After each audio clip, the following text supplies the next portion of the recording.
necessidades do What are the needs of the current world? Climate change, technological innovation, new behaviors, social behaviors, and to intensify to create a sustainable and fair future. This is the moment to mobilize the resources that will join development and preservation of nature. For that, the National System for Development is ready for a positive impact in financing sustainable development missions. In the 2023 edition, the Development Forum of the ABDE reinforces dialogue to fulfill the 2030 agenda. Government, organizations, civil society, private sector, all have a role, an essential role. Be part of this movement in Brazil. It's time to transform missions in actions. Participate in the build of a sustainable future. Welcome to the Development Forum of the ABDE.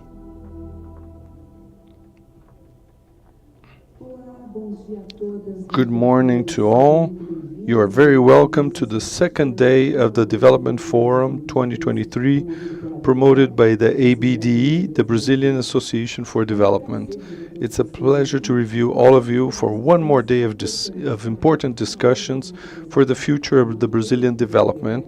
And in the name of the ABDE team, I'd like to thank the presence of authorities, our partners, and you who are following us online, and you who are live.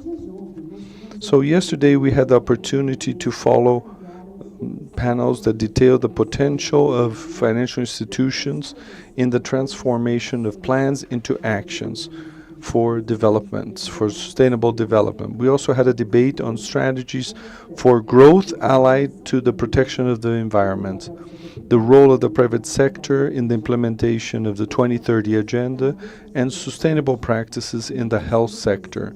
And finally, we had the contribution from the National Development Finance System with the launching of the study carried out by ABDE and the UNDP. Our agenda for today once more forecasts intense debates on relevant themes that are current, urgent, related to sustainable development in our country. The Forum of Development of ABDE has consolidated as one of the greatest events on financing and sustainable development in Brazil. So transforming missions and actions, this edition this year has institutional support from the UN, special sponsorship by the IDB, Inter-American Development Bank, gold support by FINEP, and also by CAFI, Development Bank of Latin America, SICOBI, and from the French Development Agency AFD, and the special support from the UNDP. We also like to register our thanks to the supporters, sponsors, and before we continue with our program, we have a few important informations. This event is being transmitted live on our channels, official channels, YouTube, ABDE Official in Portuguese and English. We also have translation into Brazilian Sign Language, and we will have some breaks and some pauses for lunch, but we will keep you informed. The ABDE team is ready for any need. Do ask our team if you need any support. And we are doing the complete coverage of the forum in real time on Instagram, the ABDE_official. And we have an official hashtag, Fórum do Desenvolvimento. So if you post, use this hashtag so we can follow these publications. And we also have from the Homos magazine has the special coverage over these 2 days. The publication will be available in September in digital format in the ABDE website. Homos is a dedicated publication from the ABDE, 47 years of history, and in this period has collected prizes and qualified coverage by the Ministry of Education for the science, economic science, social science. You can access previous editions as well. And to know a little bit more about the actions of ABDE and the NDFS, you just have to follow our profiles in LinkedIn, Facebook, etc. But to know a bit more about the development forum, just have to access our site, forumdodesenvolvimento.com.br, and Instagram as well. So let's start our program.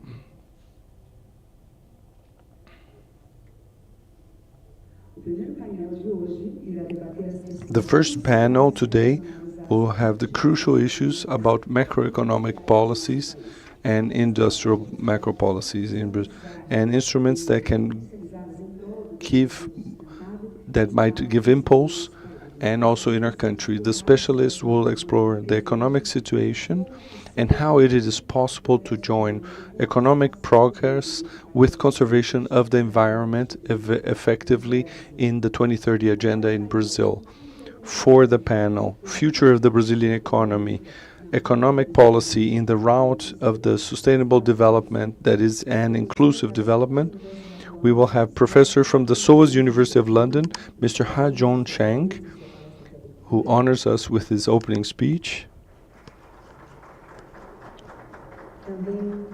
Also, we have the Director of Macroeconomic Studies and Policies from IPEA, Mr. Cláudio Roberto Amitrano.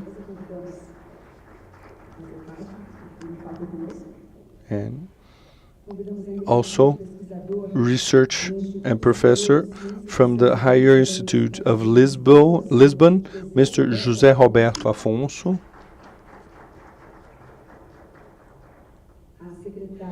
The Secretary of Coordination and Governance of State Companies from the Ministry of Management and Innovation in Public Services, Madam Elisa Leonel. And they will make the comments as regards Mr. Chang's presentation. We also, from the Ministry of Finance, Mr. Guilherme Melo will pronounce at the end of the debate. Well, so the so awaited presentation, Professor Ha-Joon Chang, the floor is yours.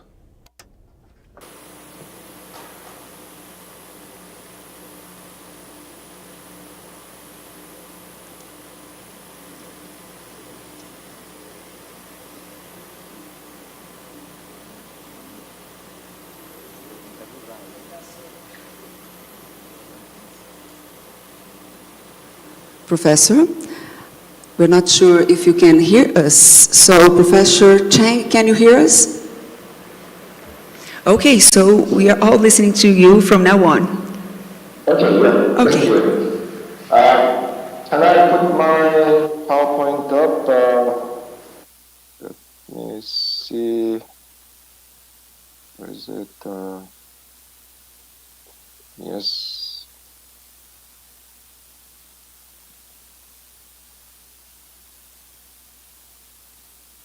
Hey. Right. Thank you, everyone, for coming to listen to me. I'm really sorry that I cannot be there. I have other commitments which has made travel to Brazil impossible.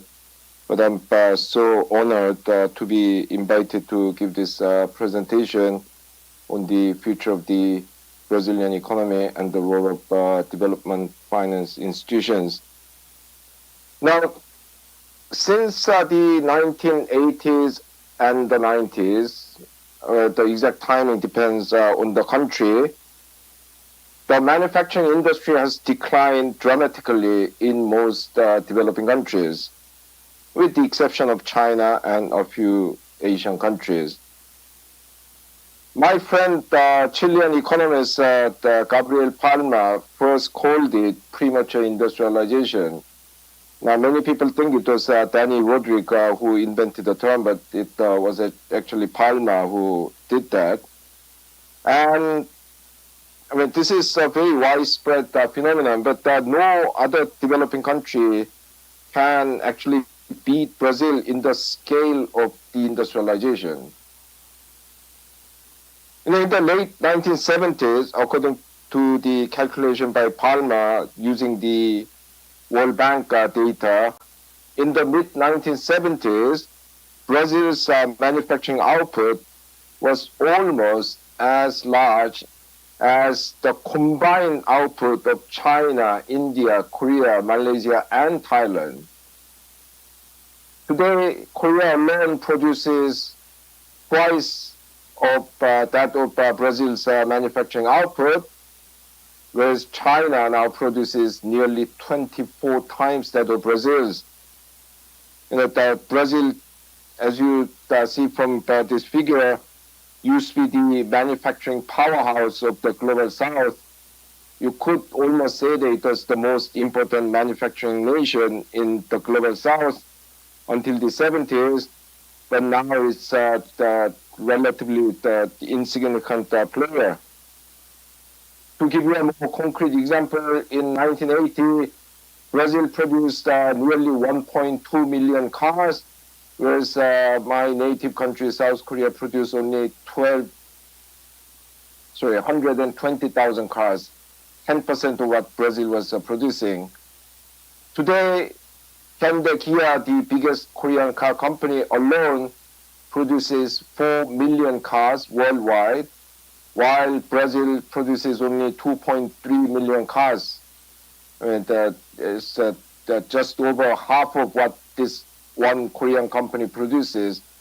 And of course, none of the Brazilian cars are produced by a Brazilian company, and about 0.2 million of these 2.3 million cars are produced by the subsidiary of Hyundai. So excuse me for the typing mistake there. According to the World Bank data,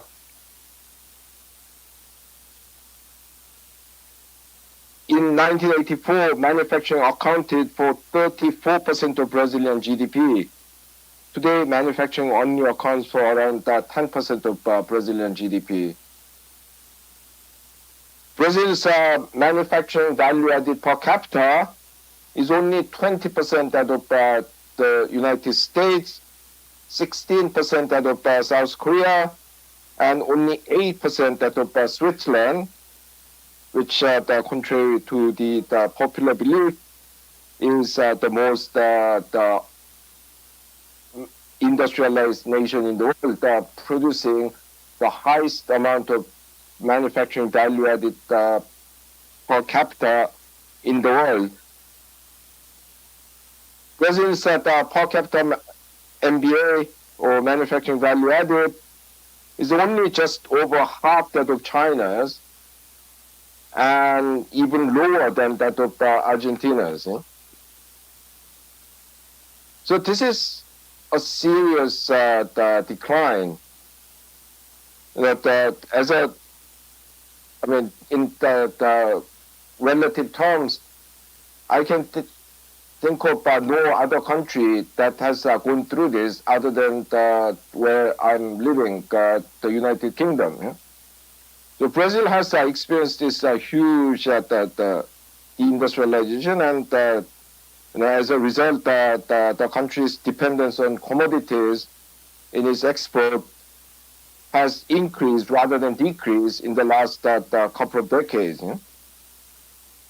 It was partly because the country took advantage of the super commodity boom of the 2000s that was fueled by, China's super growth at the time, but even considering that, is that the economic structure has been going backward rather than forward. I can go on with figures like this on and on.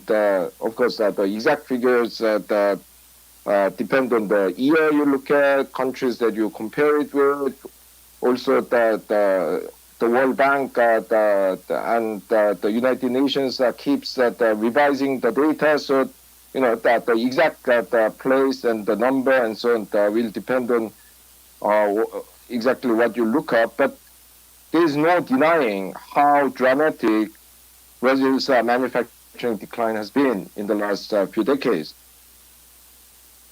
Now, I and many other people, many other observers of Brazil, are worried that the Brazilian manufacturing may be reaching the point of no return, if you like, because if the manufacturing sector declines further, it might be very difficult to rebuild it. Yeah, but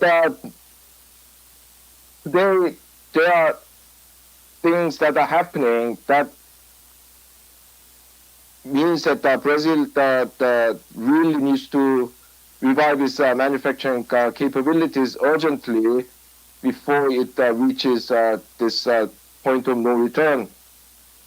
Well, first of all, these days there are a lot of new economic sectors emerging in which new manufacturing technologies and capabilities are very, very important. Yeah?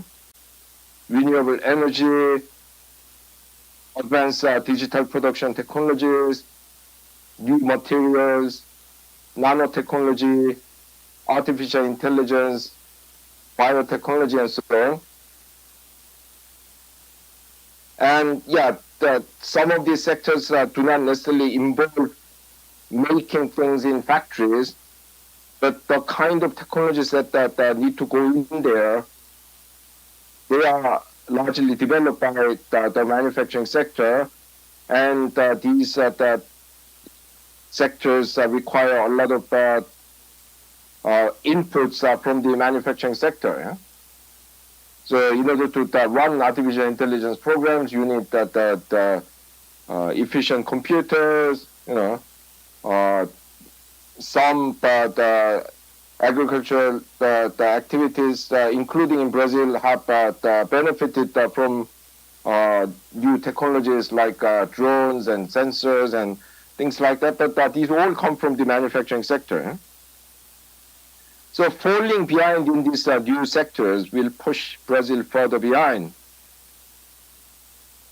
At the same time, these are not all kind of bad news, because the emergence of these new technologies also open new windows of opportunity which Brazil can use in order to leapfrog the more advanced countries. For example, a lot of the commentators, including myself, argue that the East Asian countries, so-called miracle economies there, Japan, Korea, Taiwan, Singapore, they could leap forward over many other richer nations because they got into electronics earlier. Yeah? So basically, they beat the UK, France, and many other European countries in the electronic sector, and that was a great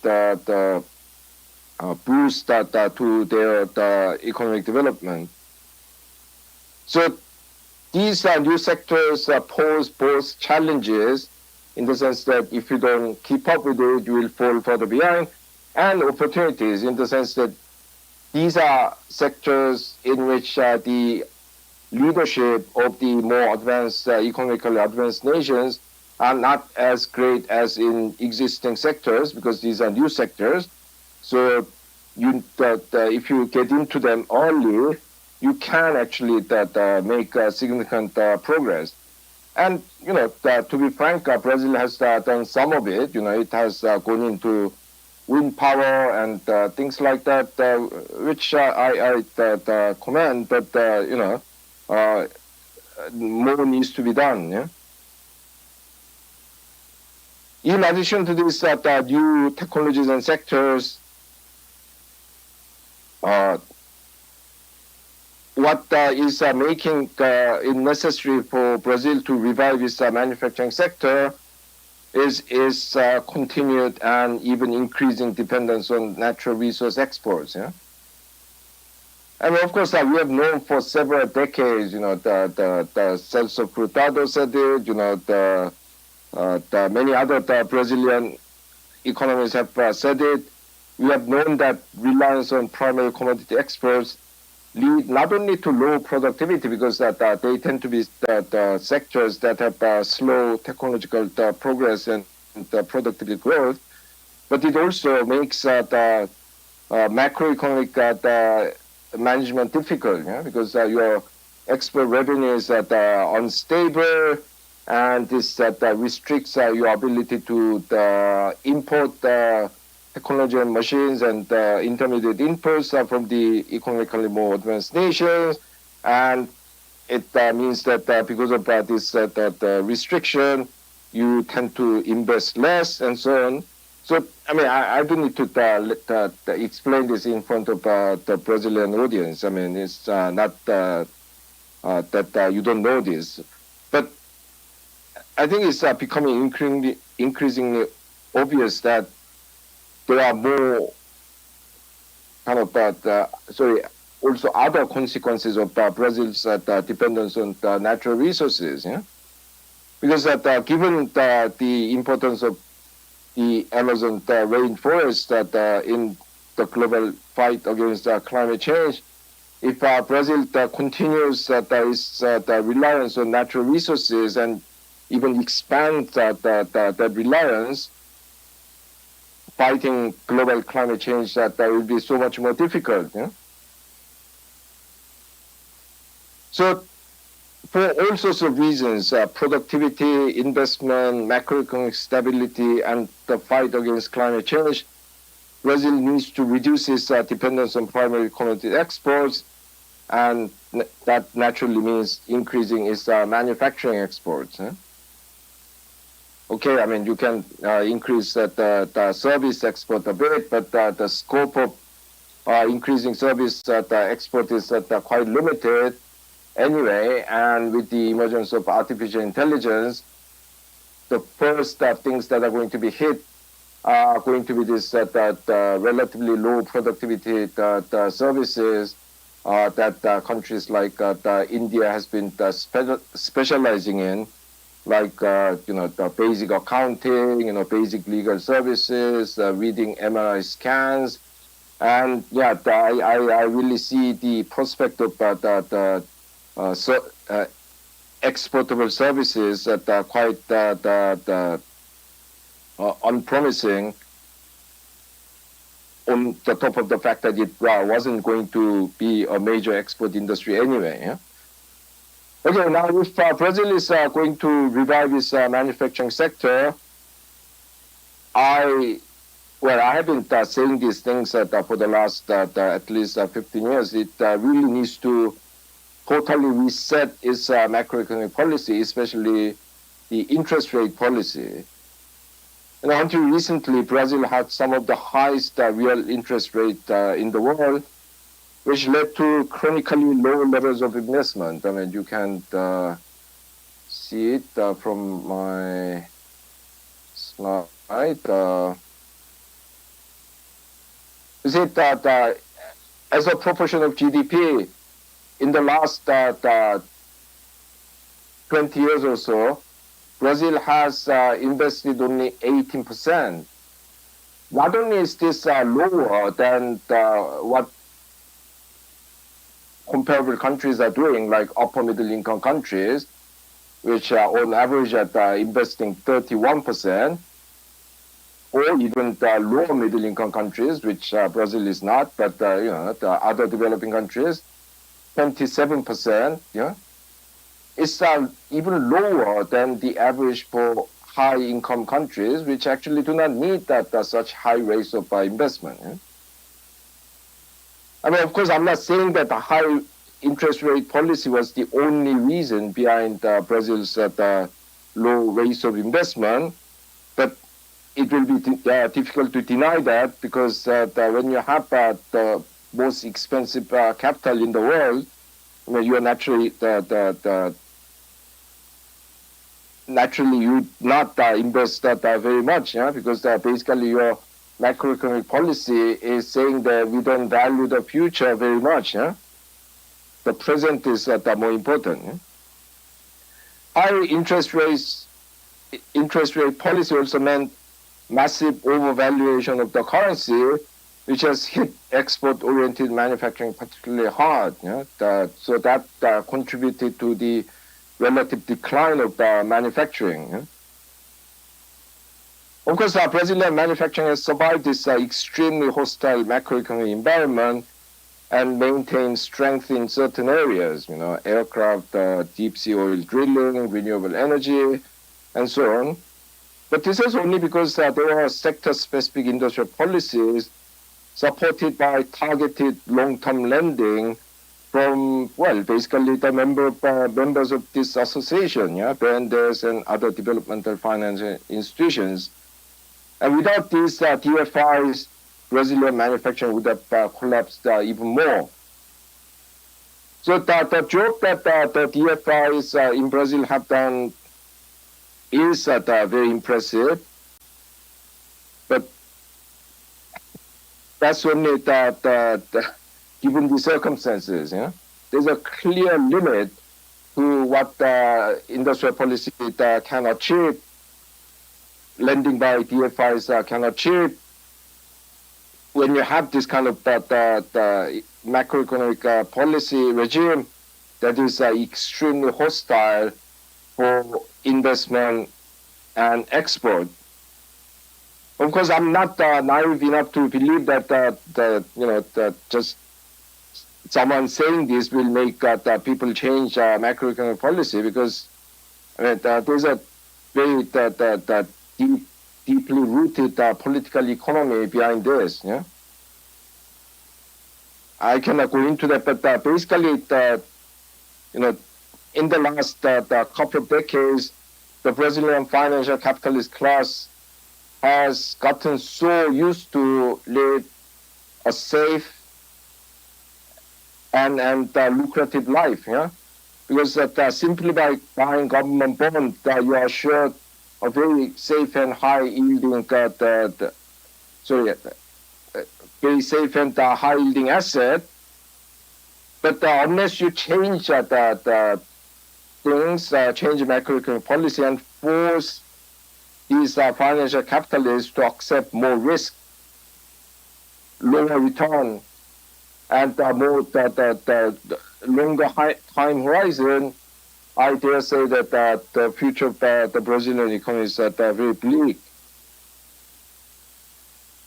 Now, because this change in macroeconomic policy will be very difficult politically,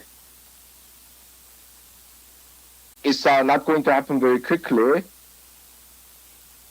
So in the meantime, I urge the Brazilian DFIs to upgrade their efforts to support sustainable structural transformation. In order to do that, first of all, they should continue supporting the manufacturing sector as they have been, but step up that effort because of the importance of the reviving manufacturing for Brazil at the moment, as I explained earlier. Also, Brazilian DFIs should particularly try to support sectors that have greater potential for productivity growth and export. Let me give you a few examples. First of all, given the need for Brazil to move into these new technological areas, patient long-term capital supply by DFIs will be crucial, especially in relation to climate-related sectors, which have a very long time horizon. So the DFIs should support, not just the renewable energy, but also other industries that we need in order to fight climate change. For example, there are all these basic materials whose production is very carbon intensive. Steel, cement, chemicals, especially fertilizer, and we need the companies that can produce these materials with low carbon technologies, less carbon intensive technologies. And the DFIs should support those sectors as well as renewable energy sector. Secondly, Brazilian DFI should promote research and development because without research and development, how are we going to raise productivity? So we should lend more aggressively to research and development intensive sectors and also give better terms in terms of maturity and interest rate to those who want to borrow to finance R&D activities. So if you look at the slide again, oops. At the moment, Brazil is not investing enough.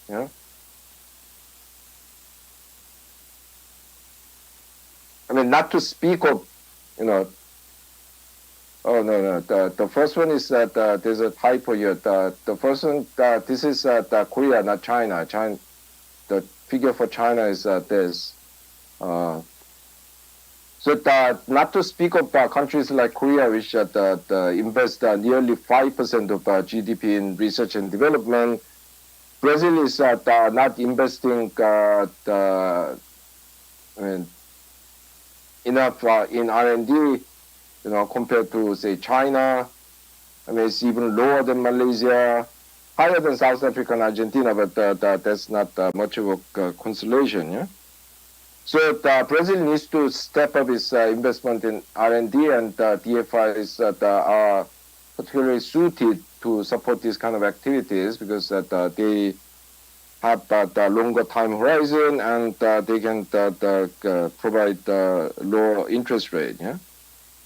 Thirdly, I would argue that DFI should lend to projects that do not require big capital outlay but can improve productivity quite a lot. And I'm mainly thinking of advanced digital manufacturing technologies. Yeah? And the Brazil's compared to similar countries, relatively backward in the applying the advanced digital manufacturing technologies. And yeah, some of these technologies are expensive, but some of them are not. I mean, some of them would simply involve attaching very cheap sensors and other basic things to machines, and these are known to improve the productivity quite a lot. So you could get quite a lot out of the relatively small investment if you support these kind of projects. I mean, I already know I know that BNDES and other DFIs in Brazil are supporting these kind of efforts, but I would like them to do more of it. Yeah. Okay, so my time is more or less up, and yeah, we should maximize the time for discussion and questions and answers. So I would like to wind up my presentation here.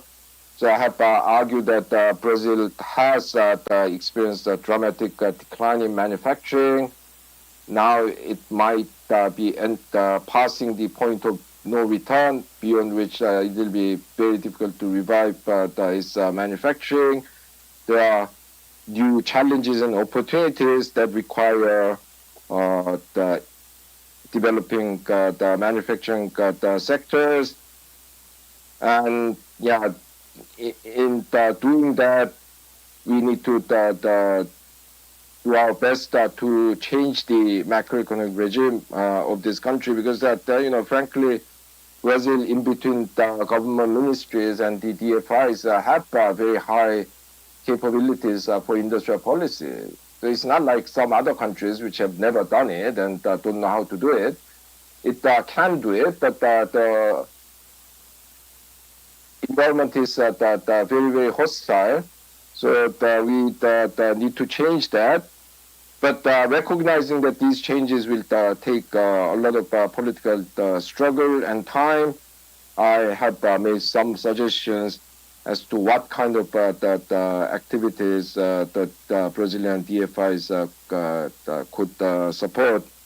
So I hope my short presentation today has provided some food for thought and hopefully some ammunition for the this association in changing the Brazilian debates on industrial policy, long-term financing, and climate change. Thank you very much.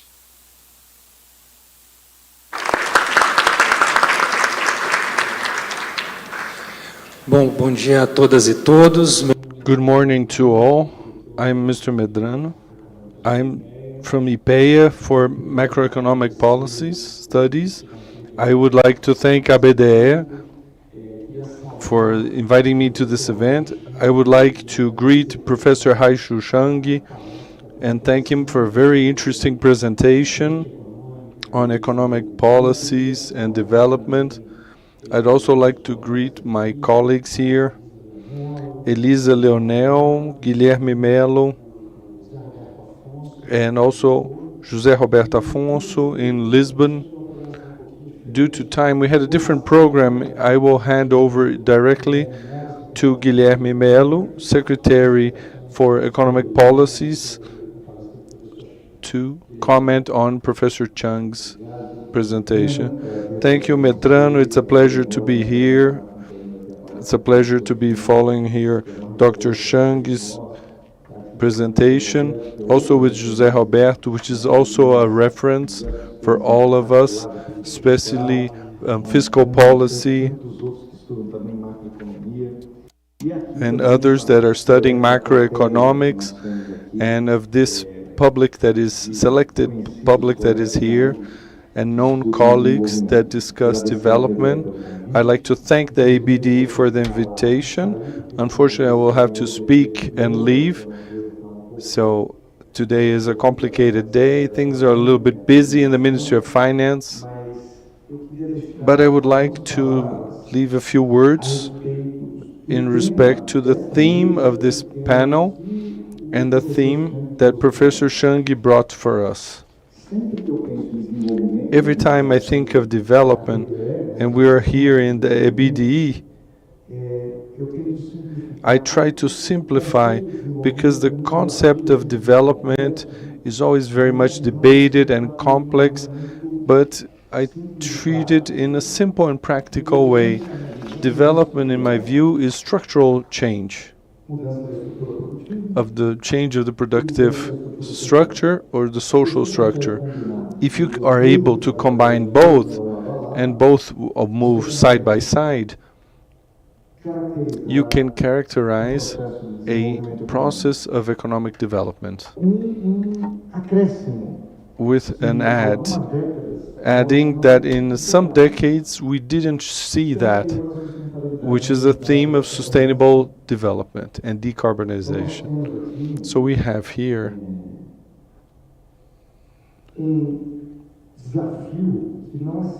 a challenge that is not simple. Brazil, during many decades in the past, industrialized itself, promoted a very strong change in its production sector. But in the last decades of this process of development, these were set by a transformation in the productive structure without an equal transformation in the social structure. So Brazilian inequalities even increased over this period. So the period in which we had a better balance in these variables was in fact the years 2000 and the beginning of 2010, where we had such an expressive growth of the economy, but we grew with some income distribution. And this is rare, but with a certain difficulty in terms of the productive structure, like Professor Hajang showed. So the challenge is how to grow. It's been a decade we haven't grown, but not only grow developing, grow transforming, and including, to grow in a sustainable way, socially, environmentally, and macroeconomically. So the first step for that is to create the conditions, basic conditions, minimum conditions, without which the growth and development will not happen. So here we are talking about a macroeconomic policies regime. If you do not have a macro regime that guarantees stability and adequate conditions for growth, very difficultly, independently of the social policies, industrial policies, or the other demands, you will be able to get sustainable growth, which is inclusive. Therefore, we have a first challenge, which is literally to put the house in order. What is to put the house in order? Is to have a competitive interest rate that is stable over time, create the conditions for interest rate that is less restrictive than what we have now, to create conditions of fiscal sustainability that guarantee trust and attraction of investments, create adequate conditions of the financing of the state and public policies, which a better tax system than we have today, is to create the conditions of management of the state. And there's my colleague here from the ministry, so that we might potentialize and maximize the efficiency of the public sector in the economic activity and the social structure. All of that is presupposition. If you do not have macro stability, you're very hard to grow. Why are you putting so much on tax over consumption if this is not going to happen in this government? Because there's a long transition. Why wasting such capital, so much saliva to approve that? Because you cannot grow with our tax regime and tax structure, because it's very unfair and concentrates income, but because it's also very inefficient. It taxes investment, exports, so we are behind the rest of the world. So this fiscal macroeconomic agenda and of management of the state is the basis of a process of development, without which you will not be able to take the following steps. And what are the following steps? And that is the great message I would like to give to you. I think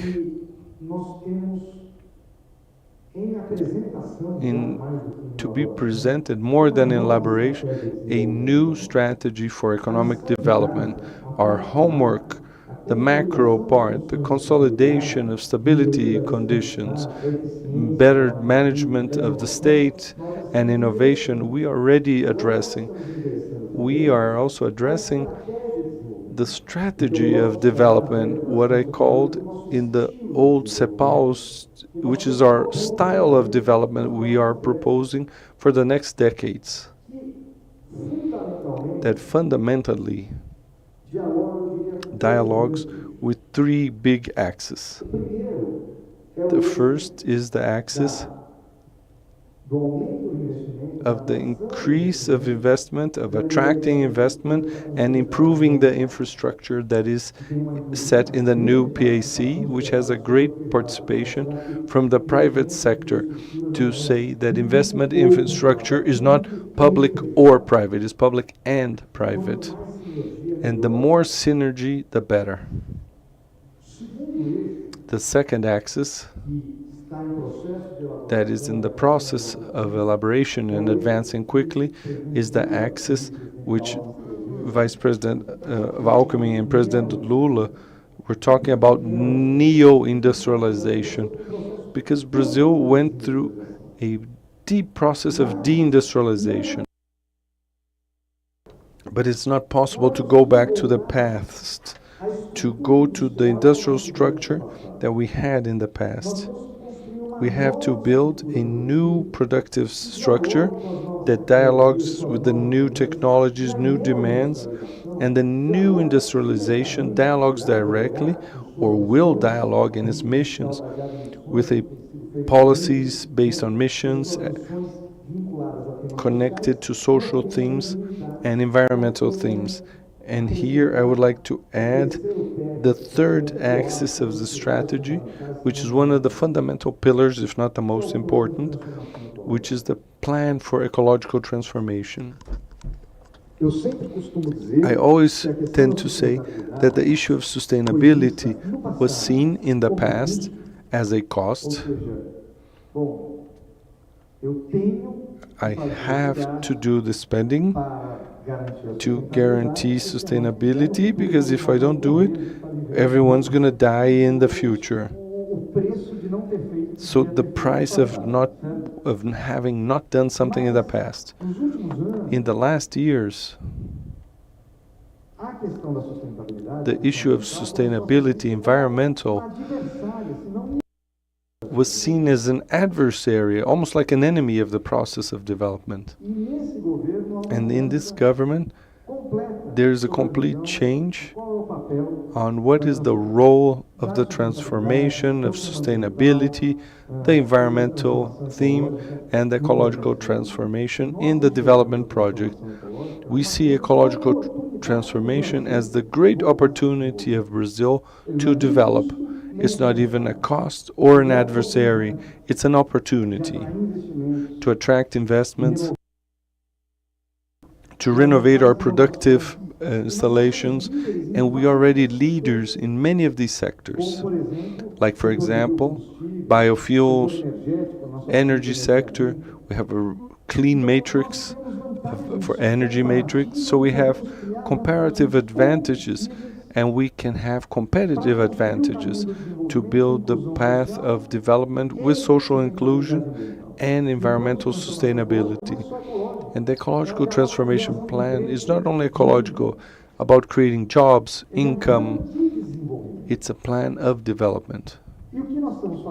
And what we are doing at this moment is to build the instruments to make viable this strategy. So when we're discussing the carbon market, taxonomy, when we announce the climate fund and things from the treasury that are sustainable rates, all of these are instruments of financing or financing of innovation through FINEP or BNDES. These are finance instruments in terms of a new development strategy, a strategy of development that does not seek to repeat the past, but to create the conditions for the future. So I'm very confident. We've worked very directly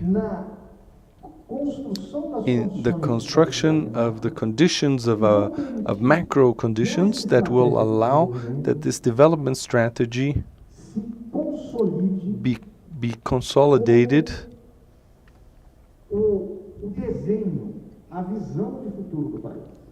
with the design, with the vision of future of the country. It's not something we will see in 1 or 2 years. But the construction of the institutionality that will allow the strategy of success is in vogue now. Not only public policies and others like PAC, but with the construction of a strategy of new industrialization and ecological transformation, both things dialoguing, new instruments being built, and Brazil, which Professor Changi showed, will show maybe not to the leadership, but a growing path of recovering our growth and development. That's what I wanted to bring you, and thank you. And unfortunately, I have to leave. I leave you here with my colleagues, which way more qualified than myself to take on this discussion.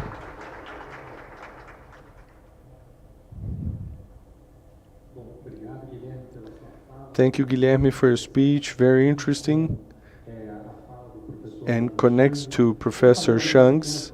I will make some brief comments on the Professor Chang, and I will hand over to Gilberto Afonso and Elisa, and then deliver it back to Changi for final comments.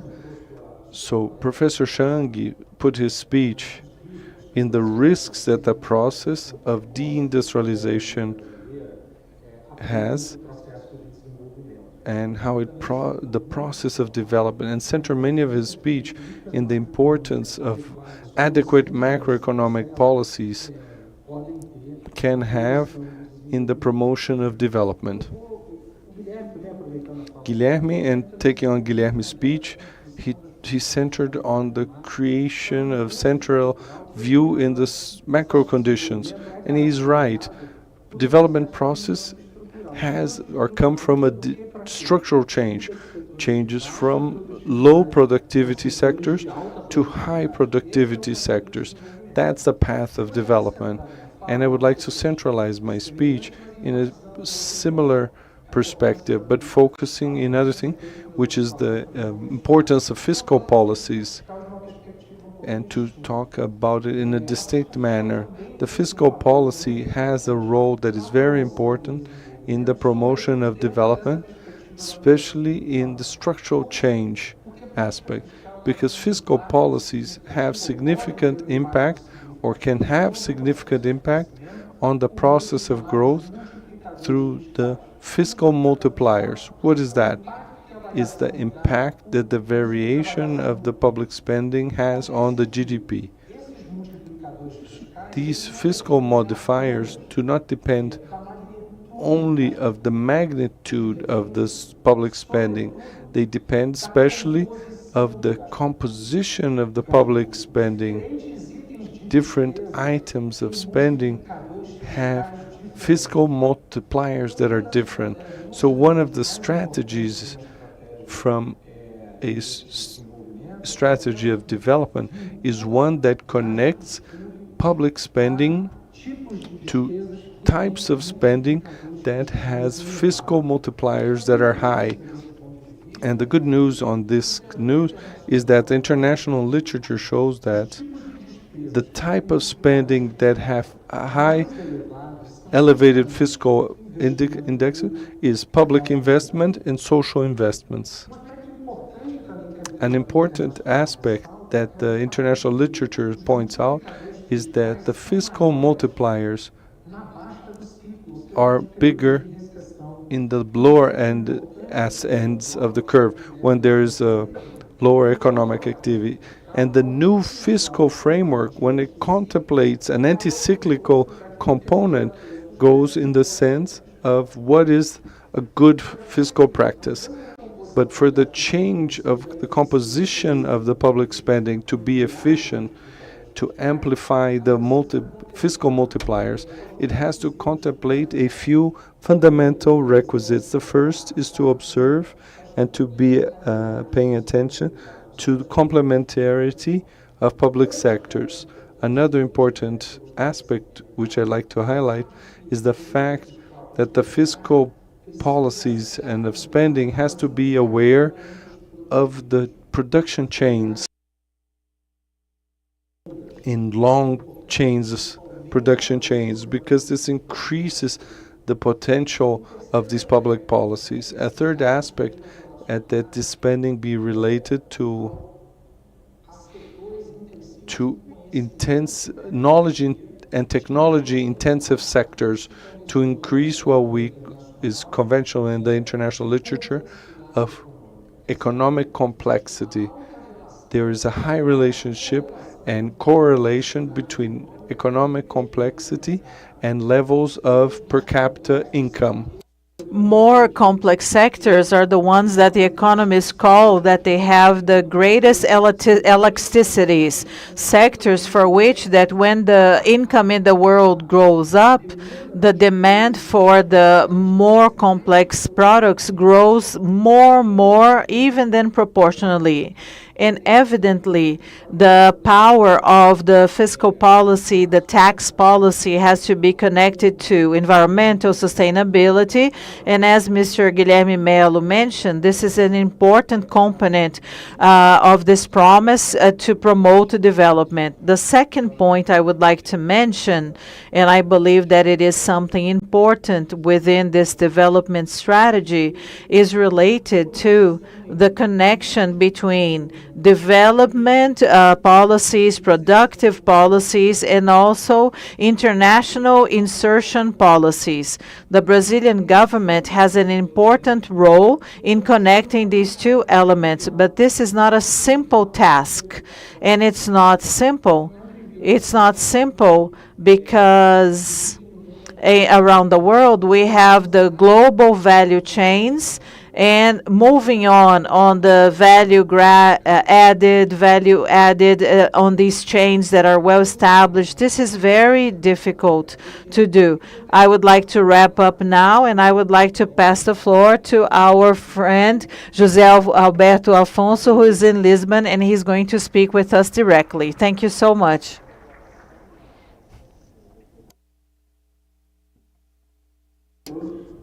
Good morning to all.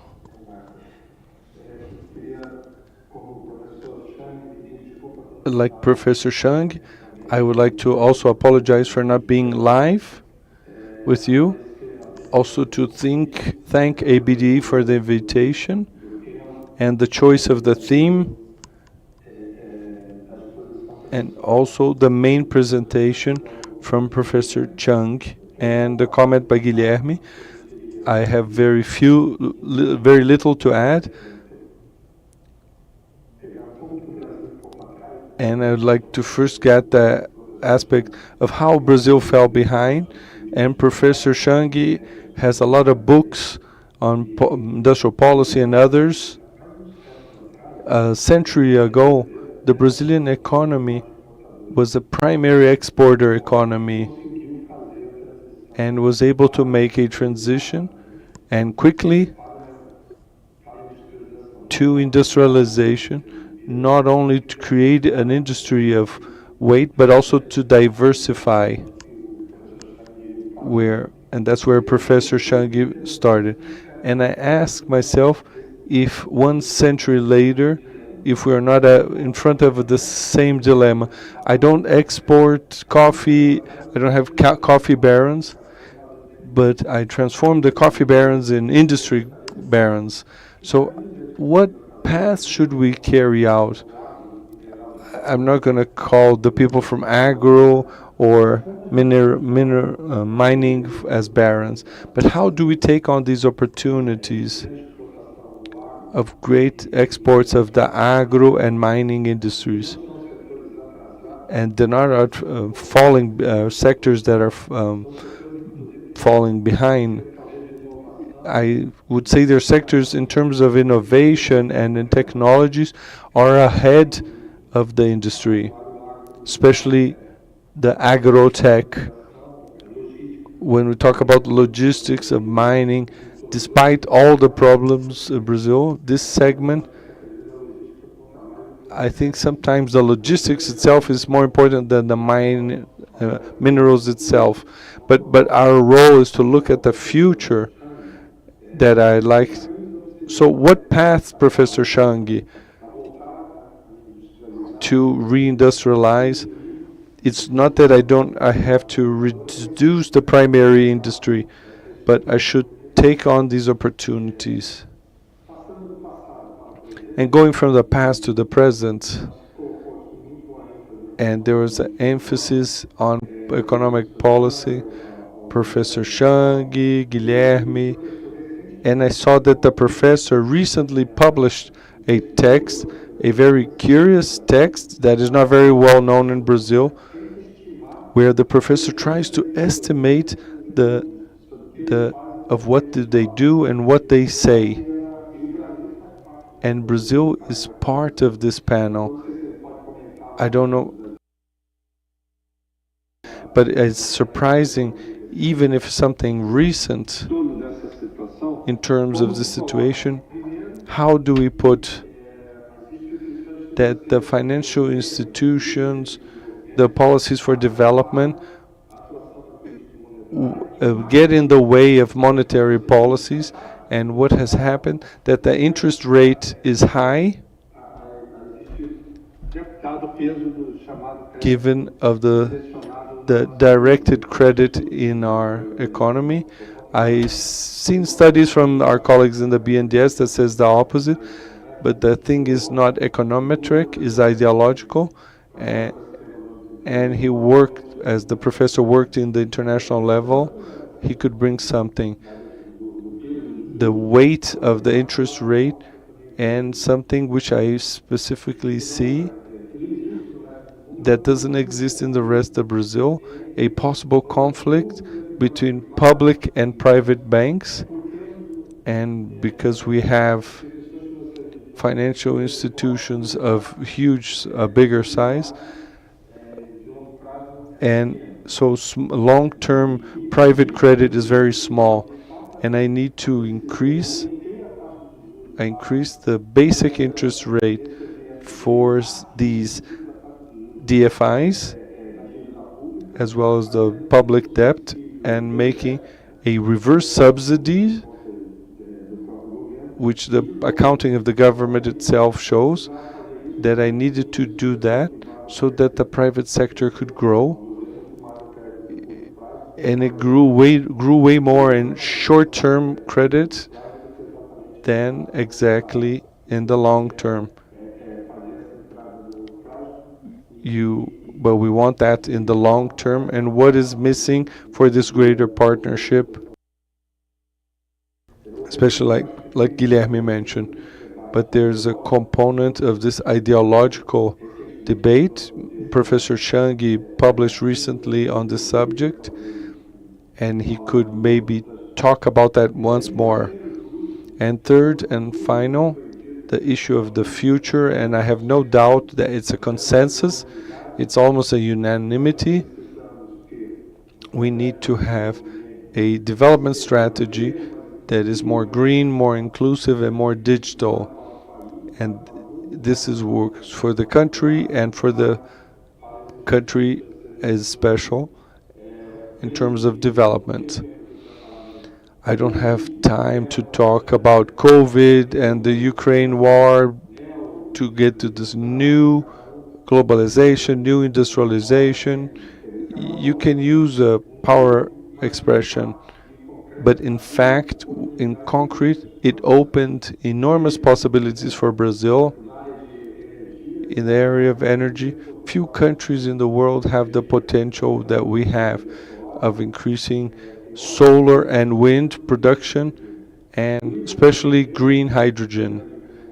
And giving as an example is not only to supply energy, but with green hydrogen I can do ammonia and create fertilizers, pesticides, with agricultural inputs. That is one of the great deficits in our trade balance. And something that is important, the country needs to have a strategy and measures, and once more, the DFIs have a special role. When we talk about having more inclusive policies,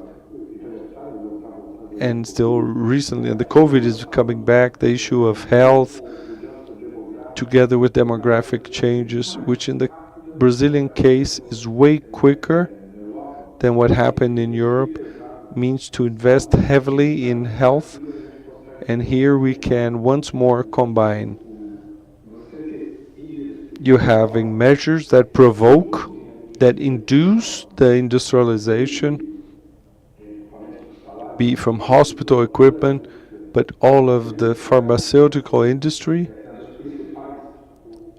is one of the main industries that invests in innovation and science technology.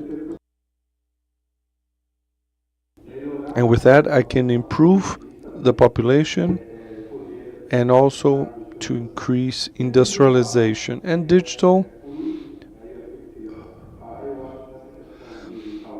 This digital issue, the government purchases have a key role. I remember that Professor Changi has also written about that, I think 2 years ago, how to have a new policy of industrialization, in digital industrialization and emerging economies. He could talk about that as well. Brazil even has good success cases. See the electronic election. our electronic ballot box. No country has an election in that proportion with technology. And less important is the hardware, but with the technology that's fully made in Brazil. Why cannot I cannot expand this success case in the electoral process to other areas of public administration or areas of social interest? We have serious public security problems, education, etc. So in summary,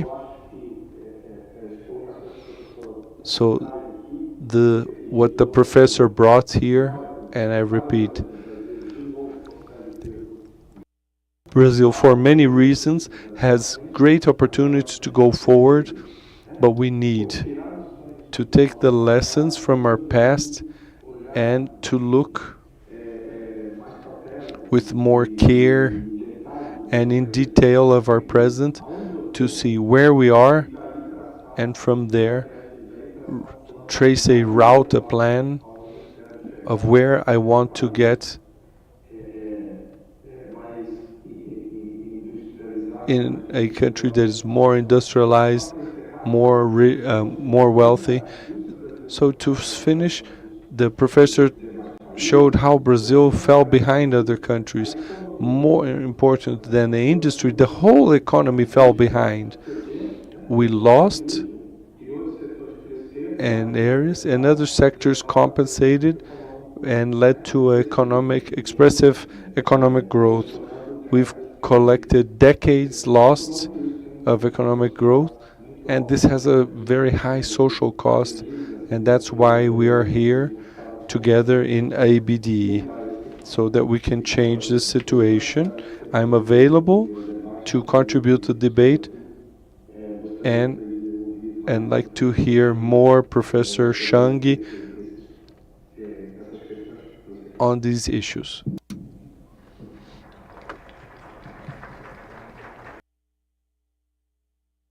Thank you very much, Professor José Roberto, for your remarks, and I would like to pass the floor to my dear friend Elisa Leonel. Good morning, ladies and gentlemen. Thank you so much, ABDE, for the invitation to the Ministry of Management and Innovation. I would like to greet Professor Chang, Mr. Claudio, Mr. José Roberto. Congratulations on the topics chosen and the remarks mentioned.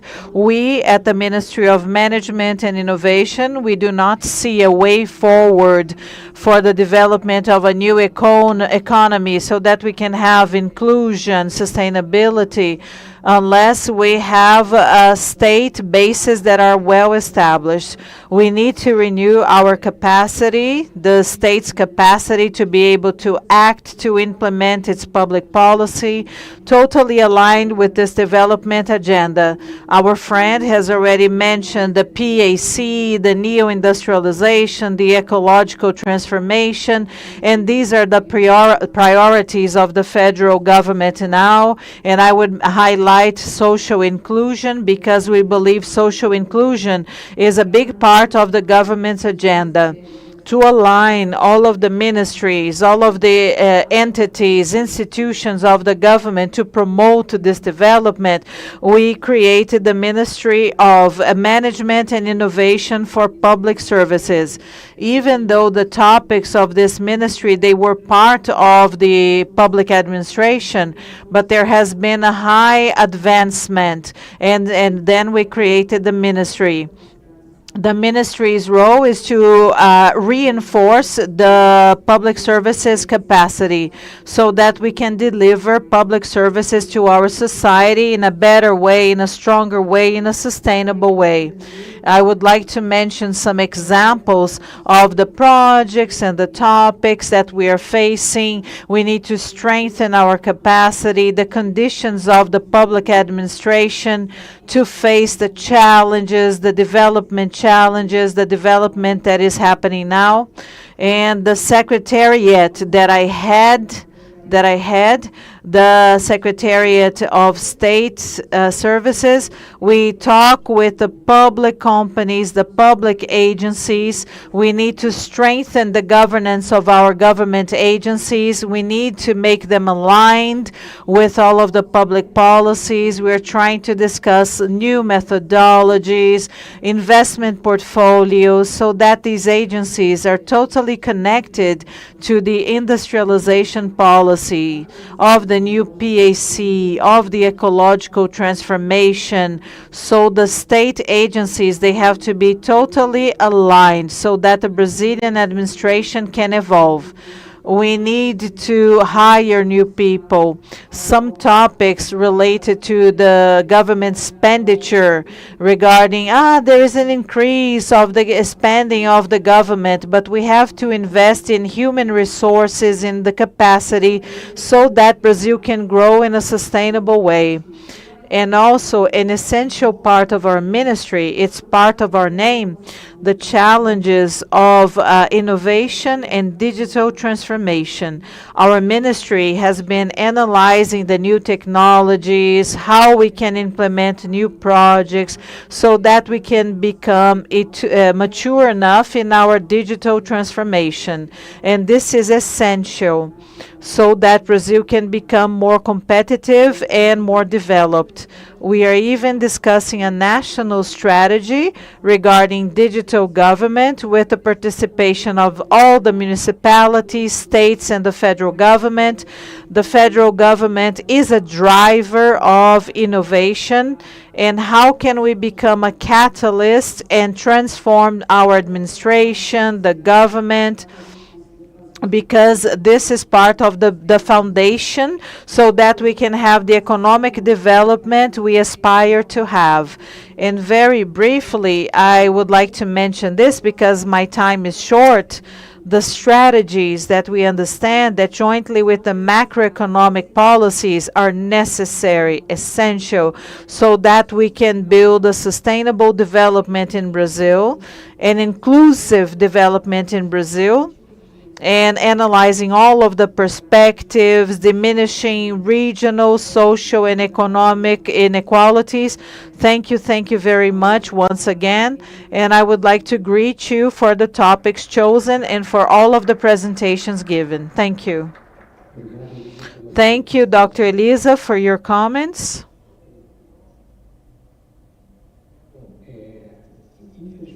Unfortunately, we're not going to have enough time for the Q&A session, for our debate, unfortunately. So we don't have time for the questions online, neither for the questions from the audience here.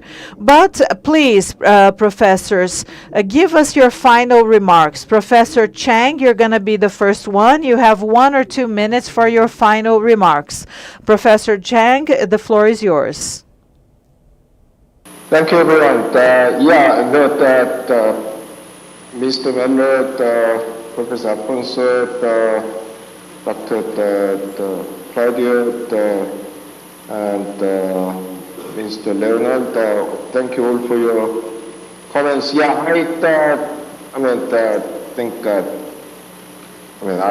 agree with more or less everything that was said by all of you. If I may, I'll just make couple of short comments. I think that we have come to realize the importance of coordinating different policy elements. For example, I talked about interest rate policy, but Claudio talked about the importance of fiscal policy. And Mr. Leonel talked about the importance of public services. Professor Afonso talked about the importance of procurement policies. I think all of these policies need to work together. So that's one point, and we should try to coordinate these different policies better. The second point is, I don't know, Minister Mellor emphasized the importance of macroeconomic stability. I'm not against macroeconomic stability, but the debate is really about what you mean by macroeconomic stability. You know, it was customary until the global financial crisis to believe that macroeconomic stability means the inflation rate below 3%. You know, but historically speaking, I mean, many countries had, including Brazil itself, had the very high rates of growth with high inflation. You know, South Korea in the 60s and 70s, when it was one of the fastest growing economies in the world, I mean, had the inflation rate of basically 20% per year. So, you know, it's not clear what exactly is macroeconomic policy. It will depend on the context, depend on the country, depend on policy goals, but we need to be a bit careful in defining what we mean by macroeconomic stability. The final point, Professor Afonso emphasized Brazil has developed some high-tech activities in agriculture and mining. Yes, I mean, when I emphasize manufacturing, I don't necessarily mean that the final product has to be something that rolls out of the factory. You know, as far as we use all these technologies of the chemicals and the machines and electronics to raise productivity. I mean, the final product doesn't really matter. I mean, but the point is that all these technologies ultimately come from the manufacturing sector.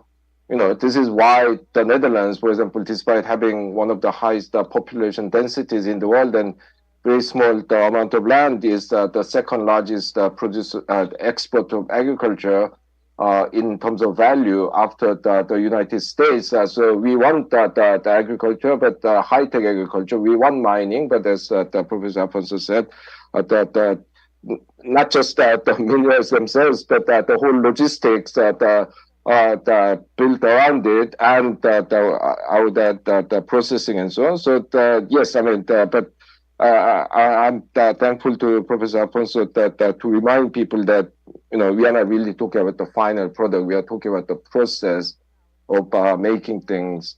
Okay, let me stop there.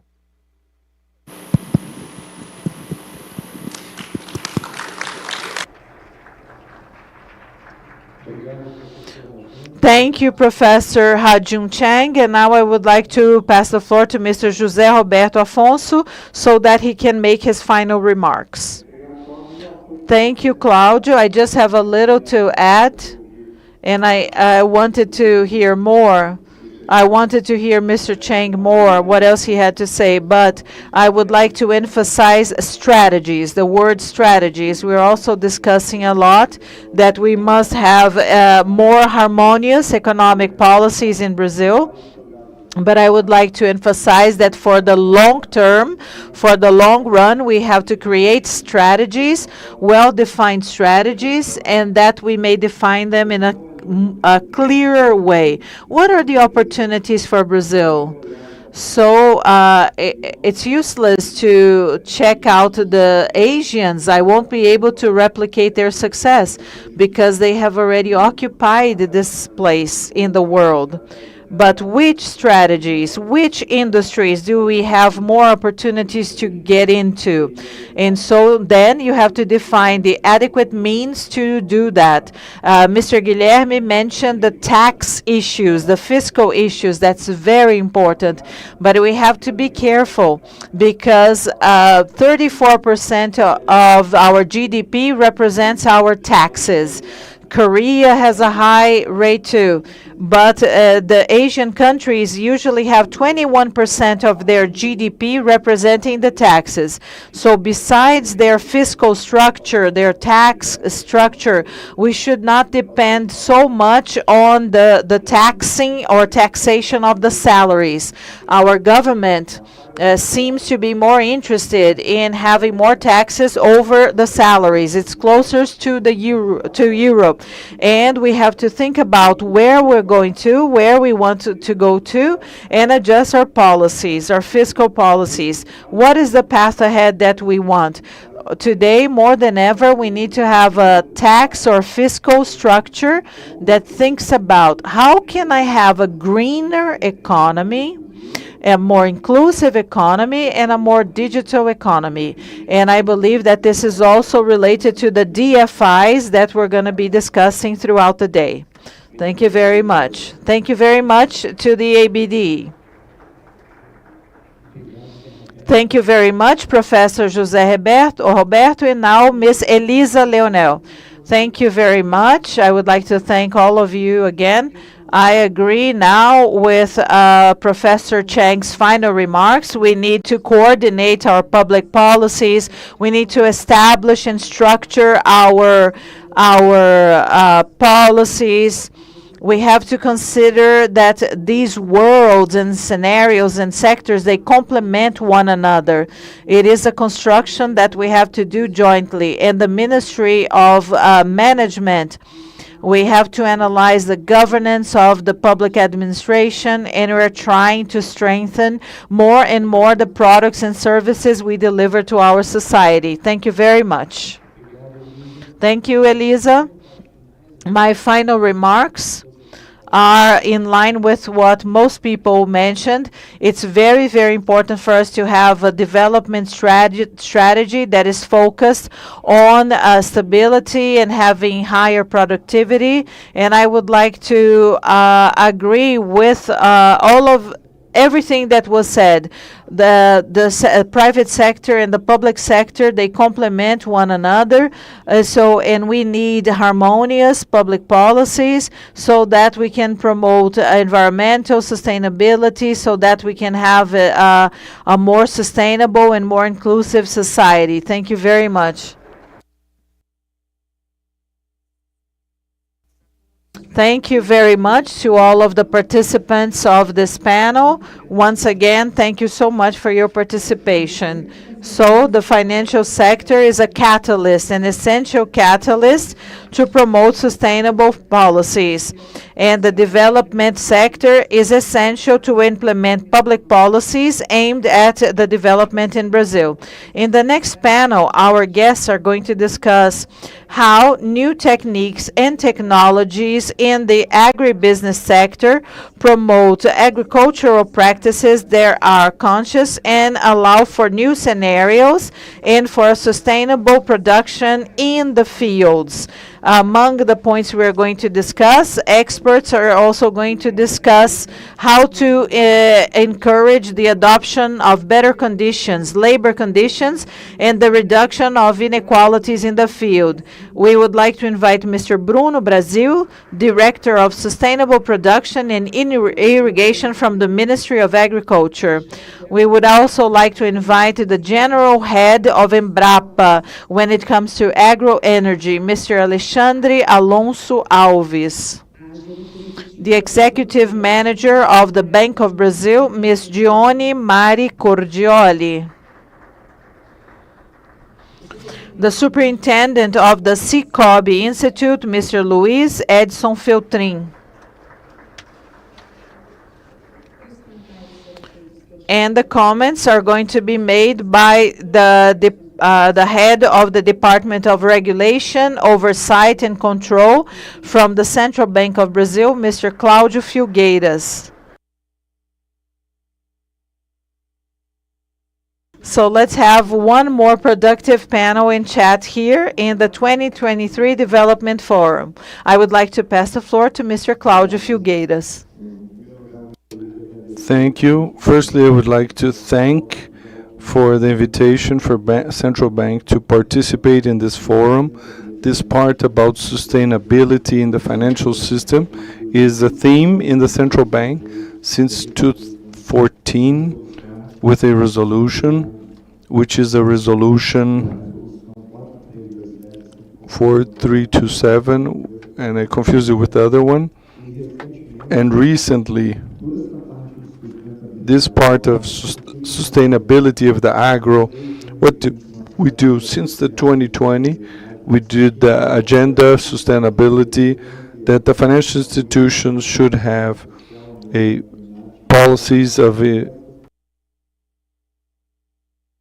an international area, and our rural credit area developed in a way that all of the control that central bank does as a second line of defense, and the rural credit is done with various instances of artificial intelligence, satellite information, and our system in Brazil falls. In Brazil, we will not have rural credit all over Brazil. It's online, real time, lots of verifications in fractions of a second. And I'd like to take this time to discuss a initial provocation. We did a great evolution now in the pillar of sustainability for January, because we have to implement technology to compliance with all of this environmental aspect. The starting point of any operation is the environmental compliance, is the sustainability of the operation, and at the same time, with a policy of social, environmental, and climate responsibility, we give back to the financial institution that they structure the way they want, but at least that measure that the central bank sets. And for our friends from the ministries or Embrapa, we have our technical cooperation with Embrapa, especially of management, zoning, agricultural zoning, which the central bank participates. But I'd also like to bring a provocation to you. Sometimes some very complicated techniques do not have as much effect as we would expect. So what kind of research you do to have more simplified, and that has to do a lot with the previous presentation. What is the fiscal policy that has greater potency? What are the techniques that we will apply, be in the agricultural development or in agricultural policies, that will bring with greater simplicity for the situation? I'm not going to extend myself. I want to save on time, but I'll hand over to the debaters. I would like to start by the agencies that do the policy, which is Embrapa and Embrapa, and then the financial institutions. So, Bruno.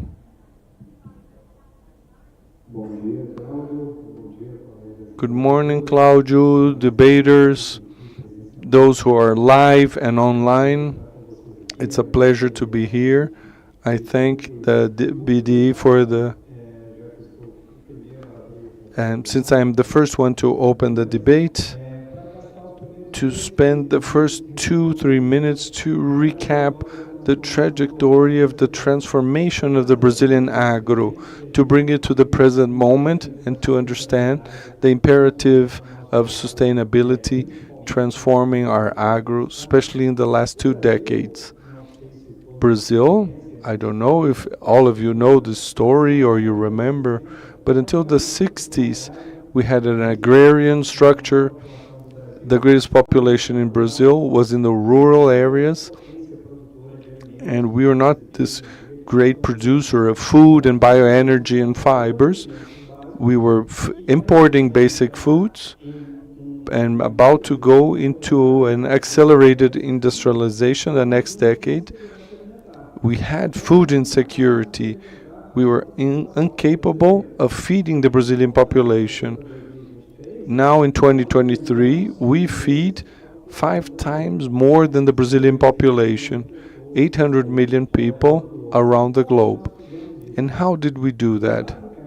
It was basically adapting the green revolution that was happening in North America in the 60s, but from a structure created by the Brazilian state, the agricultural research, and in 73 the creation of Embrapa, that with the universities, research centers, started to incorporate technology and innovation in the fields, to bringing a tropical style of production, something that at that moment had no parallel in the world.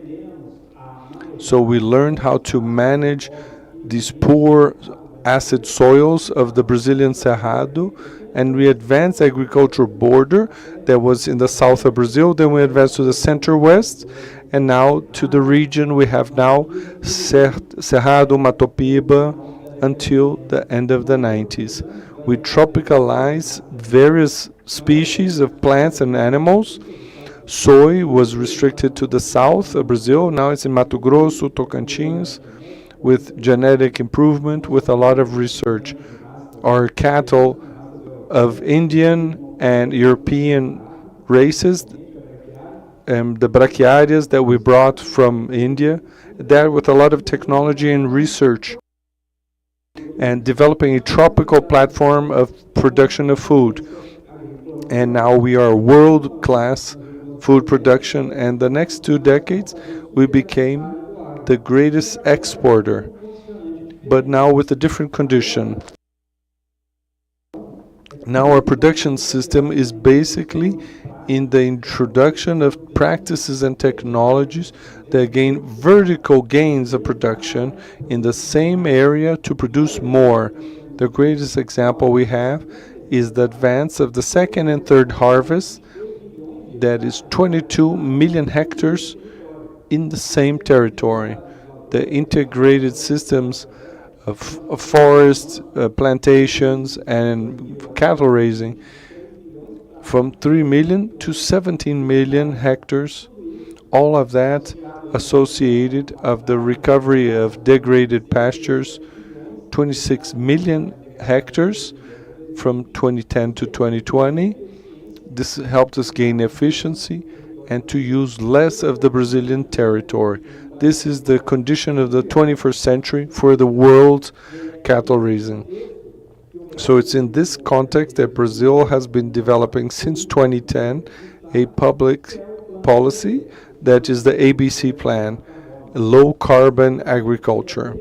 This plan is from the National Plan for Climate Change, launched in 2009, and comes from international agreements that came in the 90s.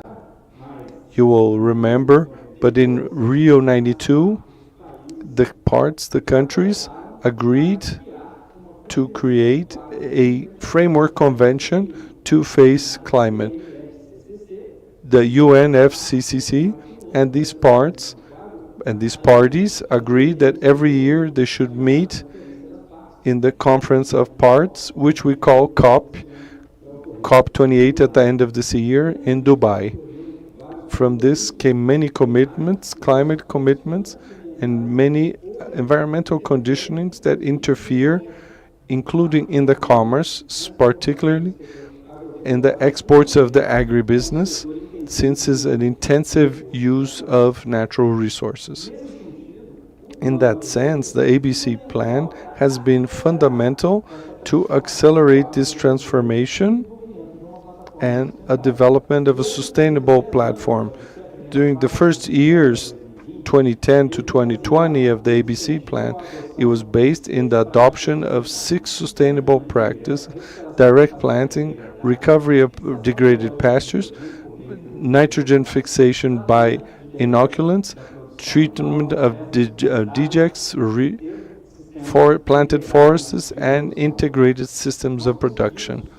We were able, just in the last decade, to mitigate the emission of 193 million tons of CO2 equivalent in Brazilian agriculture. And we launch the second phase, which is the ABC Plus, for the 2020 to 2030, with a more ambitious objective to mitigate 1 gigaton of equivalent of CO2. But more important, the center of the plan, especially the ABC Plus, is the adaptation of Brazilian agriculture in order to adapt to climate change. Not only emits greenhouse gases, but is the one most affected by climate change. We saw recently, especially in Rio Grande do Sul and Paraná, droughts caused by the La Niña for last year, and they were atypically extreme, and breaking 50% of our harvest. We need to improve the zoning, agricultural zoning, in terms of climate risk. We're working with 3 classes of soil. but 6 levels of water available in the soil. This is a way that you direct the farmer so that he's less taken on by surprise by any drought, and adopting these practices through the convention of rural credit and the prize of the rural. And one of the pillars of the ABC and in fomenting these practices is the credit, rural credit through specific programs in the Safra Plan, the main Brazilian agricultural policy. This year, with a record value, over 370 billion reais, with a value, greater value, for the credit lines for sustainable practices of the ABC. And the ABC in the Safra program this year was rebaptized in Renova Agro, and there are mechanisms of incentives, lower interest rates, better grace periods, and when you have access to credit, and these are being worked in the Ministry of Agriculture. This is the work that we've been doing in order to incentivize certain best practices and then adapting Brazilian agriculture to climate change, that events that are becoming more frequent. I hand over the word. Very good, this your speech, and I'd like to make a quick comment. We are so concerned in our agriculture of being able to do 2 or 3 harvests per year. And in 2017, the central bank was called to talk in the US about rural credit. I remember I went in 2018, and it was a pretty big event because the Americans, which we are direct competitors and we've overtaken them, they were so concerned. They want to know how we develop that, because in our central bank there's a rural credit area that works with the agricultural policy and makes things happen. And the part you talked about climate change, the damage in the south of Brazil, 40 billion reais of loss in rural credit. The Proagro that pays family agriculture has indemnized 15 billion reais for the producers that had losses, and this takes us more and more, and that's why I'm handing over to Embrapa. It's not central bank that's going to tell the farmer to change, no, but the people from Embrapa that will we rearrange of our productive area, since we have a productivity above average being seen and compared to the rest of the world. Alexandre, please. Good morning to all. First, to thank the ABDE for participating in this important event, and also to greet all panelists. So, taking on the hook on your first provocation, Claudio, I'd like to take a comment very aligned to this panel: new scenarios for sustainable production in the field. So I like to bring to you, we that were working in research and development, how we see the development of agriculture, what are the scenarios, what is the role of the national system to transform those missions into actions. To speak a little bit about the new sustainable scenarios, I'd like to take a hook with his speech. He talked very well about the development of Brazilian agriculture. If we could summarize, we could say that Brazilian agriculture went through 3 phases. Maybe we're in the 3rd phase, going to the 4th. First was expansion. We sought to increase agricultural areas, especially in the more temperate climate in the south, and advancing especially in other areas of Cerrado. A second phase was the increase of productivity, where the great investment was done in research and development and innovation to have more adapted species, more adequate production methods.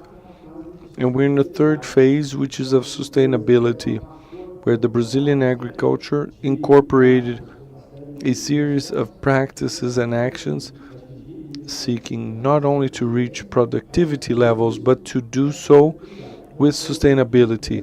It's no wonder that Brazil now is an agro power, environmental power as well, because we increased our agricultural production while implementing sustainable practices. Now we're going to a fourth phase that we are about to call multifunctionality. What do I mean by that?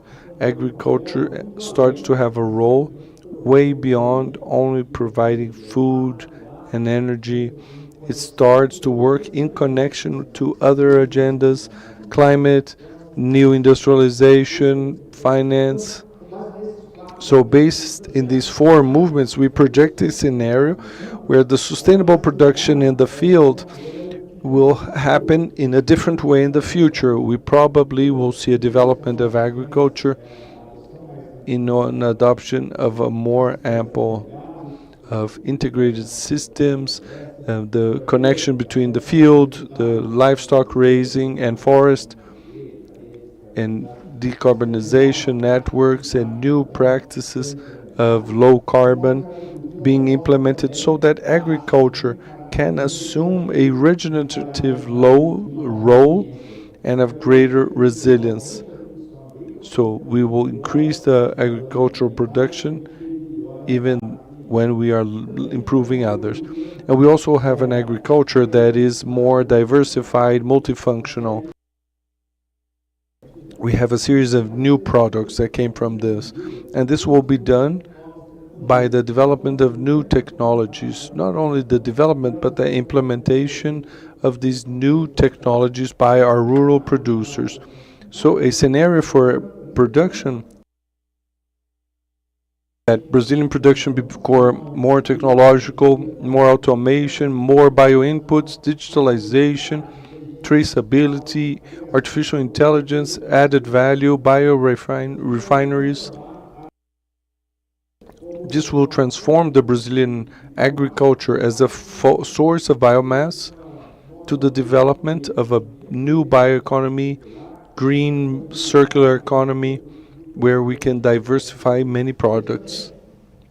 And we also intend, of course we intend to do that while we do the decrease the deficit.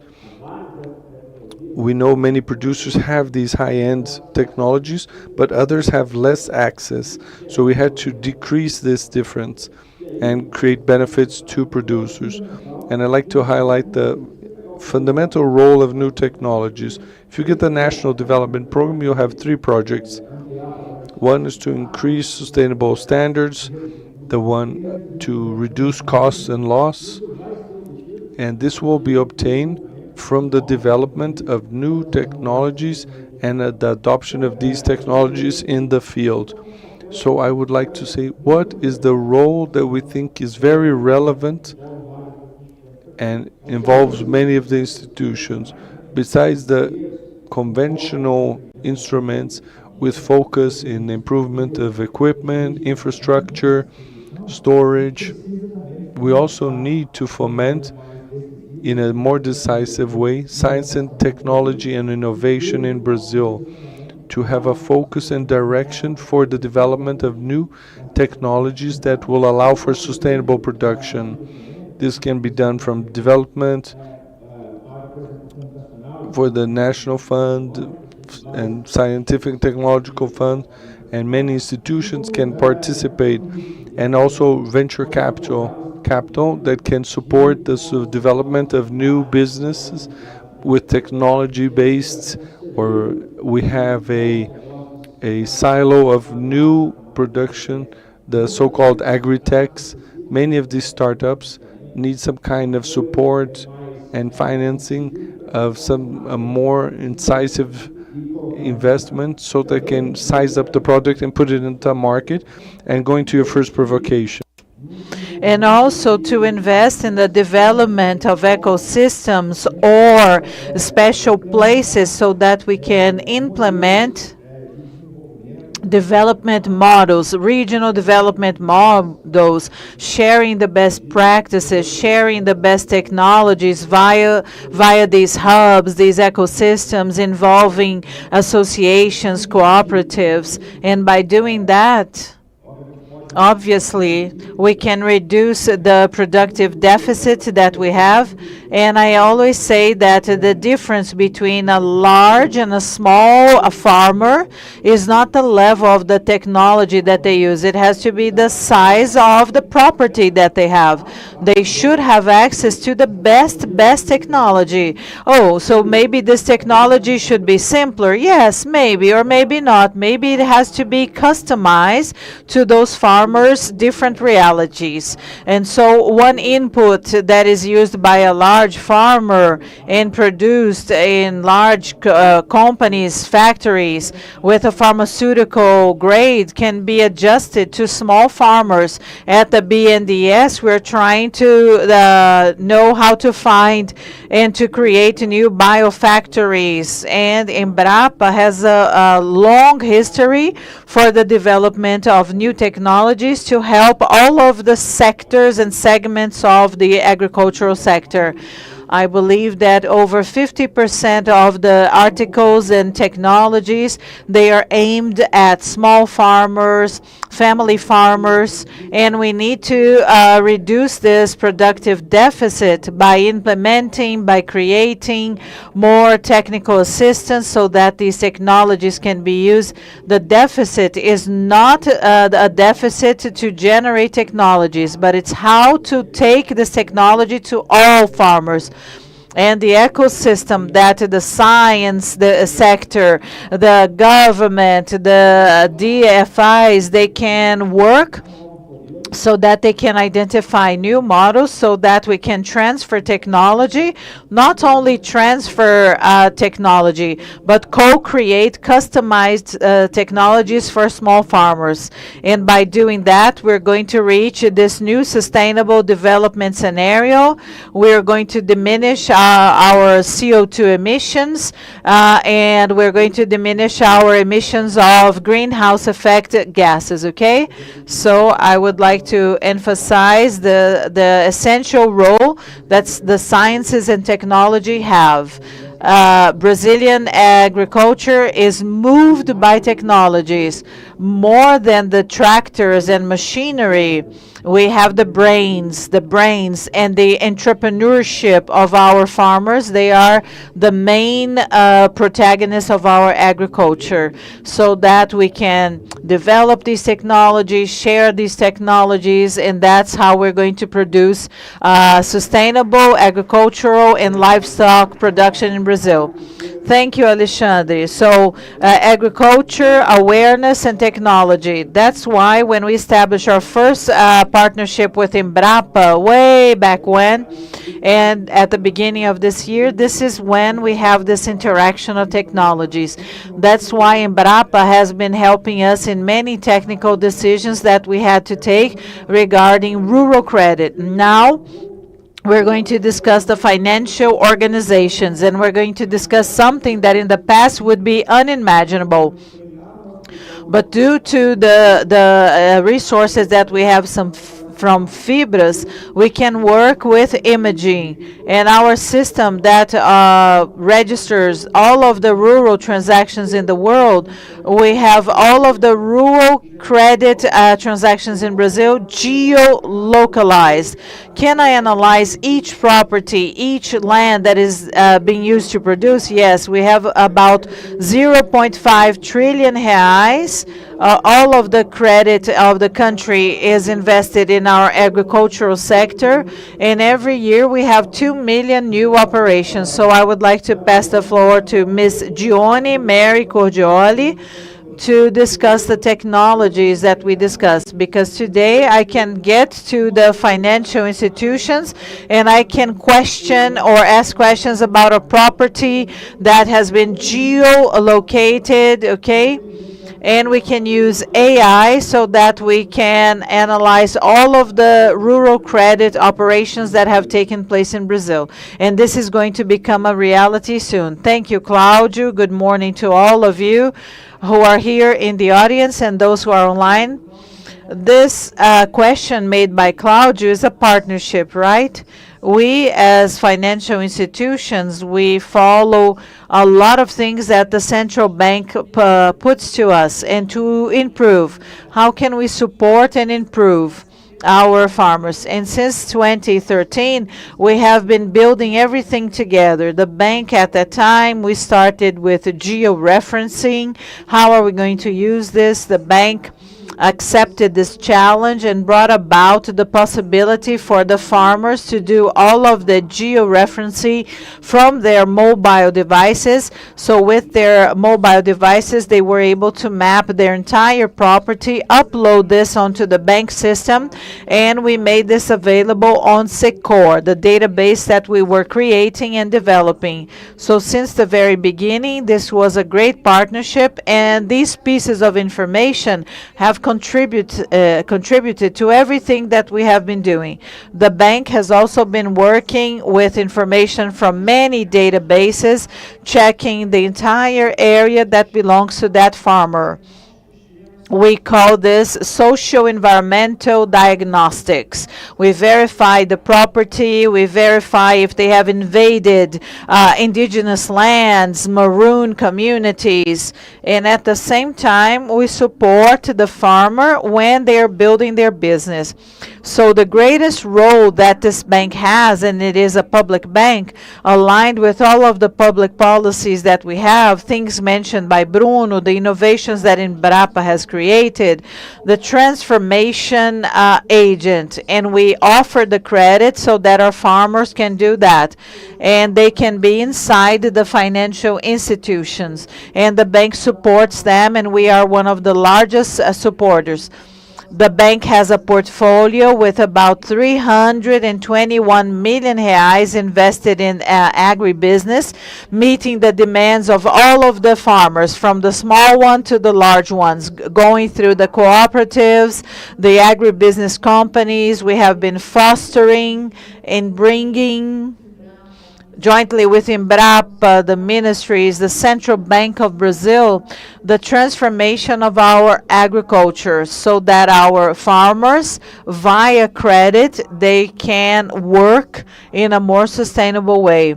So we are talking about, like Mr. Alexandre mentioned, this is the third phase, a transition to a regenerative agriculture.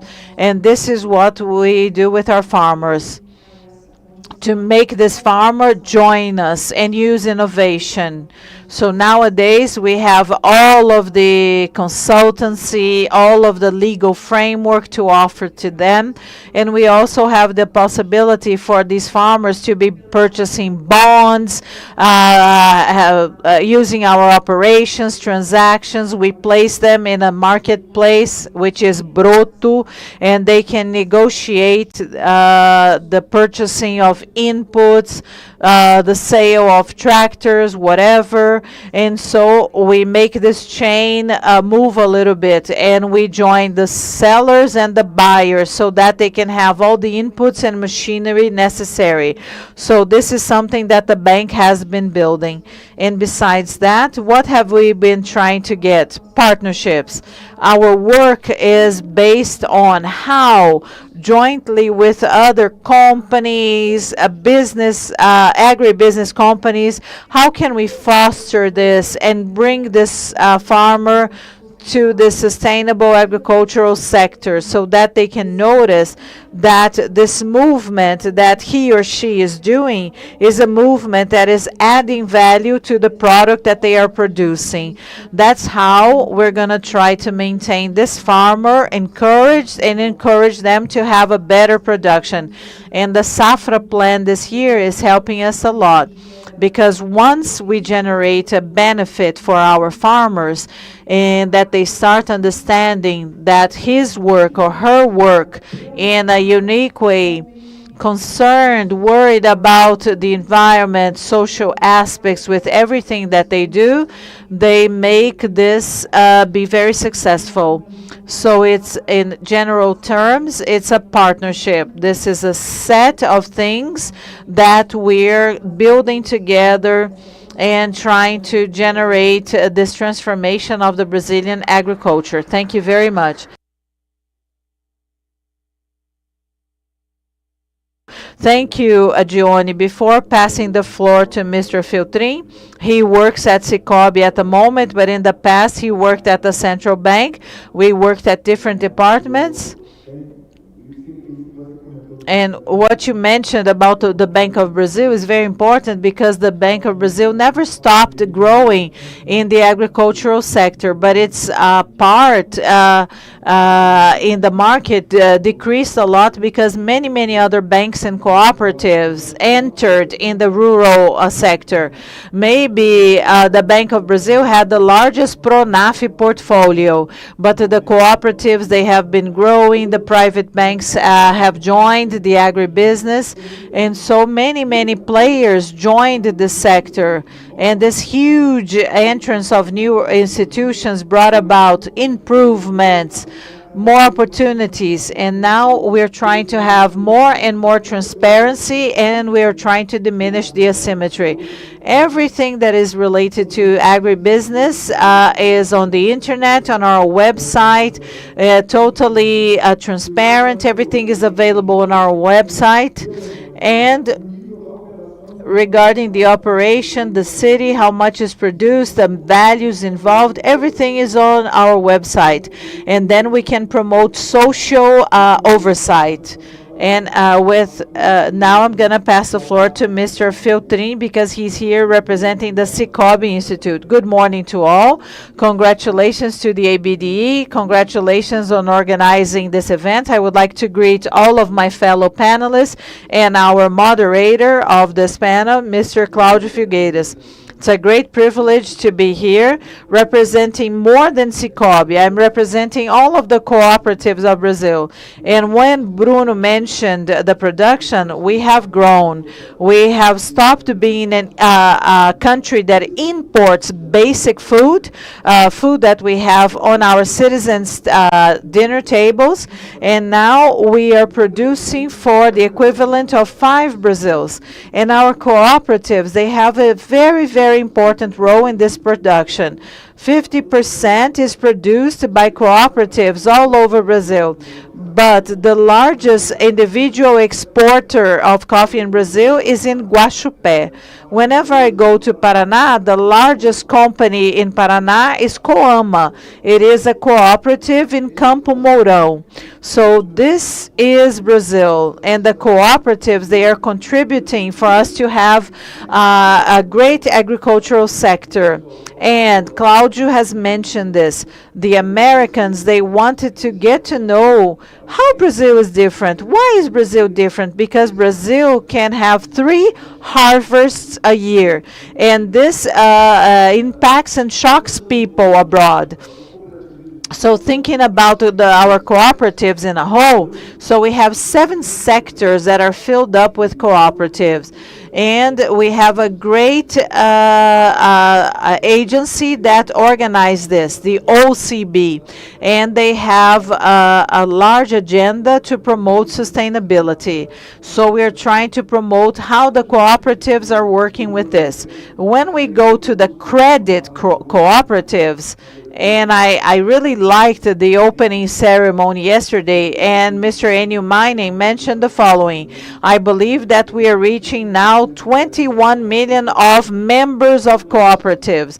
But in the past, it was not like this. 20 years ago, it was not like this. So if I go back to the beginning of the century, the cooperatives were insignificant. And now I have about 1 million members of the cooperatives. The cooperatives only represented 0.5% of the physical bank branches, and we had 0.3% of the financial assets and resources in Brazil. Throughout the central bank, They have been adjusting everything with a very strict regulation, and the cooperatives in Brazil have been answering to that. We have about 20 million members of the cooperatives, and so and so And so the cooperatives, they are unique. Why? Because it is an association of people, and they're closer to our communities. Cicobi is the largest physical structure in Brazil when it comes to bank branches. And this makes our cooperativism seem very similar. And so Cicobi has a huge sustainability front, compliance front, and we have to follow this to the T. And you have mentioned Resolution 4723 of 2014 that gave us the possibility of having a more environmental responsible policy. And in 2020, in our strategic agenda, we have the sustainability agenda. And after 2021, we have a huge list of regulation for the cooperatives, and we have to follow this. All of the financial institutions have to follow this. At Cicobi, we also have this agenda. We have the compliance agenda and the performance agenda. Where do we want to arrive at? So they are in the S1, S2 categories, and so they have their stability and sustainability committees. And so they have already created their sustainability committee. And this is connected to the board of directors to follow up everything that is happening at Cicobi when it comes to sustainability. And our plan has many, many fronts aimed at delivering consistently sustainable products and services to our members. And so what the members can do. And just to sum up, I'm almost wrapping up. And so I have a video to share a specific case with you guys, a sustainability case with you guys. We have a Sustainable Rural Award, Sustainable Rural Production Award, and we aim to give a prize to our members who are investing in agribusiness in a sustainable way.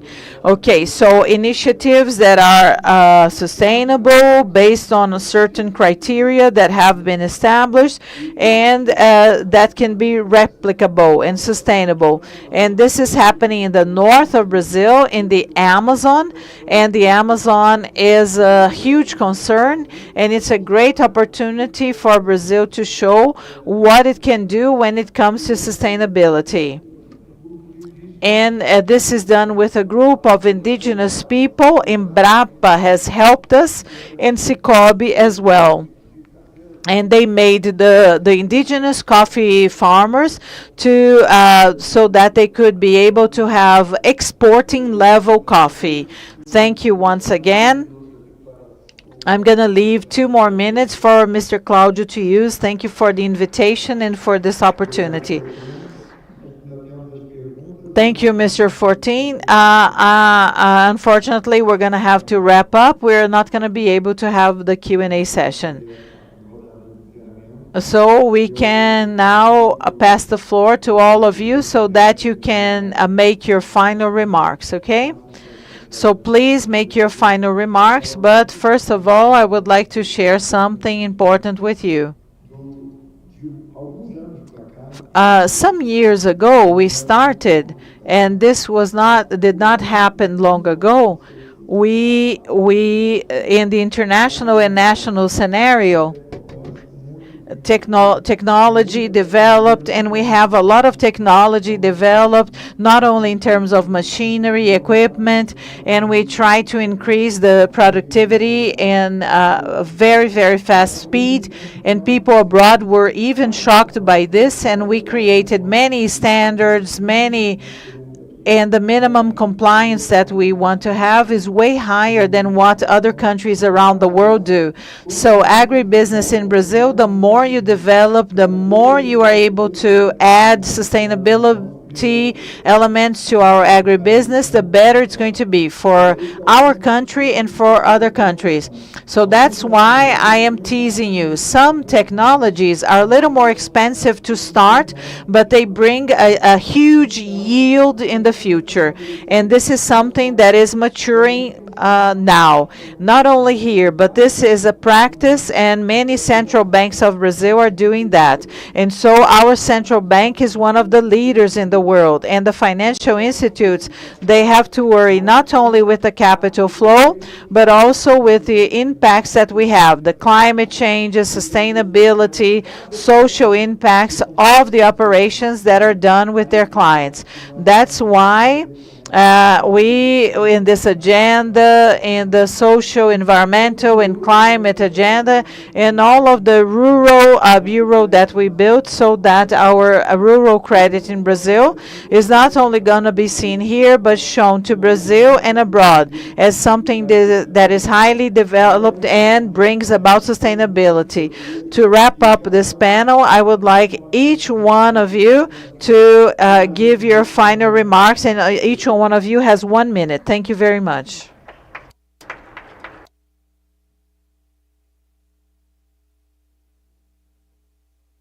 Thank you for the provocation.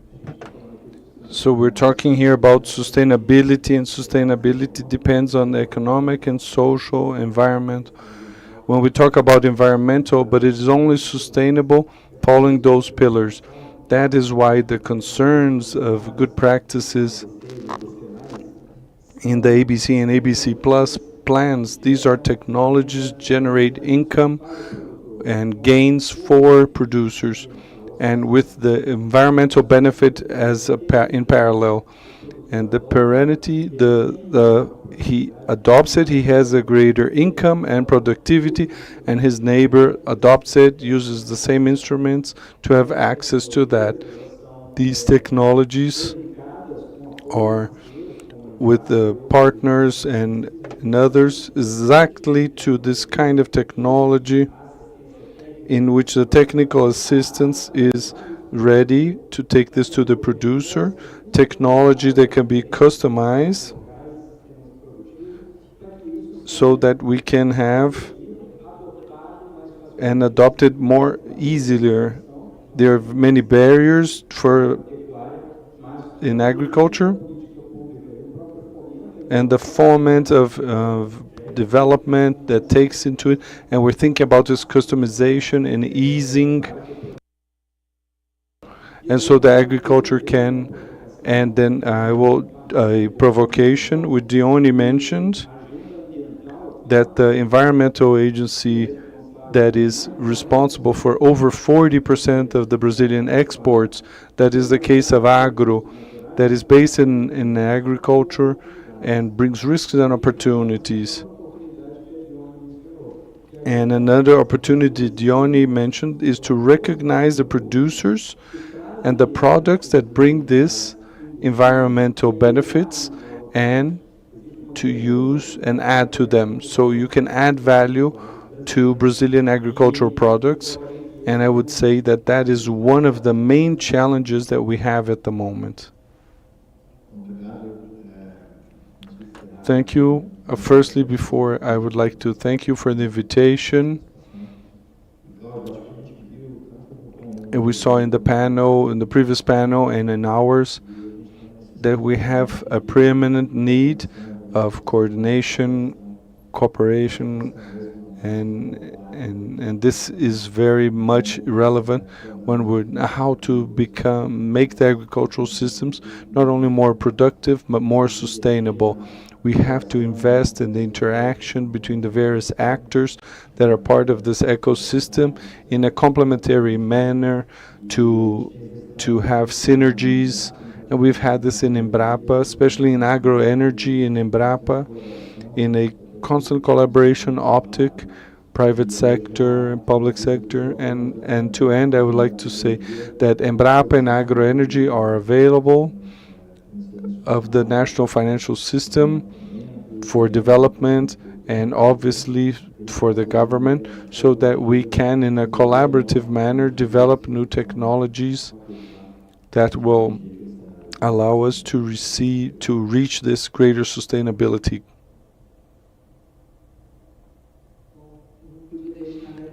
And this is an important topic for us when we talk about adding value to the producer. How can he, when he can see when this transformation will change a lot from what we're going to have henceforth? The bank is representing the form of conceding. When we talk about development, we talk about credit.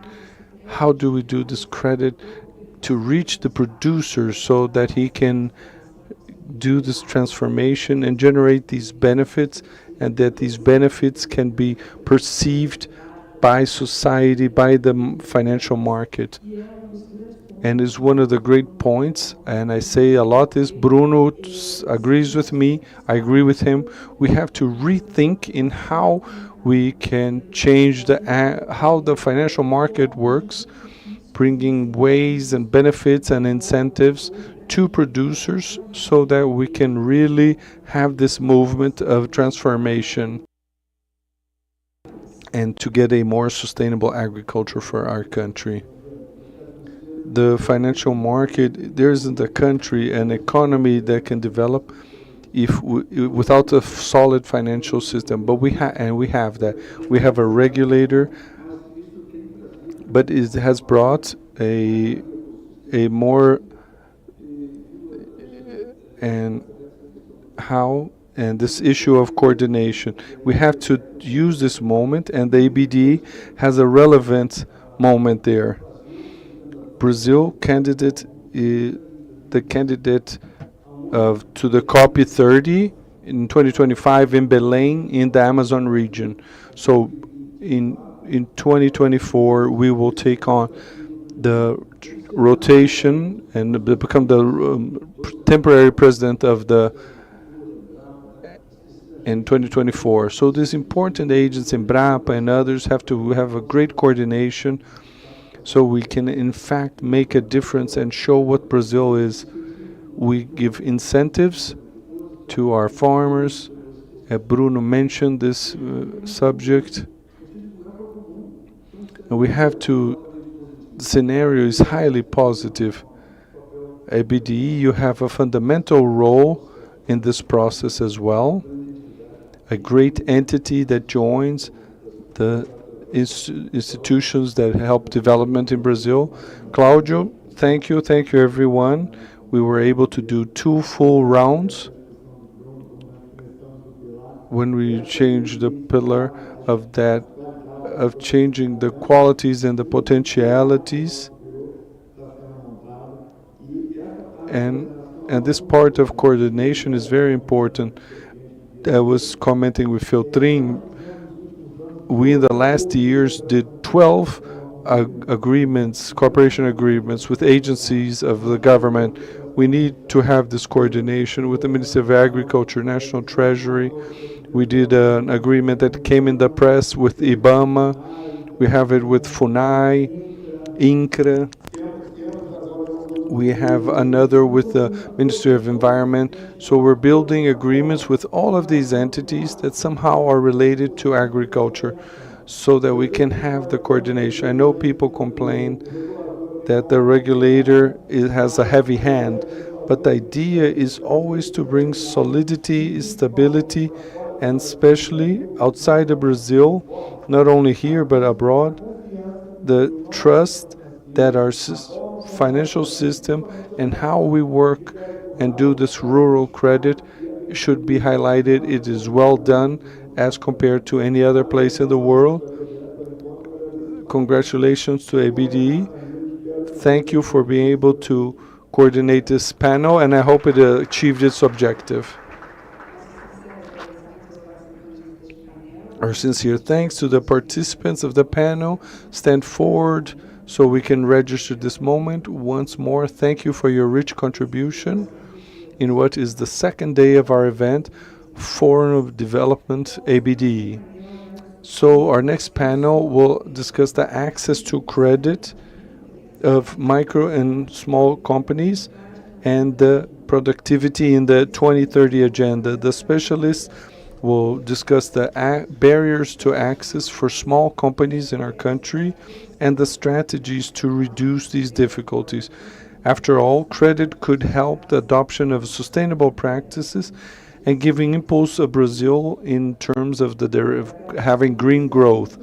To deal with this subject, we will now call the director of the International Labor Organization, director of the office of the ILO in Brazil, Mr. Vinicius Pinheiro. We'd like to invite the manager for policies for sustainable development policies from the Northeast Bank, Mr. Valdir Machado Neto. We'd like to invite the manager of the capitalization and financial services of the Brazilian Service of Support to Micro and Small Companies, SEBRAE, Mr. Antônio Valdir Oliveira. And the comments will come from the president of the Agency of Development of Rio Grande do Norte, Mrs. Márcia Maia. Very well, we are ready for one more round of conversation, one more debate, and feel free, Mrs. Márcia Maia, please.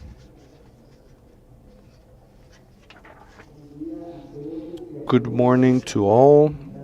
It's a pleasure to be here in this 8th Development Forum promoted by ABDE, and I would like to take on the opportunity not only to thank for being invited to moderate this panel with such an important theme, but also like to congratulate the ABDE for the organization, and in the name of the President Celso Pancera and Cristiane Vinturini, that is here with all of her team of the ABDE. I like in this moment also to greet all who have here been mentioned by our ceremonial, and also to talk a little bit about our experience in the Agency for Development in the Rio Grande do Norte. I'm the president.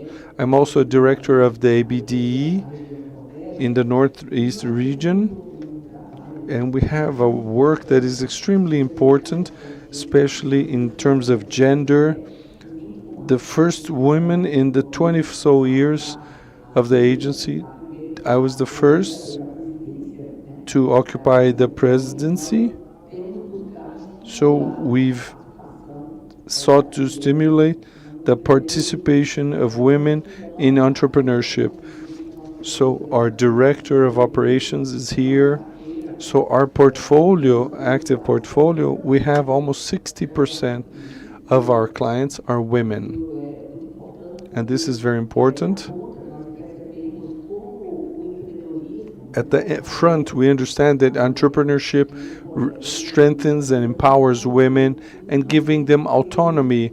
We have success cases from our development agency that made women, that took them from that cycle of violence and domestic violence and took them out of that. And we also created lines and specific products with segments, giving opportunities to segments that had never been helped by a development agency, like family agriculture, fishing in the Northeast, that is very strong, be it family agriculture as solidarity economy and other. So what we seek, besides being present in almost of the 160 municipalities of Rio Grande do Norte, through our partners, we notice also that this work that focuses, especially in the microcredit, that is responsible for 98% of our active portfolio, we were able to give impulse to the local economy. When we finance a family agriculture that will buy the stock in his municipality, sell in his municipality, we make the economy circulate and we are promoting development. And before handing the word to the other panelists, I would like to say in a research of our credit lines, our products and services, we only met 11 of the SDGs, Sustainable Development Goals. And we did a specific credit line with the Bank of Northeast in of sustainability, and this credit line is ready to be operated with credits from the FNE. And since we're short on time, let's start. Let's hand over to the first panelist, Vinicius Pinheiro from the ILO in Brazil. You have 10 minutes. Thank you, Marcia. Thank you to all. It's a privilege to be here. I'd like to thank the ABDE for the invitation, and for this initial message, I'd like to highlight 3 points. The first is that the micro and small companies are the backbone of creating formal jobs in Brazil. If you see the stats, 75% of entrepreneurship came from micro and small companies. We want to create the 2030 agenda, especially number 8, which is decent jobs and economic growth. And this cannot be done with the small and medium companies. They are the backbone. I mean this with salary. Of course, if we talk about informal job, it would go over 90%. And those are the indicators we have all over the world. And at the same time, it's the backbone, the engine of the economy, and creates job. The small and medium company is the fragile link in terms of climate change. We recently passed the month of June. Thankfully, we had this rain in August. June was the hottest, and ever. And not every company can buy an air conditioner. And according to our calculations, the stress related to heat will generate a loss of productivity and jobs of 2.2% until 2030. That's 80 million of hours lost, especially in small and medium companies. And not to speak of other huge efforts and floods like mentioned before, and it will affect the small producers.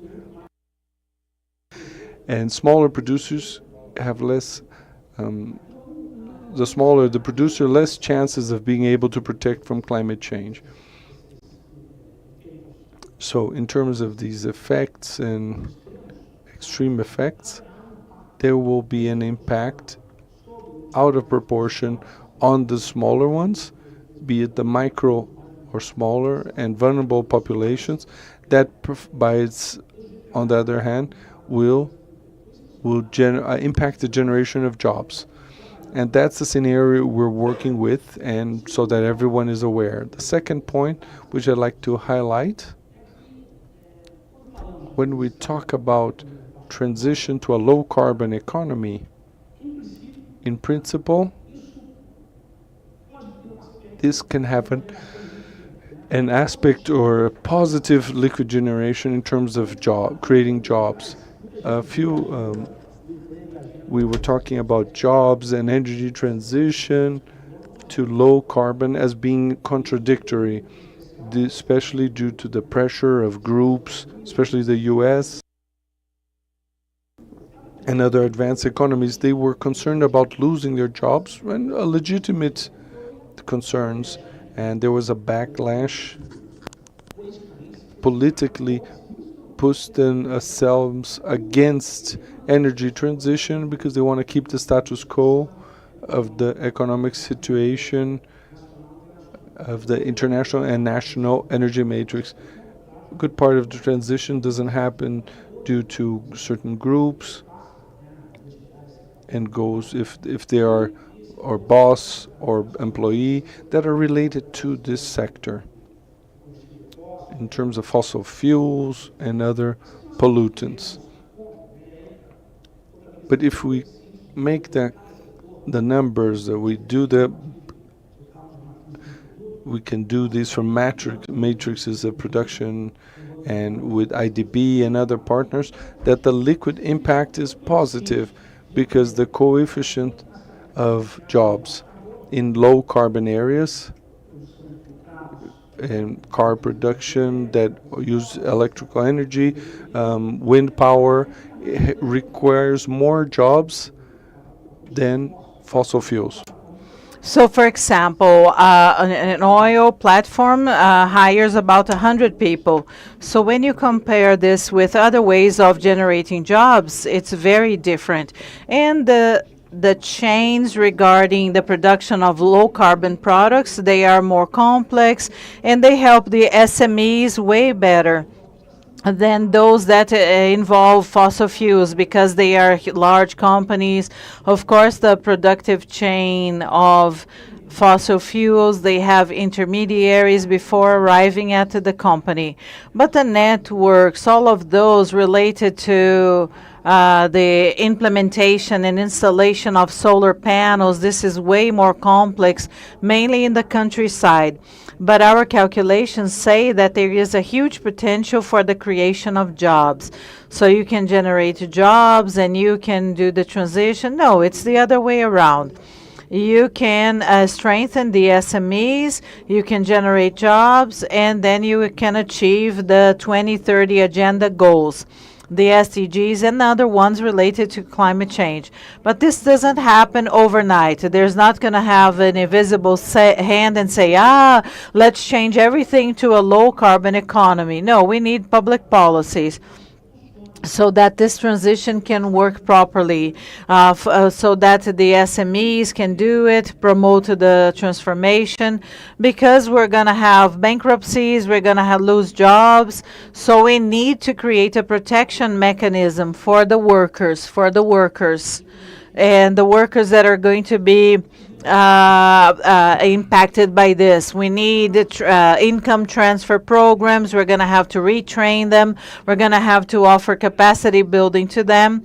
And for the companies that work in many, many sectors, it's important to give them tools so that they can go to other sectors, so that this potential realization of this net gain on top of income, the generation of new jobs, everything can happen. These are policies that I mentioned. They are social inclusion policies, development of SMEs, and the policy for the creation of jobs, technical assistance, technical aid. So these practices, they must be adopted. This transition is not going to happen overnight, but if we do it well, it's going to generate positive impacts. We're going to generate new jobs. And also this is going to be better for the planet. And something else that I would like to emphasize is what could these policies be? And then I can pass the floor to my colleagues. We have three types.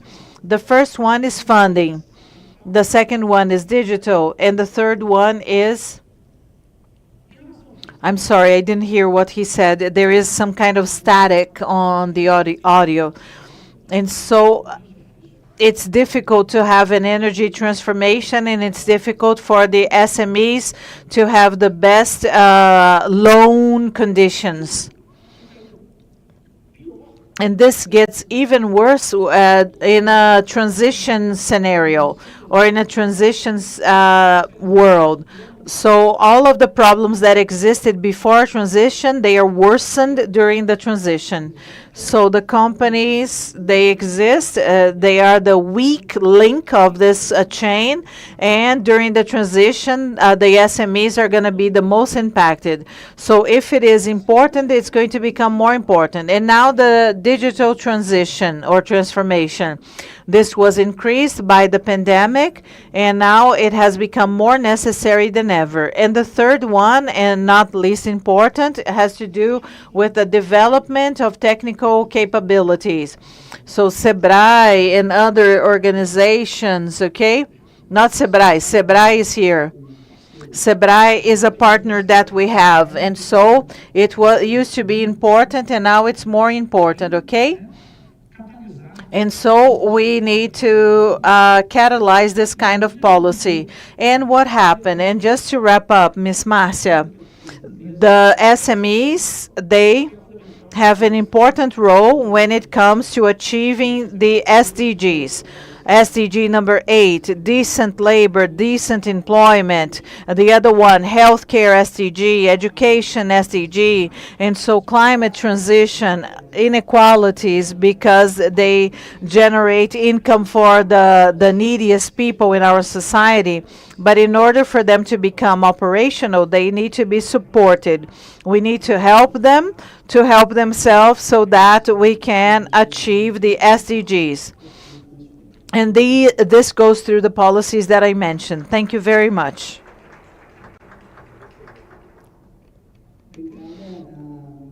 Thank you very much, Mr. Milton, for all of the explanations given now. We are not going to have questions now. Let's pass the floor to the next panelist, Mr. Antônio Valdir Oliveira, Manager of the Capital and Financial Services Department at SEBRAE. And he's going to discuss mainly the initiatives carried out by SEBRAE. SEBRAE is one of our major partners in Rio Grande do Norte. They are present in all of the municipalities in our state. What are the initiatives that SEBRAE is having to offer digital transformation and other opportunities for the SMEs in Brazil? You have 10 minutes. Thank you very much. Good afternoon, ladies and gentlemen. I think it's good morning to all of you because we haven't had lunch yet. It's a great pleasure to be here. I would like to start by sending Mr. Décio Lima's regards to all of you. Unfortunately, he couldn't be here today because of another appointment, but he talked with me a lot about this debate, how important this debate would be, and he has sent this special regards to all of the panelists, to the moderator, and to everybody in the audience. Talking about credit and the difficulty in getting credit by the SMEs is a topic that the years go by and the problems remain. We have the same problems. So if we had a conference about 20 years ago, we would still be debating the same problems and points that we are debating nowadays. And this is a huge obstacle for this development model that we really fight to have, which is a development that generates job and disseminates and spreads out income. We're talking about individuals that represent 99%, 98% of the companies registered in Brazil. And they respond for over 50% regarding the generation of jobs. In 2021, during the pandemic, in 2021, the SMEs, they were responsible for 70% of the jobs generated during the pandemic, the most difficult moment Brazil has ever gone through. We're talking about people who answer for the jobs created in Brazil, and they have 27, 28, 29% of the GDP. And the remaining 70% is really concentrated in the hands of a few. They concentrate the wealth. We have the medium and large companies, okay? So we cannot talk about the development, distribution of income, and generation of jobs if we don't start helping the SMEs and the micro companies as well. And how can we do that? We can do that by helping them And Sebrae does great work when it comes to this, but credit for these micro, small, and medium-sized companies is essential, mainly in this post-pandemic period.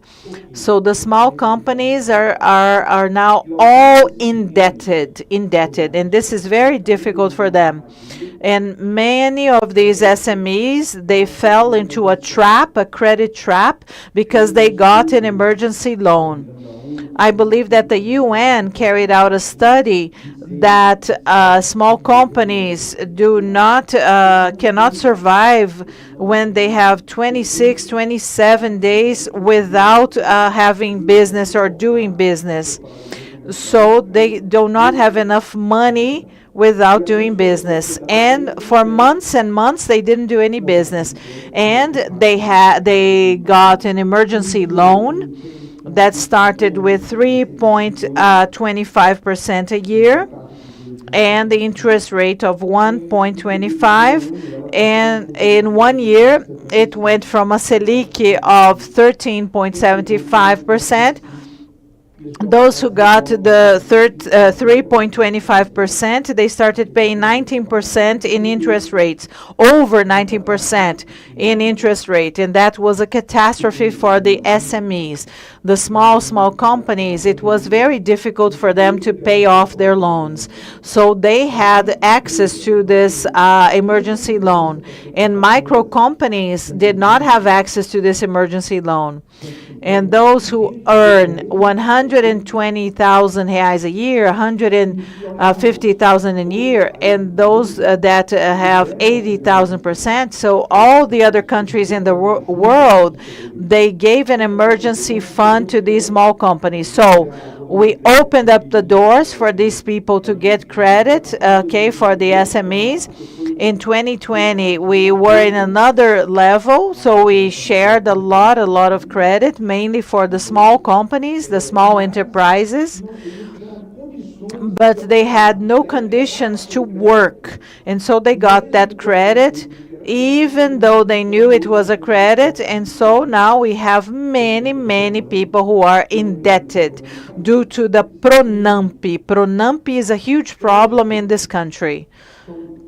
Credit offers two challenges for the small enterprises. First, access to credit. The second one is having a cost that is compatible to their business, because they do not have scales. They cannot scale up their operations. And so the Selic nowadays is like in high, super high. What we do to our small companies is absurd.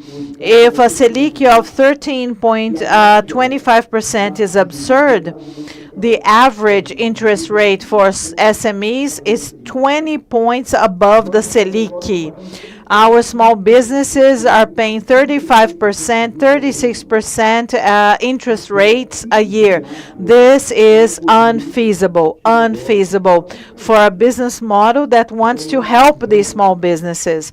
So we truly need to work better, What are the true costs of these transactions? Because I said the two main challenges are access and the costs. Access, Sebrae and the government, they have their own insuring organizations, because the banks, they have statistical models, and we cannot argue with these models. They give a condition that they can receive the credit and pay it back, or offer the credit and get it back. So the risk of these companies is based on statistical models. You cannot debate this with a large bank. So these statistical models, when they set forth the risks of these credit operations. And so they can analyze the behavior, the credit threshold that they can have, but risk is essential, because then the bank can understand. The bank does not does not lend because it does not want to. And so the collateral is a big issue. The collateral is a big issue. Those that do not have collaterals to offer, real collaterals, collaterals that are going to tell the bank that yes, you can lend this money, yes, this credit is going to be paid back. This interferes in their model so that they can analyze the risks. Which initiative did Décio Lima give us? Which challenge did he give us? We have the FAMP, which is an approval fund, and I believe it's one of the longest funds in Brazil. It is 28 years old. It has trillions and trillions of reais in resources, and it has operated. It has helped over 600,000 small companies. So 600,000 small companies got credit because via this fund we were able to help these small companies. And maybe in the following 3 years, 3.5 years, we're going to be able to triple these resources. This is what we were told to do, and we're going to work along these lines. And working with banks, the Northeastern Bank approved it jointly with COFAMP, and we're going to sign an agreement in September, if I'm not mistaken. BASA has already received the authorization to do that. Its board of directors authorized them to do that. We are already working with Caixa Econômica. Banco do Brasil may start working with us in October. I believe that October the 5th is going to be the date, and we're going to sign a partnership with the Bank of Brazil. And we are negotiating with the BNDES so that we can have a huge regional fund and reach the private banks. But we can never forget the partners that are essential in this process, the cooperatives, the financial cooperatives. We are already part of the cooperative system. Our operations are mainly concentrated in the southeast and in the south regions of Brazil. We want to take this to the northeast and to the north of Brazil with these insuring funds. And this is Sebrae's strategy so that we can help the SMEs get access to credit. When it comes to the cost, we're talking about funding. It's not Sebrae's job to do that. But we truly hope that we're going to have the interest rates going down, in awareness of the people who discuss this topic to understand that SMEs do not have a profit margin to pay 35% interest rate every year. We are going to help them have access, and then we're going to create a huge problem for them because they won't be able to pay off this credit. And so we need to create a macroeconomic model in Brazil. And I joke around, if the macroeconomic models, they were a single one, so if I ask somebody to think about and place the brain in the oven and the feet in the freezer, they would be having the ideal temperature. So these macroeconomic models, they have to help us. They need to be more humane, more sociable, more social, because this is when we have to help people, rescue people, help them after the pandemic. And we have to find alternatives, because until we end up our extreme poverty, our hunger, and we still have unemployed people, we need to work hard. And to wrap up, the final challenge at Sebrae, it's not this growth only, but the market strategy. We add money, we negotiate, we expand everything, but we need to join those who get loans with our technical consultancy, capacity building, technical assistance. And what is this assisted credit? This is the moment we have to create. How can Sebrae help beyond the collateral, beyond the access to credit? So if we use the central bank data, 1/3 of the SMEs, they have access to credit. The financial sector offers credit to 1/3 of the companies in Brazil. We at Sebrae, we also work with 1/3 of consultancies. And so we meet the demands of 1/3 of the companies that exist in Brazil. What do we need to do? We need to connect them, because not all of them that receive our consultancy, they have had access to credit. So this is our challenge, so that we can help implement this development model in Brazil. We hope that it is prosperous but also inclusive, so that we can solve this poverty's problem and social problems that happened after the pandemic in Brazil. Thank you very much. Thank you to the representative from Sebrae. And now we're going to have when we wrap up this panel, we're going to ask some questions. We are going to pass the floor to Mr. Valdir Machado Neto, Manager of Sustainable Development Policies, and he works at Banco do Nordeste. And he's going to discuss the modernization of our SMEs, the lessons learned, and to say that Banco do Nordeste visited Rio Grande do Norte. The president of your bank was there, Mr. Paulo Câmara, and he was launching a public call for a scientific, technological, and innovation fund managed by a federal agency, and they were focusing on green hydrogen and renewable energies. In the Northeast, mainly in the Northeast, we are a huge producer of renewable energies, wind energy, and we were very happy to welcome the president of the Nordeste Bank, and we launched a public notice of about 20 million reais. So I would like to pass the floor to Mr. Valdir Machado Neto from the Nordeste Bank. Good morning to all. We haven't had lunch yet, so I would like to say good day as well. Like my colleague Valdir, it's a great satisfaction to be here. I thank the Vice President of ABDE, the Executive Secretary Cristiane, the participation of the bank. I represent the Manager of Planning, Mr. Freire,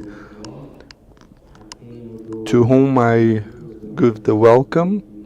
I'd also like to thank our panelists and everyone that is watching us, be it live or online, to talk about the Bank of Nordeste, is to talk about 71 years of history. And within those 71 histories is an accumulation of knowledge and action within this market. And this credited the Bank of Northeast to work with all the ports and economic agents, from the informal micro entrepreneur until infrastructure project with emphasis in renewable energy. It's important to bring these two extremes, one in the base of our pyramid of ports. We have the S from the ESG. The bank is national leader in Latin America in the productive microcredit of 85% of the market in Brazil. On the other side, we also are accredited as a great financiers of installations for renewable energies, especially wind and solar. 12.8 billion just for the informal micro entrepreneurs, and at the other end of 32 billion in the generation of energy. So we are well represented here, many SDGs, and the E and the S and the G of the SG. And to reinforce that our global financing has 70% of contribution that is positive. It's very interesting to see what was shown by the UNDP and to show how much we contribute in this aspect. So allow me an issue here of clients and beneficiaries of small to medium size, to put in that first base of medium size, these clients up to 16 million per year, which is the priority of the bank, and the constitutional fund, which is the main of the bank. We are talking about a fund that in 2023, 38.38 billion. It's a small budget for the demand and all of the potential that we've had into aggregate in the region. Of these 38 billion, I have a priority of application to this public that I mentioned. 51.8 I have to direct to this public, up to 16 million income per year. If I join this to what the Bank of Northeast, which has applied in the last years, and summing the expectations in an estimate from the FNE until 2030, the average 5.6 growth per year, that will give me in 2030 a 52 billion budget. I'm talking about a priority direction of 38 billion reais. And it's interesting to reinforce that the Bank of Northeast has the industrial credit of 56%, over 50%, 55% in agribusiness and rural credit. I talked about market share in the informal microcredit and now in infrastructure, and the bank does that with only 9% of the representativity of the banking system. Something is intuitive that the bank has different ways of acting, and these are the experiences that I will share with you. And starting the base with microcredit, the bank imported a microfinance technology that was being worked in Bangladesh in the Grammy Bank. That was our Nobel Prize that year. He adapted that to the Northeast and created the solidarity help. And guarantee is important, is a difficulty for this public. And if someone didn't pay their parcels, their members, other members of the panel would pay for me, let's say. That doesn't work, they'd say.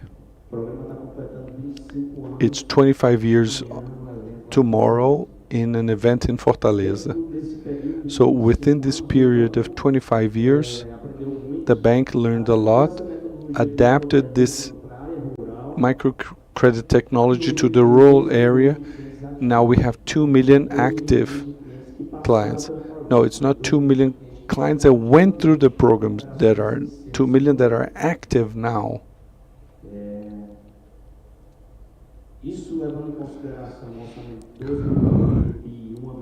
Seeing a budget of 12.8 billion and 10,000 operations daily, you can see the robustness of this program, and the cherry on top, and only 3% default historically. That's relevant. This is a technology that was adapted to the rural mean and transform the reality of the field of the rural areas. Around 500 entrepreneurs are considered of amplified growth, those that have more conditions of formalizing, and they've been working with the methodology since the beginning. So the bank created a specific area, businesses with micro companies, to work, among other things, the transition of part of these clients. Many are individual micro entrepreneurs. And one lesson learned, technology, because I need it. It's no good to have more people, these oriented microcredits. I have to have an aid explaining what is cash flow control. He doesn't know what it is, and he has to apply the money in the activity. Otherwise, he will buy a TV or something more emergency for his family. So this methodology leaves this reimbursement of resources, and we guarantee the financial health of the program. And the lesson learned is technology allied. I need to with 2 million scales. I have to put them into banks to digitalize these, to give that micro entrepreneur autonomy and empowerment. But it's technology eye to eye. You cannot do it without knowing the name of the client and treating him or her by name. And when we talk about microcredit, that directs 60 to 75% are female. This is a standard of microcredit programs in Brazil. When we talk about technology, eye to eye, innovation, and other ways of acting, I also bring another example with the Prodetec. So in Ceará, when we say someone is important, we call them an autarky. When we like someone. So we have a figure in the Bank of Northeast, which we call development agency.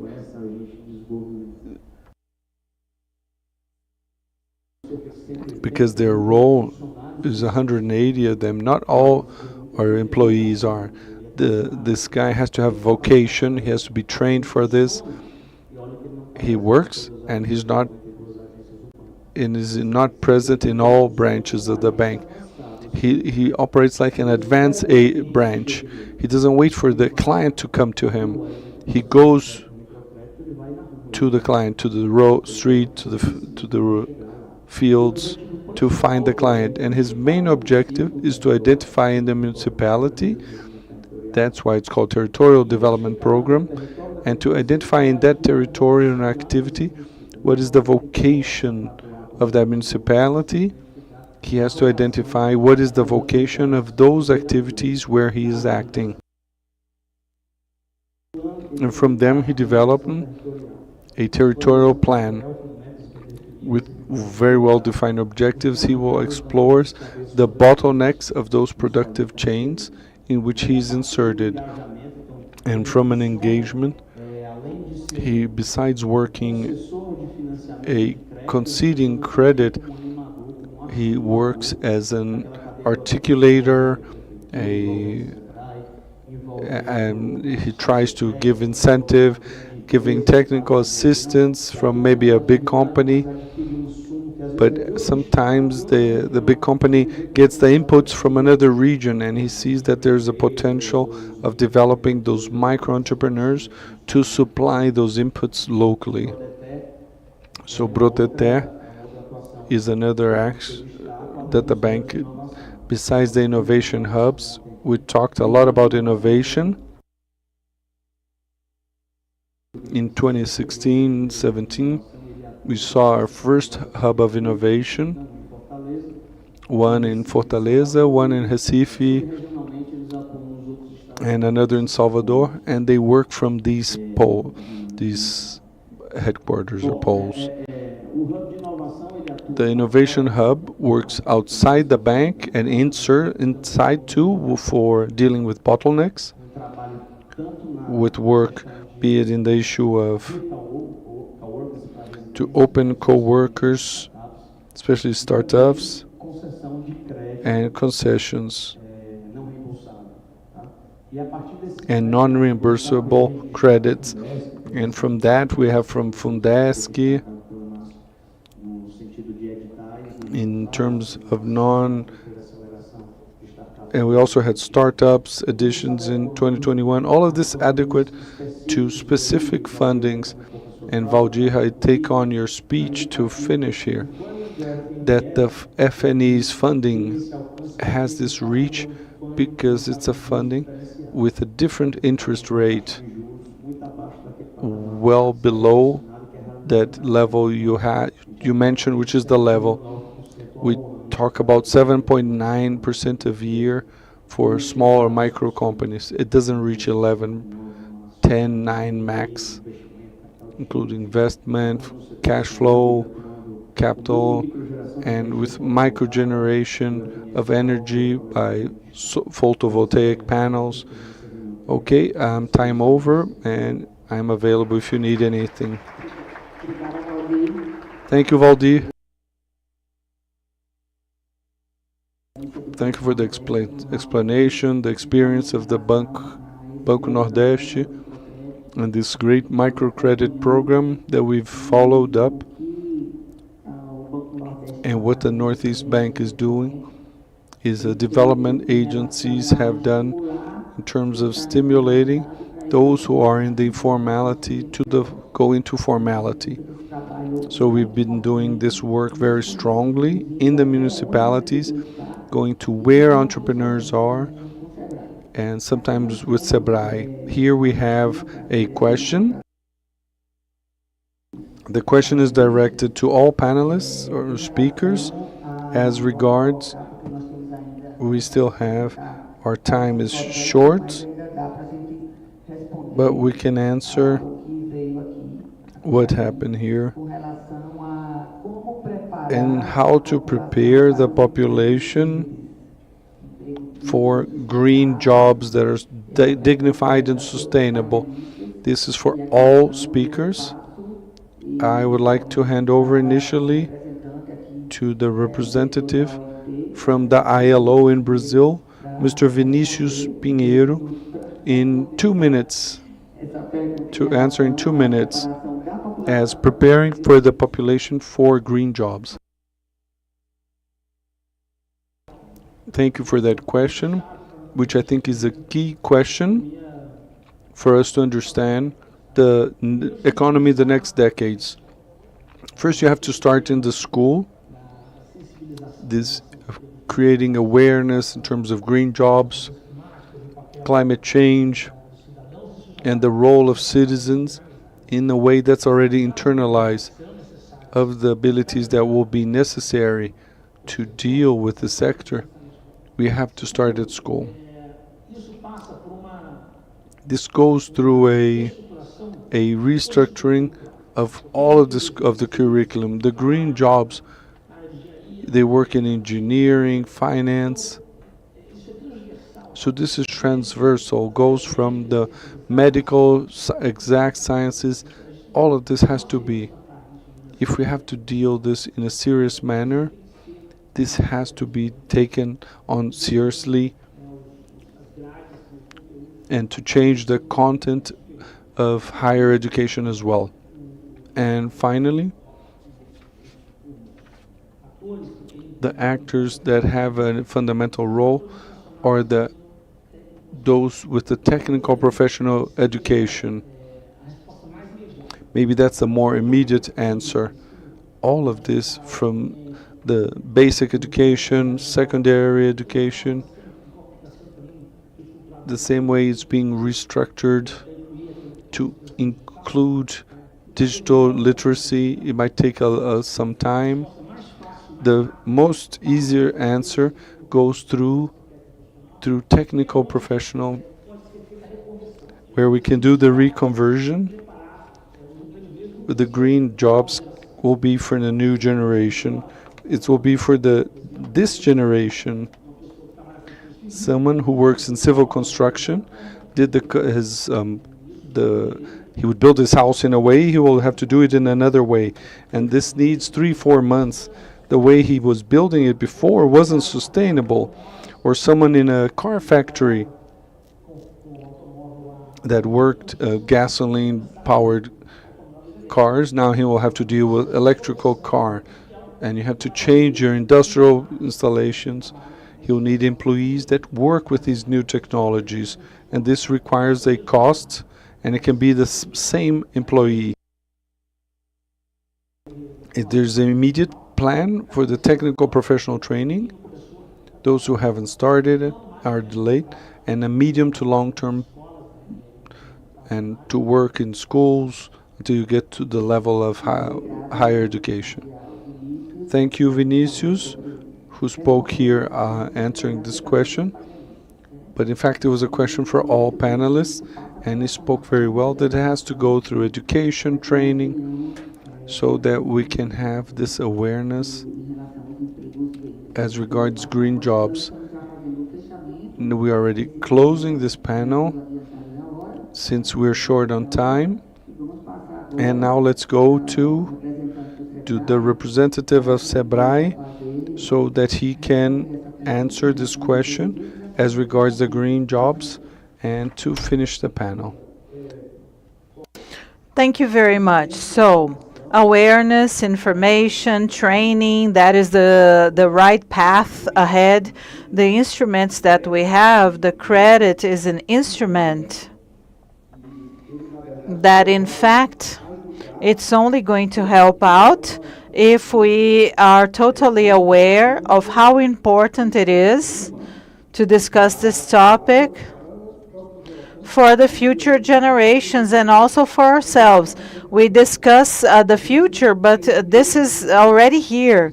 We must have examples given by the government, example given by civil servants, politicians, so that we can make this importance clearer to our society.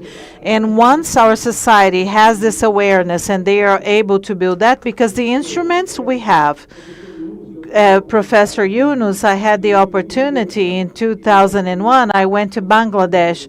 I stayed there for 10 days. I offered credit to villagers. And Professor Yunus said something there that was very interesting. He was not yet the Nobel Prize winner.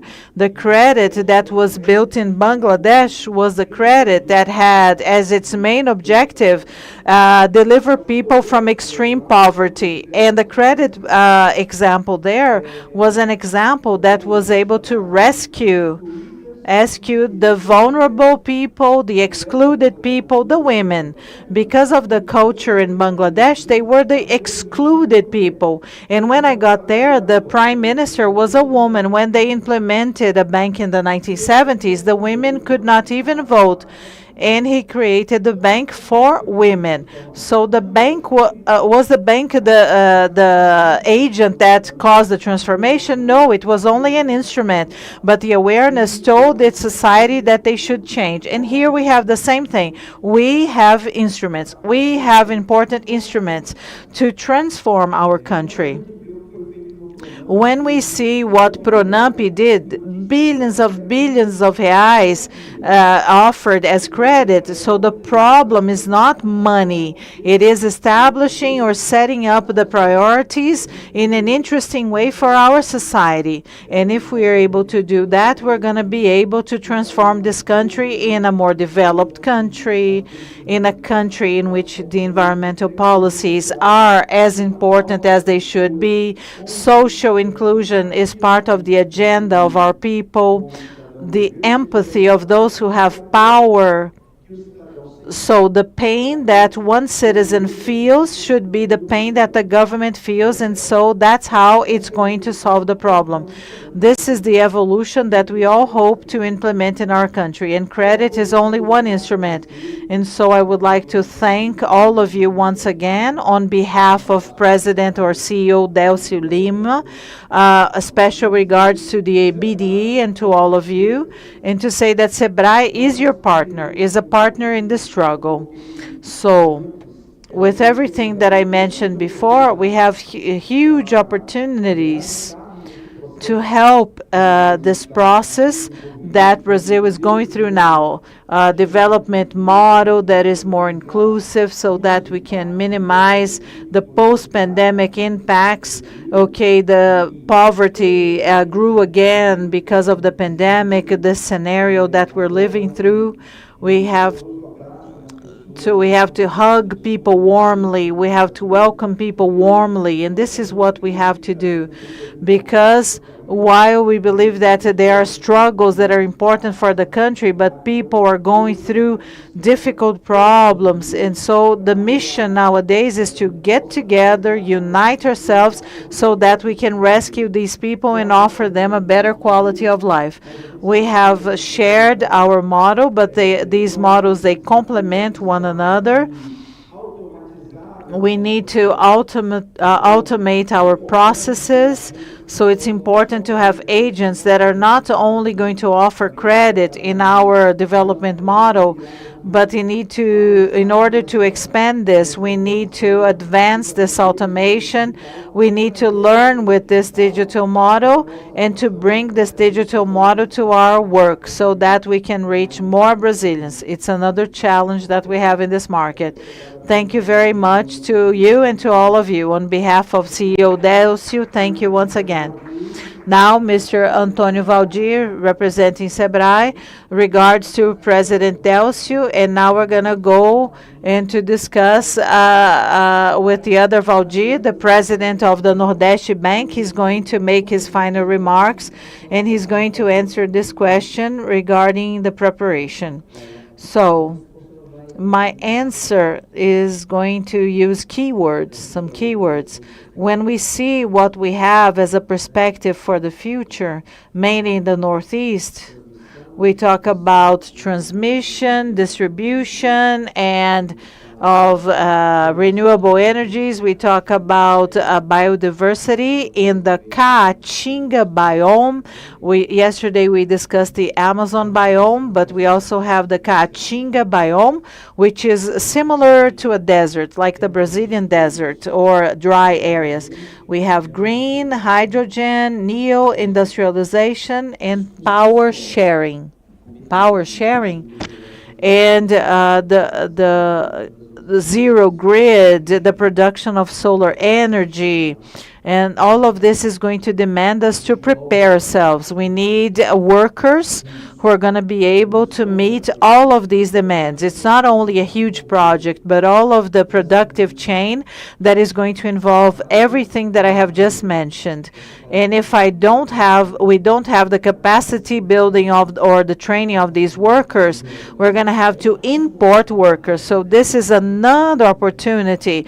Besides the funding, economic development, this is a wonderful opportunity to generate jobs in our region. So to wrap up, I would like to thank the ABDE, to send them my regards, and I wish to all of you a great afternoon today. Thank you very much. Thank you once again. Thank you to the ABDE. We have already gone over our time. And so thank you, SEBRAE, thank you to the Nordeste Bank, thank you to the ILO for all of your contributions. And yes, we're going to continue united. This is the feeling that we have. We're going to continue united so that we can generate more jobs, dignified jobs, sustainable jobs, so that we can reach the 2030 agenda. And I would like to tell you that the credit, as Mr. Antônio Valdir mentioned, is an instrument. An instrument. And we are having the opportunity to see that this instrument is a transformational element to transform the local realities. We're going to where the SMEs are, and we can notice the transformation of their lives, mainly in the excluded communities that have been left out from the development process. The settlements, the maroon communities, the women are leading this process. They are empowering one another. They can have their financial independence by empowering our women. This is what we are seeing, and your experience is a very important experience, the Nordeste Bank, because we have credit that is productive, guided, and it is an instrument for this transformation of our reality. Congratulations to the ABDE. Congratulations for organizing this event, and thank you for the invitation. Thank you, and I wish to all of you a wonderful afternoon. We thank all of the panelists and thank you to all of the panelists. Thank you for your participation. You can stand now in front of the stage so that we can take an official photo. We are concluding the second morning of the 2023 Development Forum, and this afternoon we're going to have more. We're going to have a lunch break now. We're going to come back at 2 p.m. So those of you who are online, we're going to restart today's event at 2 p.m. And our next topic is going to be the innovative development. And enjoy your lunch. And for those who are here, you are all invited to have lunch at the hotel restaurant. And the organizers of the event are going to share the vouchers with you. Enjoy your lunch and see you at 2 p.m. See you soon. Bye.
Hello, good afternoon, ladies and gentlemen. Let's continue today's program, the 2023 Development Forum schedule, the 8th edition of our event that has already become a benchmark in the debate calendar of our country, counts on the institutional support from the UN, from the IDB, the golden support from FINEP, the Latin American Development Bank, the CAF, and also SICOBI and the AFD, the French Development Agency. And also we count on the support of the UNDP. So we are now trying to follow up the discussion of the Brazilian economy, how we can improve the sustainable scenarios of our country in the rural areas, in the urban areas, using SMEs. Now, to open the first panel of this afternoon, the panel is going to discuss innovation and digitization of the Brazilian companies to promote opportunities, inclusion, and diversity. This panel is going to discuss Brazil's potential in the creation of jobs, technological endeavors, and in the access to information technology, the expansion of digital businesses ran by women, and the preparation of companies and workers for digitized productive chains.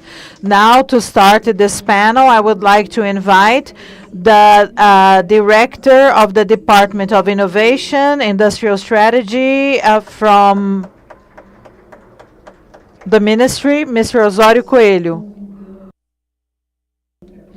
We would also like to invite the head of the Department of Innovation, Industrial Strategy of the BNDES, Mr. Mauricio Neves.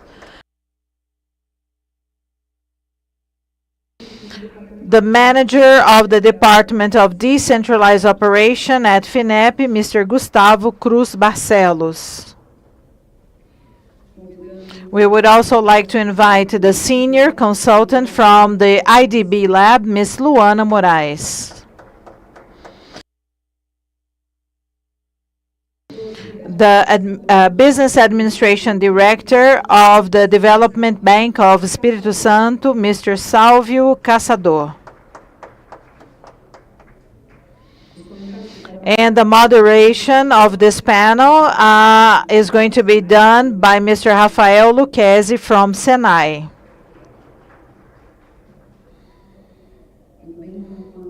Excellent. So while everybody is taking their seats here on the stage, thank you so much for being here.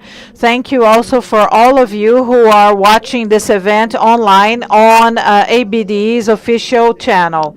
Regarding any questions about our schedule, you can check out the official website of this event. And so now we are all ready. Mr. Rafael Lucchesi, I would like to pass the floor to you.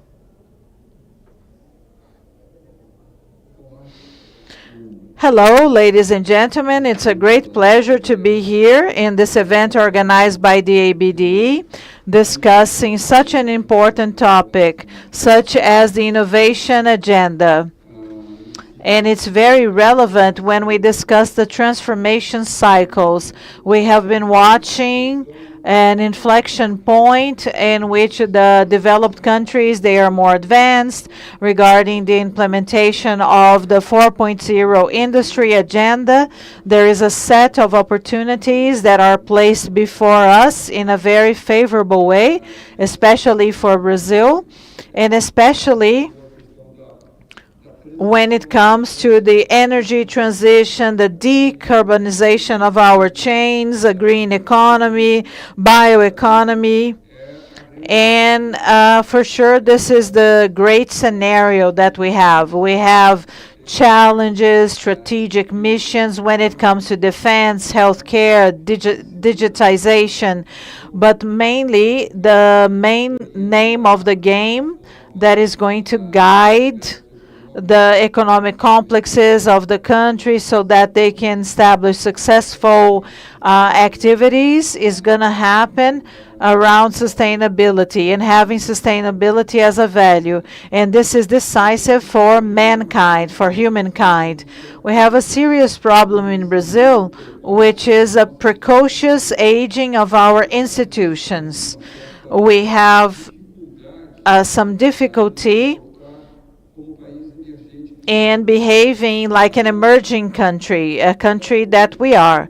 We have already been able to do a better job when it comes to this. Brazil used to be a world champion when it came to industrial and economic development for 50 years. And just like every emerging country, we need to adjust ourselves institutionally. The 1988 Constitution brings in itself all of our institutional framework, even though it has had a political gain, reconstruction of our democracy. We went backwards when it came to the coordination among our institutions, and this has created objective difficulties for us.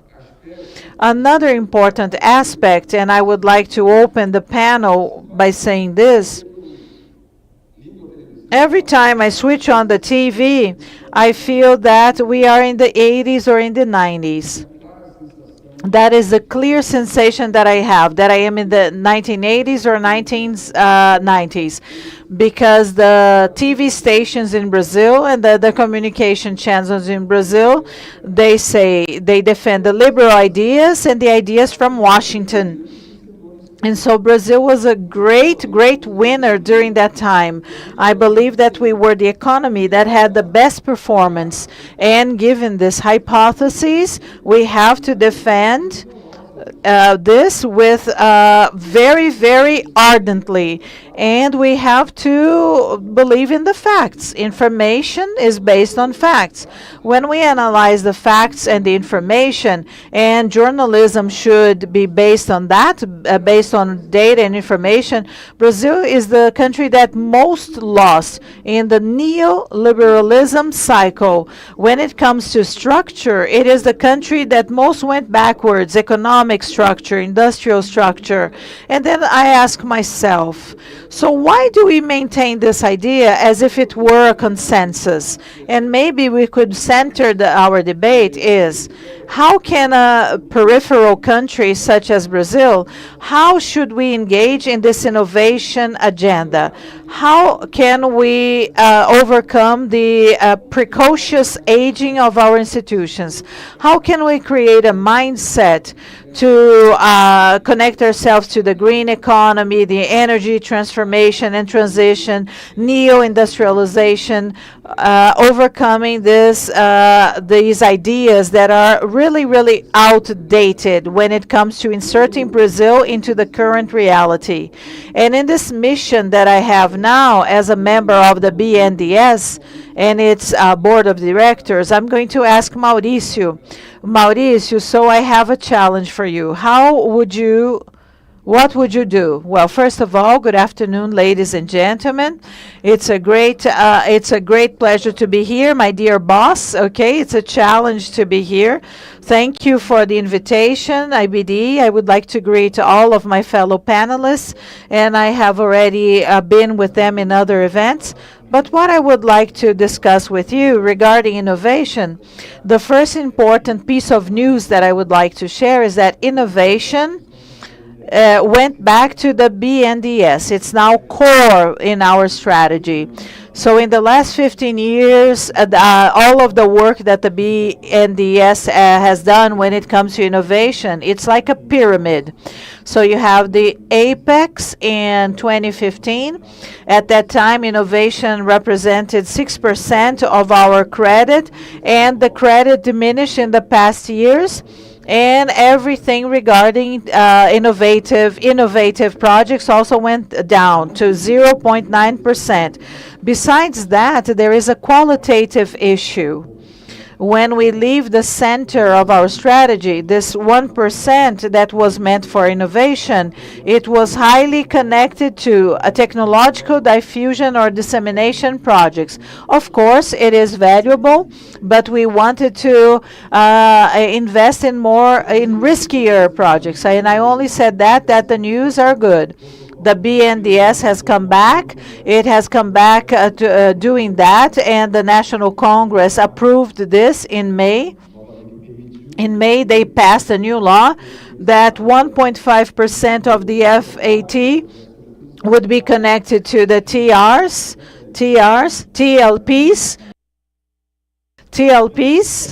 And so something that is recent and that is not well disseminated is that on the 24th, the National Committee regulated this TLP to tell the bank, you should focus on this, on that, to use your resources well, relevant resources, but scarce resources.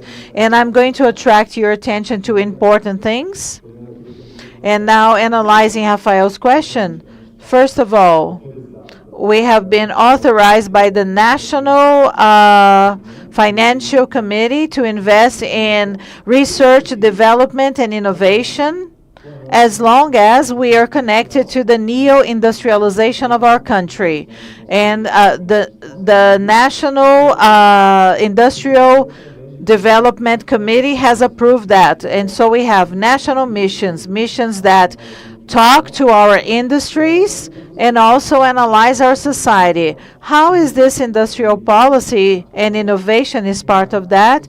Create the necessary social impacts that we need. So the first thing, the TR, when it comes to financing research, development, and innovation, and this is going to be connected to the new industrial policy. This is a first point, and I had to talk about this during the ABDE forum. And so the National Committee also allowed us to invest our resources in technology dissemination projects. And so we're going to focus on something very important, which is the digital transformation. We have lines that count on the support of the ABDE, so 4.0 machinery, 4.0 equipment. And so we need to transform and digitize our companies, and we need services and machinery to do that. And by using the TR, we're going to boost these lines, creating within our new innovation program a program to disseminate technology. I won't have time to mention all of the aspects, but also innovation, environment, technological complexes and plants. All of this that is being thought is not being thought by the BNDES.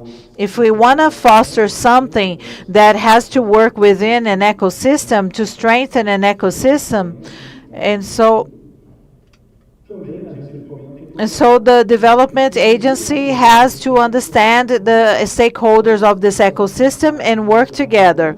So we are going to create a huge partnership with the MCTI and also with FINEP and with the other national stakeholders that we have. But to start off with, since innovation is something that is very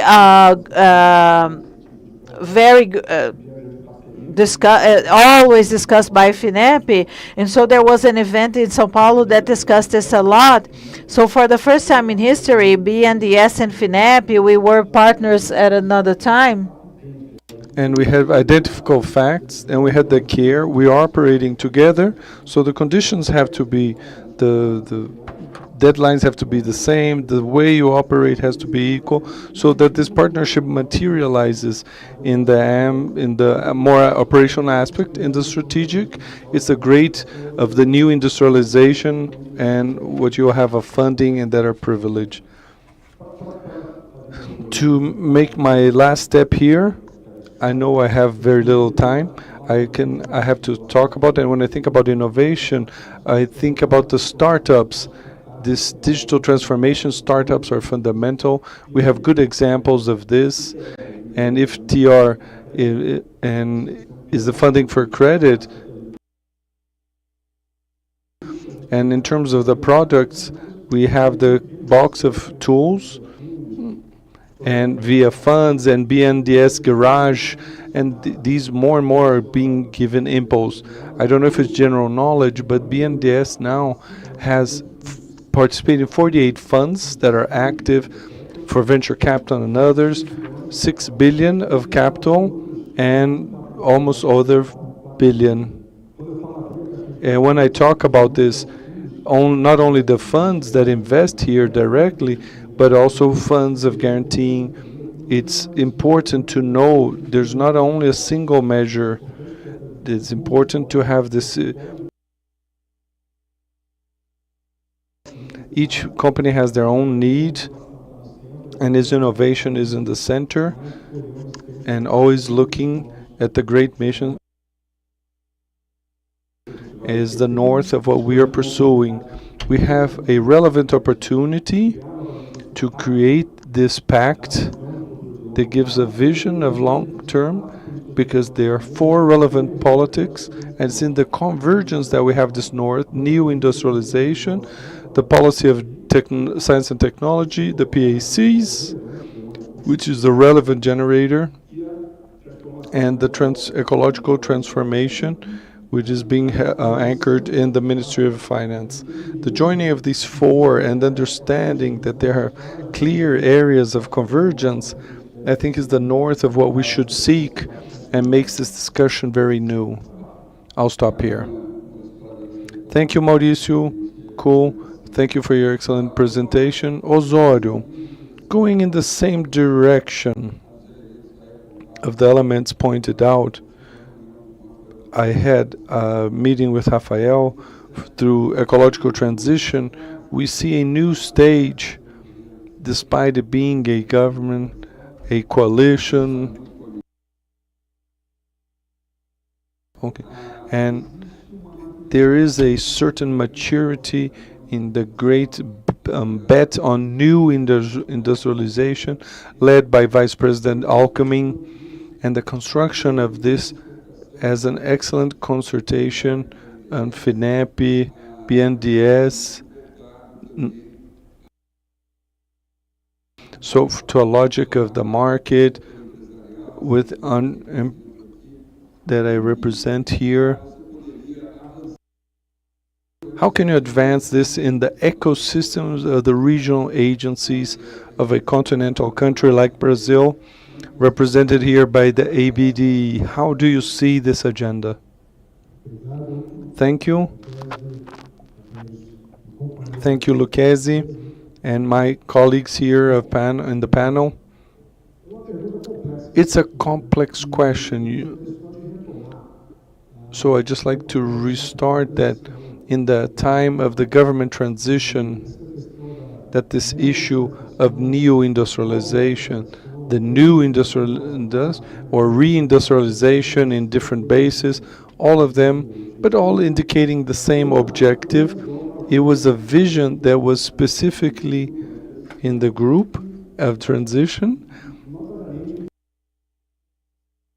And you saw the need of recovering not only of the industrial fabric, but also the science and technology and innovation in Brazil.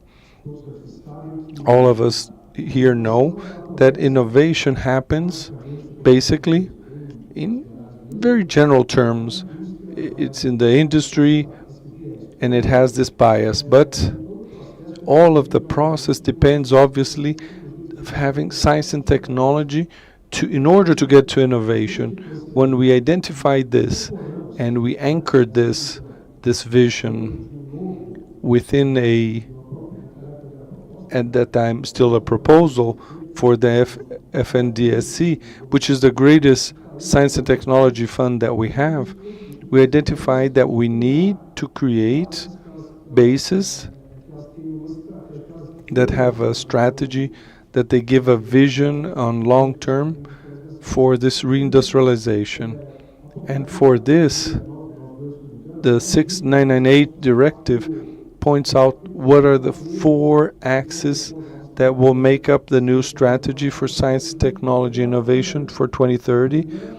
And the first is the reconstruction, is the revitalization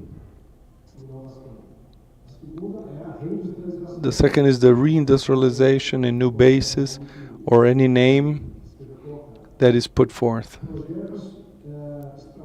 Strategic projects for the country, and finally, science and technology innovation for the sustainable development. So these three axes, they translate all of this that we're saying, the need for innovation to fulfill all of these fields so that we can advance not only in the industrial fabric but also in the industrial aspect. I always say this aspect that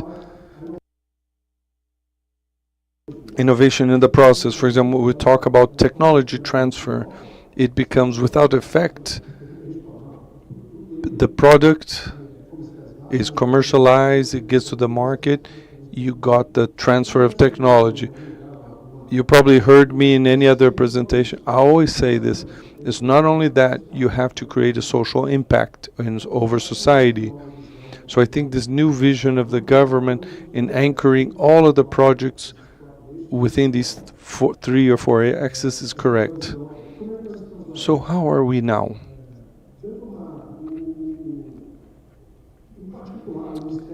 Specific, the Ministry of Science and Technology and Innovation is very focused in this area. In the previous government, the three secretariats, we would congregate in one only. And this we saw, this comes from way back, from our transition group, that the digital transformation should be a theme when people see it, but it should be a theme particularly of one secretariat. So CETAD, and with me, we understand that given the importance of the theme, it would be important to have a secretariat to develop the themes, the policies, the programs in this area.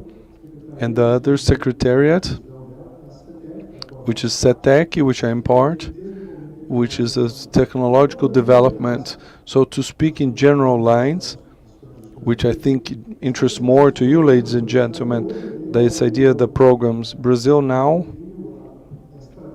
defines the Brazilian strategy of digital transformation of artificial intelligence. The ministry develops programs to support this issue of cybersecurity. Hackers are good, or this was well mentioned by the BNDES, with this issue of startups, innovation environment. I don't know if you've followed up on that.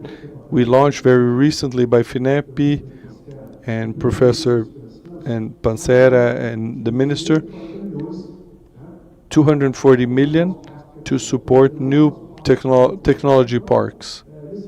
So in that sense, it is important to understand that the signaling is positive for this. But look, as he mentioned, we will be able to disseminate this locally.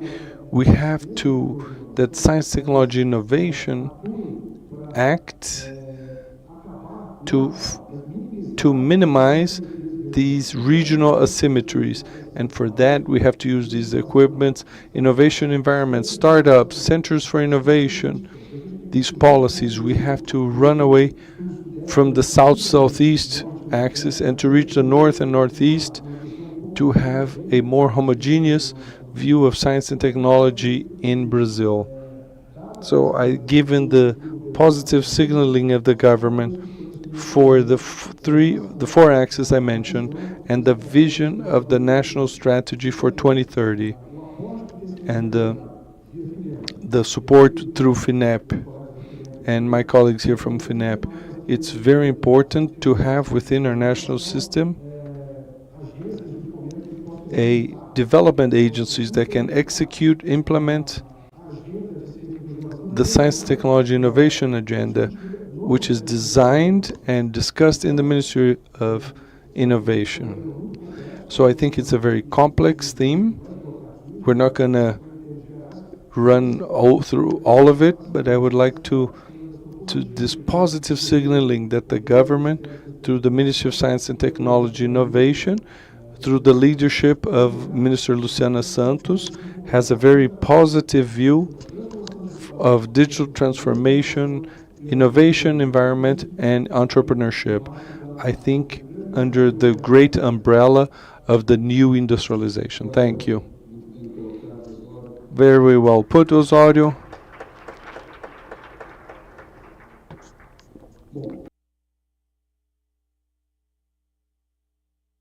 So just likes to emphasize the diversity in this panel. So Luana Moraes, this issue of being in a multilateral agency with an innovative agenda, how challenging is that? And how can it be inspiring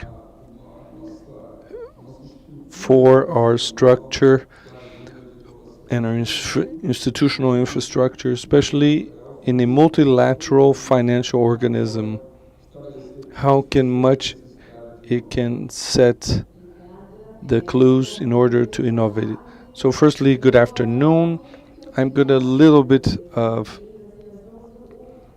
from the BID lab, IDB lab. We are the fun part of the IDB. I don't know who's going to like to hear this. So IDB lab is innovation within the IDB. And what we do is exactly what everything is afraid to do, which is to innovate. Innovation, there's a great risk of failure. And when you get to someone in a bank that has a huge risk matrix, if they say there's a big risk, they don't want it. They want to reduce risk as much as possible. And it was very cool because the bank said we need to innovate in somehow reducing risks. So the IDB lab was created in 2008, and we work with various forms of investment. We have technical cooperation, investments in equity or equity funds or investment funds. So it depends on the degree of maturity of what you're looking in initial stages. And by entrepreneurs, we're talking about startups, business, but also ideas, solutions for a problem of socioeconomic development. So our mission as a group is to improve lives. And I'm going to give two examples. And one of them wasn't even set with Osório. So the first example of a program we have is All in Tech. 2019, Brascoms released a study that only 33% of the employees of the IT area were women. Of these 33%, only 11% were Afro-Brazilian women. So said, there is a problem here. This is something we think have to move. We talk about digital transformation, wanting a more digital country, but we need to train people for this digital country. And within that, there is the possibility of working with diversity and inclusion. And our program was exactly focused in teaching women, mostly black, trans, to program. That seems easy, but in fact, it was a construction. I know I'm biased, but it was beautiful. You work with training, with psychological support, and you talk about inserting these women into the labor market. So we have numbers now that over 50% of them are employed in less than 6 months, and we're raising data. What happens to the other 50%?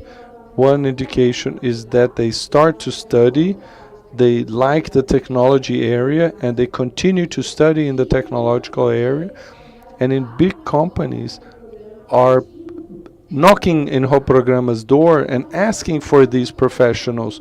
This is an example of how we can use technology through development of a project that we made in order to increase the diversity and inclusion within our technological companies. And I always joke, talk me about problems. I always say this in the bank, tell me your problems. And another problem we have is that Brazil is a huge ecosystem of innovation in Latin America. Brazil or São Paulo? In fact, 70% of the investments of venture capital in Latin America focus in Brazil, but that stays in São Paulo. I'm fr- I'm from the Northeast, so we can't do that. It's not possible that there isn't an ecosystem of innovation in the north and northeast of the country. So we call the Cubo, which is an innovation hub that does connections, very famous. And we said, "Do you want to get into this in this business?" And they accepted, and we did the IDB at the Cube. It's an acceleration and connection of startups in the Northeast with the São Paulo Innovation Hub, because many of these startups cannot survive. They don't have mentorship and they don't have investment. And sometimes we think just training and acceleration is enough for these startups. It's not. They need to have connection with the market, with the innovation ecosystem, the ones who are doing it, the finance,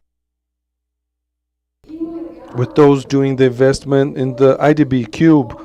And we pushed it more because there is another layer that is not only regional difference, but the difference to whom these funds are going. And we saw that they go to startups led by men and mostly white. So let's push the limits a little bit more. So in the procurement in the IDB to the Cube, that we wanted gender and diversity be at the founding company of the startup, at the C levels, CEOs, COOs, etc.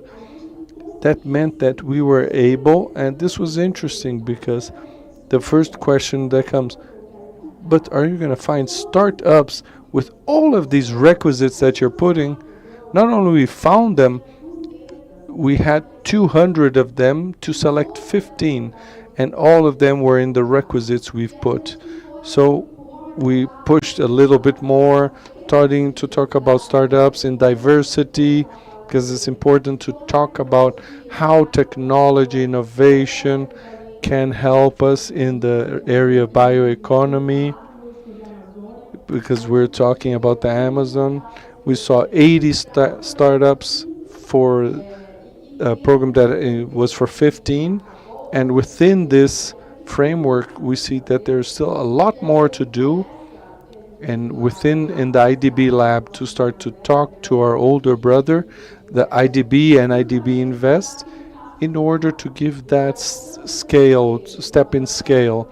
And the importance of having an innovation lab that looks not only at the technology, the innovation, but also inclusion, is so that we can create learnings, so that we can do it in scale. And I'm available.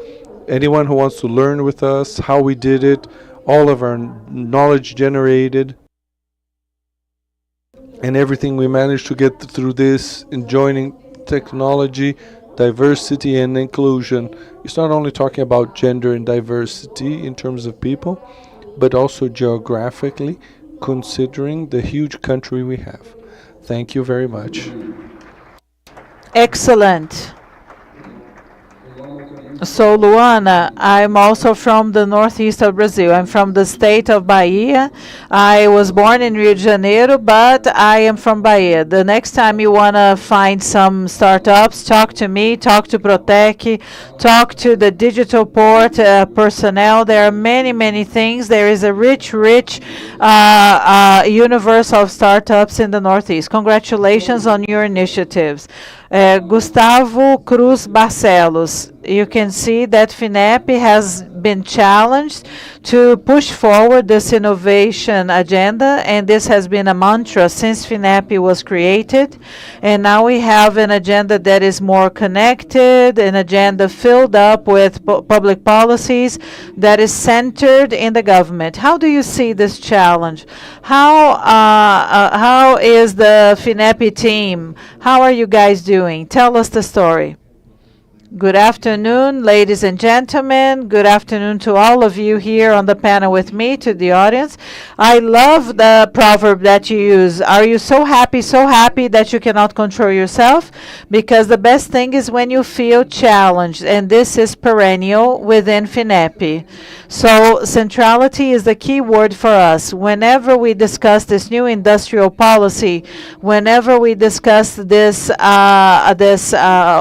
objectives based on missions, it has already been mentioned here. We're talking about coordinated actions between FINEP, the BNDES, innovation, industrial development, all of these drivers. Another very important point when we talk about the innovation ecosystem in Brazil has to do with the perennial status of our resources.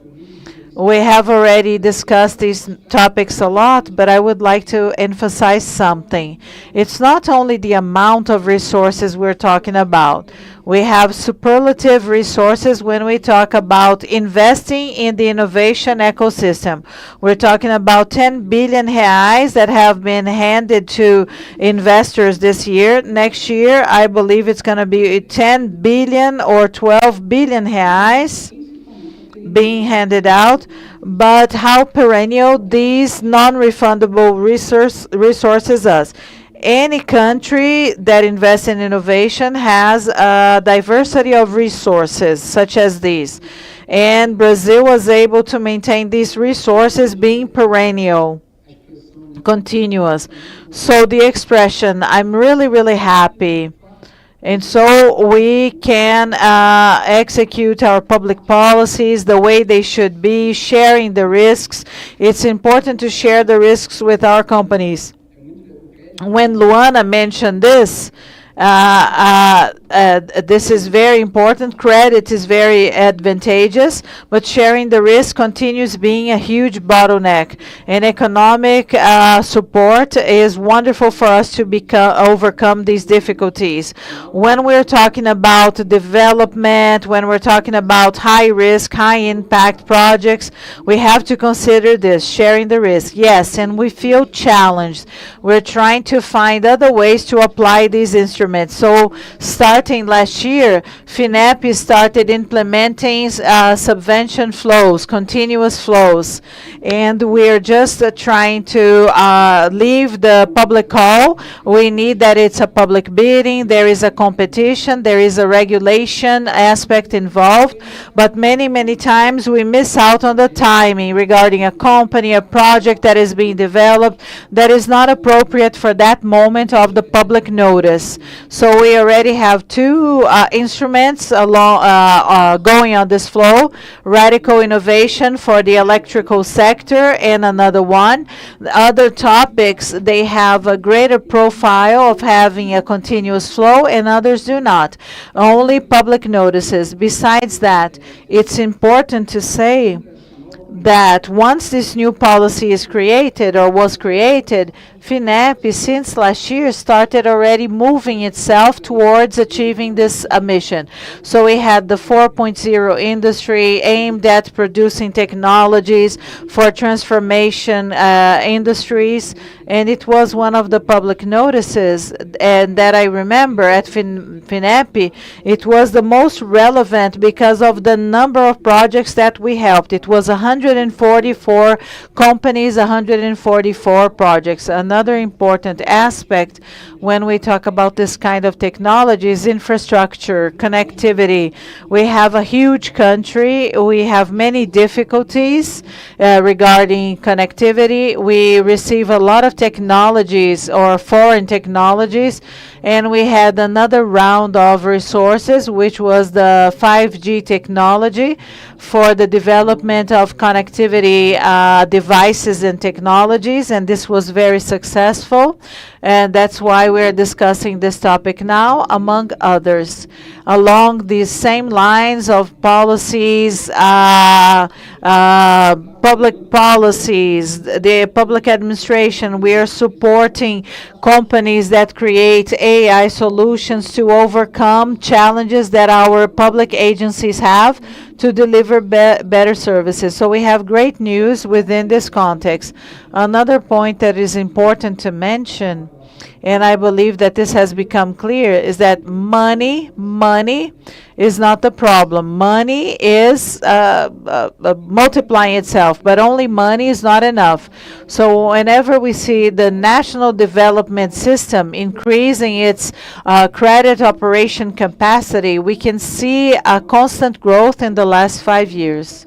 And there was an increase in the credit portfolio for the national development system, and they started participating in the national financial system, because when we talk about credit, not the non-refundable one, but the credit, the TR as an index brings to Brazil low cost credit. So you cannot create innovation with using the Selic as the index. And so we are offering credit at cost from the developed world. FINEP and the BNDES, they have structuring projects, and we also have the National Development System sharing all of these resources. Yesterday, I saw some of the panels, and Minister Dweck mentioned increasing this to the Northeast and to the North. It's wonderful to see this happening at FINEP. One of the great things about this, when we work with FINEP, with the BNDES, this is the Brazil that works out. So the virtues of these cycles, they start appearing in institutions such as ours. We have been increasing our participation in the Northeast. When we talk about credit aimed at investments for innovation, this year, I believe we're going to reach 20 states of the Federation within 1 year, and this is a record. And thanks to the work of many colleagues that I can see here in the audience. Besides all of this, we also mentioned the telecom acquisition. It's another product along these lines. So we should highlight how this impacts our ecosystem. Because when we discuss connectivity, which is essential for us to use these technologies, so I believe it's going to reach 100 million reais for small internet providers. And just to give you an idea of what this impact represents, last year it was 10 million reais. So now we're talking about 10 times more. And this is credit. This small provider, this small internet provider, when they get this loan, sometimes their accounting department is not so well established and well done. This is a product that feeds this virtuous cycle. So the demand is there, and it is starting to become a reality. And at the same time, you support the national industry, the developers of technology with national content, and this is a condition so that we can use these lines. So it's very good to use this example. And so sometimes we see a small credit line. When we talk about 100 million reais, this is not a significant value, but it can positively impact regions, mainly the regions that do not have so much access to this. The Northeast and North are examples. And besides this partnership coordination with the BNDES, with the ministry, our president Pancera this morning launched in São Paulo More Innovation Brazil. That's the name of the program. I believe it's going to become the largest innovation program of our history. We have the ministry, we have the ministries involved, the BNDES, FINEP,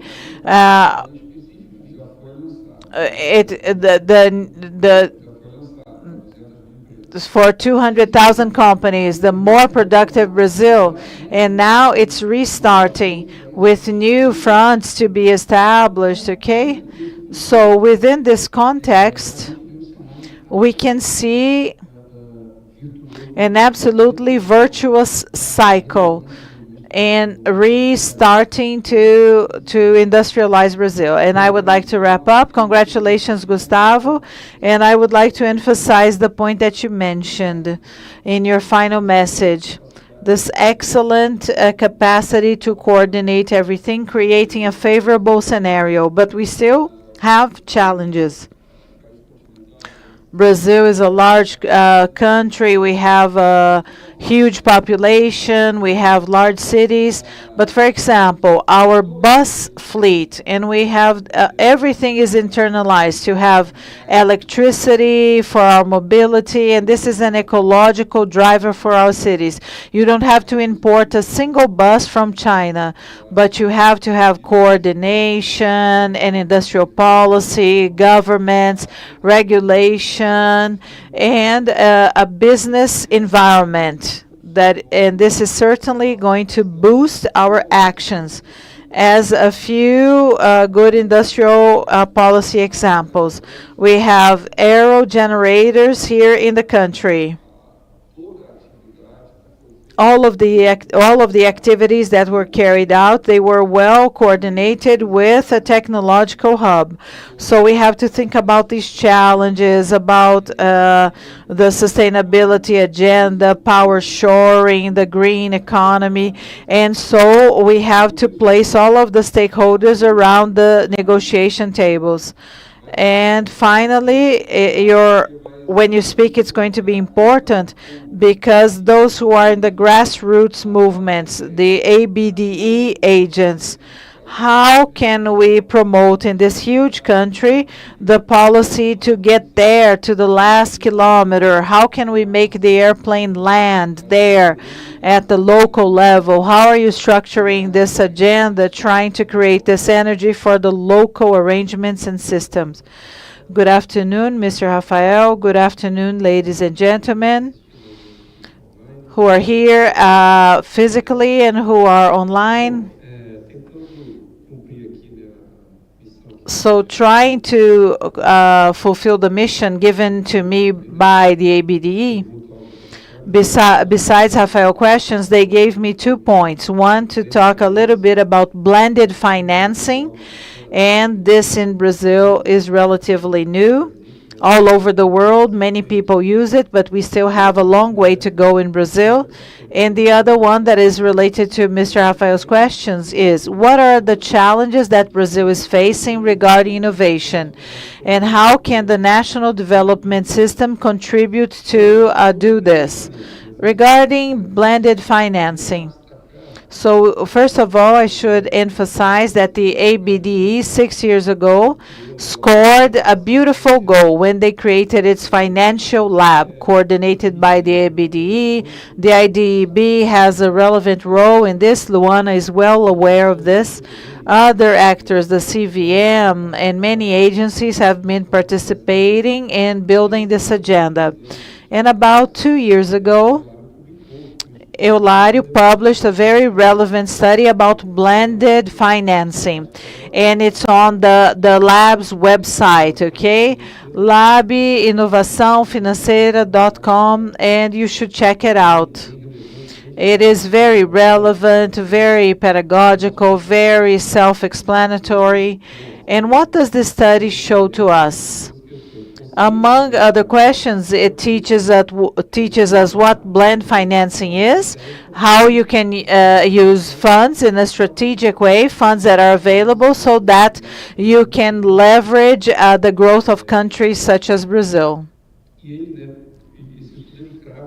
And the study mentions 4 possible uses of blended financing so that we can do something more organized, more structured. So subsidized resources, we're talking about first world interest rates, okay, or developed world interest rates. In order for you to finance innovation, it cannot be the Selic rate. This kills any innovation project in the world, in Brazil and outside Brazil. Donation of resources to implement projects. The third one, collaterals, insurance, how to create that. We're talking about innovation. So Luana mentions something important. Innovations per se, they carry with them many risks, a lot of asymmetry. So if there is no predisposition and no willingness to take a risk, this is not going to happen unless you use blended financing, and it mitigates risk. And the other point is capacity building. Mainly in countries such as Brazil, we lack human resources that are well trained with knowledge so that they can implement everything that needs to be implemented and that is related to innovation. Moving on, what would be the 4 blended financing pillars? So leveraging capital, I believe that this is what it's all about. We discussed here on the panel that fundings are not lacking. This is good news.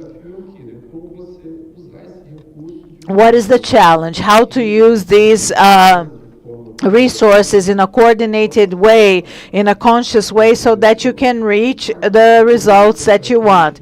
The social impacts are positive. This is what we are discussing. Third place, you have to balance all of your risks. There is a risk related to a funding development and also a return on investment that is similar to what they would get in the market. So this is what investors expect whenever they invest in a development project.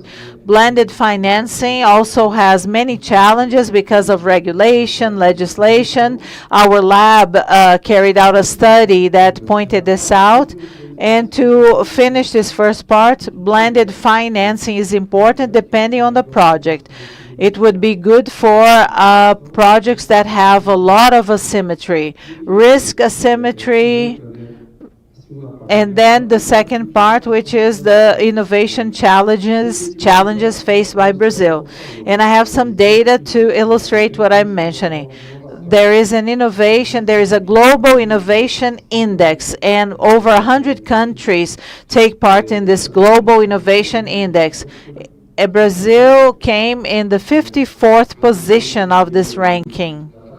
About in the middle of this ranking, behind countries such as Chile and way behind countries such as China. China, that 40 years ago, was still being born when it comes to innovation, technology, competitiveness, and now China is among the top 10 countries in this rank. So Brazil is losing soccer games to the Europeans in terms of innovation. We're losing by many, many goals from China and from other Latin American countries. Pintec data. That is the technological survey done by the ABDE. 1/3 of the companies interviewed, they implement some kind of innovation, and that is still very, very little. And so you have an increase of productivity, and this is what Brazil needs. And then what are our main challenges? I have listed 3 of them. But of course, I'm not going to mention all of them because I have only a short period of time. If we start discussing innovation challenges in Brazil, one panel would not be enough. Lack of human resources. So universities, federal institutes, Senai, Senac, Sena, they have a fundamental role in training our technical human resources so that we can overcome all of the challenges of this re-industrialization, neo-industrialization, doesn't matter the name. And we have to train them for the productive sector. Okay, so we cannot train these people and then they are going to become Uber drivers. We have sociologists, doctors, dentists becoming with a lot of knowledge. They are driving Uber cars in Brazil, Ubers in Brazil. The second one, we need an adequate innovation policy. This is essential. When Osório and Gustavo and when Mauricio mentioned this is relevant. It's wonderful to listen that Brazil started having an innovation policy again, that FINEP and the BNDES, they are on full throttle to promote this. It's wonderful to hear that. This is so needed.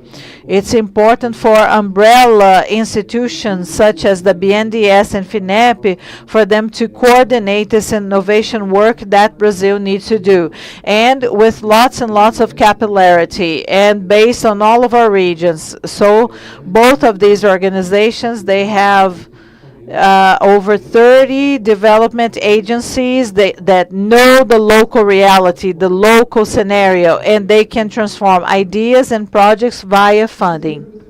And third is adequate financing.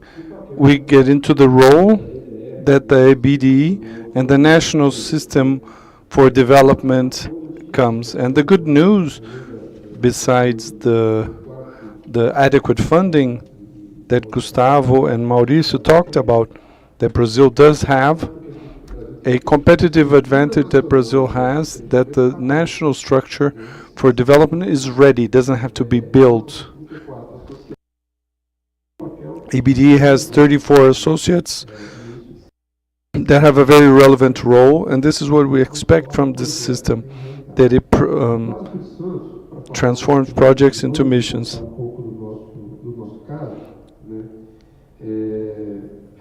In the case, we have 56 years to the sustainable development of the state. In terms of credit, we have a long time and having a good partnership with FINEP and BNDES, and to get to a portfolio of 100 million. Now it's the fourth greatest of retransmitting funds from the FINEP, and we want to be in the two first. Our personnel from the commercial has been done incredible work, and we are able to finance FINEP very much more now than before. So there are mechanisms of market capitals, venture capital that can be used. In the Espírito Santo, we have the fund, the sovereign fund that has $1.5 billion. There's a page of the sovereign fund .gov.br, and we have all of the history of what the fund has been doing. And there's a role with the Bundis has a role in this, and we set up FIP, which is the Fund for Investment and Participation, 250 million in funds, and has daring ideas. In terms of results, we accelerated 82 startups, 35 million in resources to companies that already have actions, Yoga, Elva, Lumini Robotics. And for the next 5 years, the challenge is to accelerate 500 companies and to invest in 100 more companies. So for a state the size of Espírito Santo, this is a very relevant challenge. And to end my speech, to thank once more the ABDE and take advantage of what Luana is here, if it is possible to study the inclusion of Espírito Santo in this IDB cube. Why? Because what we're missing is not resources, is capacity of the entrepreneurs who wants to venture into startups. In Espírito Santo, we have a serious problem and a historical dilemma. As we're in the southeast region, where they think we are a rich state, we looked aside our brothers in Minas, Rio, they are very strong. São Paulo is the strongest one. And they think Espírito Santo, it's solved. No, quite the contrary. We have great challenges, many bottlenecks, And as much as possible, we seek synergies with actions from other states, like the IDB Cube, that could be inserted in a relevant way in our environment of innovation. That's it. Thank you.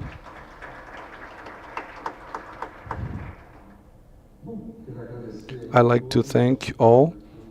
I think we had an excellent panel. We have time for debate, or have we blown our time? 5 minutes? 5 minutes?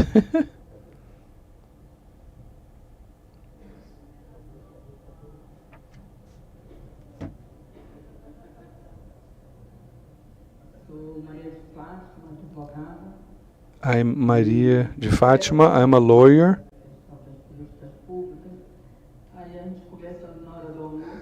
And we were talking with Luana during lunch and a friend, and she was telling us how she started to work.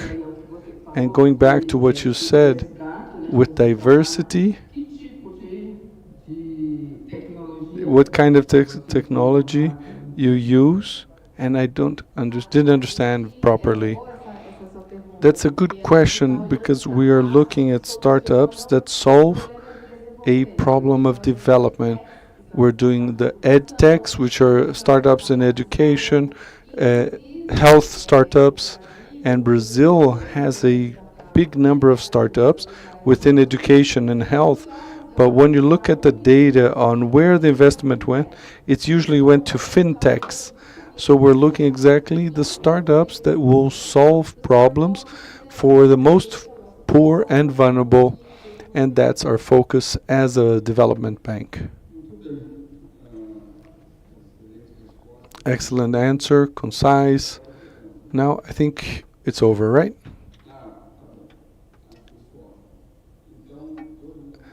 Two minutes each, starting with Mauricio.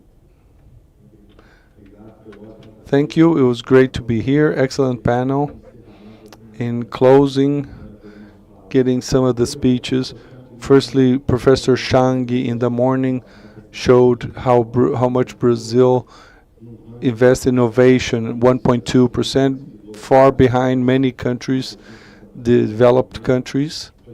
And it was well remembered, the Global Innovation Index, Brazil in 54th.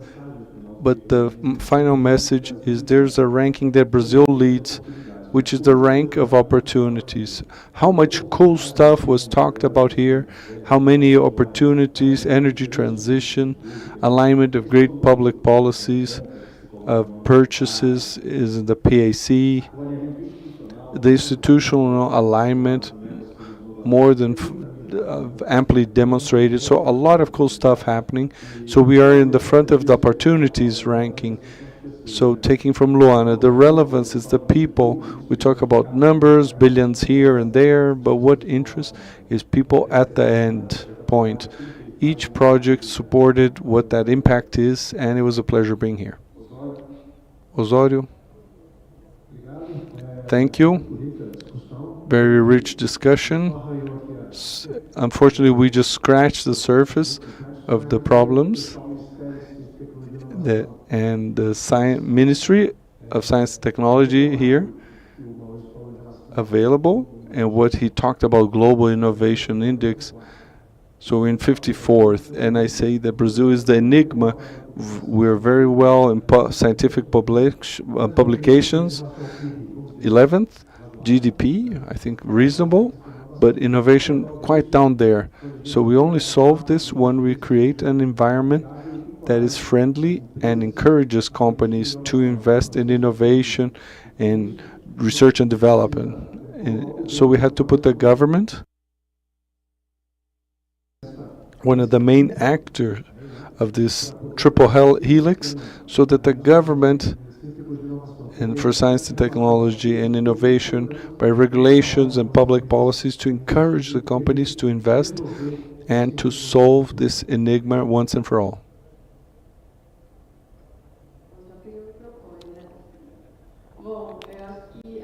So my final speech is in the view of talking about innovation and technology, but provocation, to always have this view of gender diversity, regional diversity, of classes. We're talking about a country that is very diverse in all its stages, which is Brazil, and to push this not through one issue. And I said this yesterday of the conversation IDB. It's not social responsibility or ESG. It's an economic issue. We have data that companies and startups led by women, in the long term, they have a revenue that is twice as big as those led by men. More diverse companies have bigger revenue, and the data comes from McKinsey, 20% than the non-diverse companies. It's not only human rights, it's economic productivity so that we can grow as a nation and as a region. I think Brazil can push those who are next to them within and going into this enterprise. So in a very objective manner, I'd like to thank the participation in this panel and to put that now it's to roll up your sleeves and work. There's a direction, there are clear missions given. All that are here have the responsibility of putting up and rolling up their sleeves and put on their articulation ability or coordination ability to make everything we are talking about happening. It's not only about sitting on top of a mountain of money, but to transform these money in results for society. And the result in this moment is productivity. It's a great challenge that we have to overcome in this country. When we took in various studies available that our problem is still productivity. So we need development, but we need to make this happen. So once more,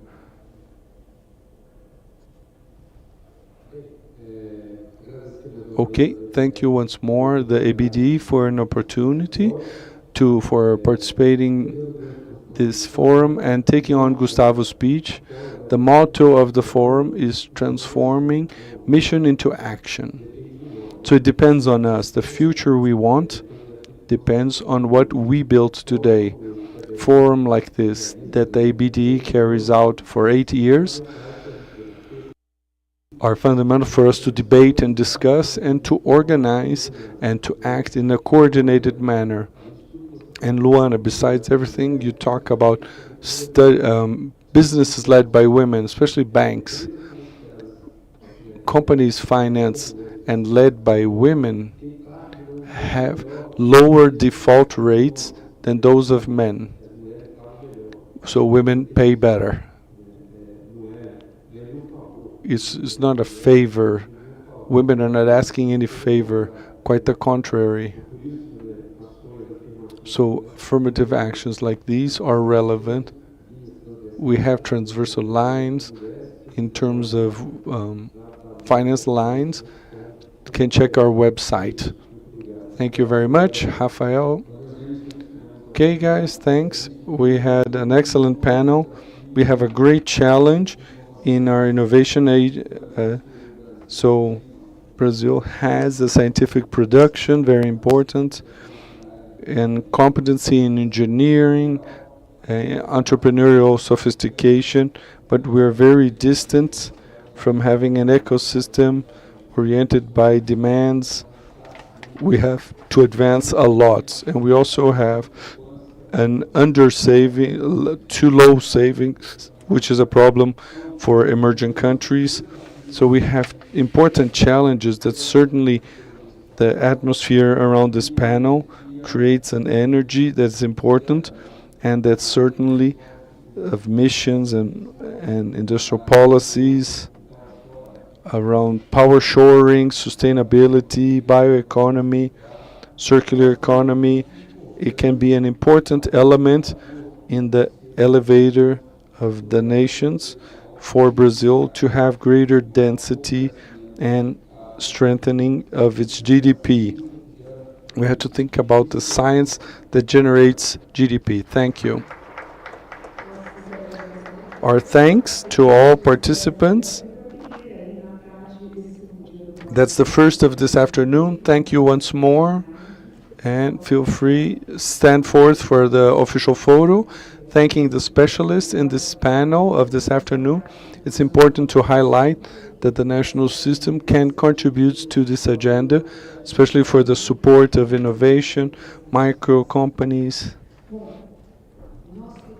So our next panel would deal with diversification of funding as a necessary action to make viable financing of the objectives of sustainable development in Brazil.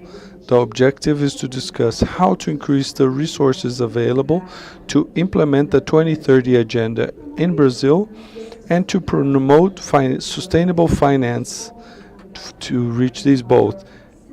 And the central of the, and in terms of the national system for development and to increase the impact of the SNF in this agenda. For this debate, we will receive now the Secretary for International Affairs of the Ministry of Planning and Budget, Mrs. Renata Amaral.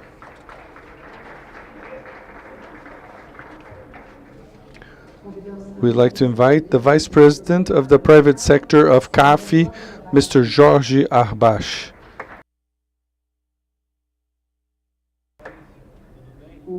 The President of the Desenvolve SP, Mr. Ricardo Dias de Oliveira Brito.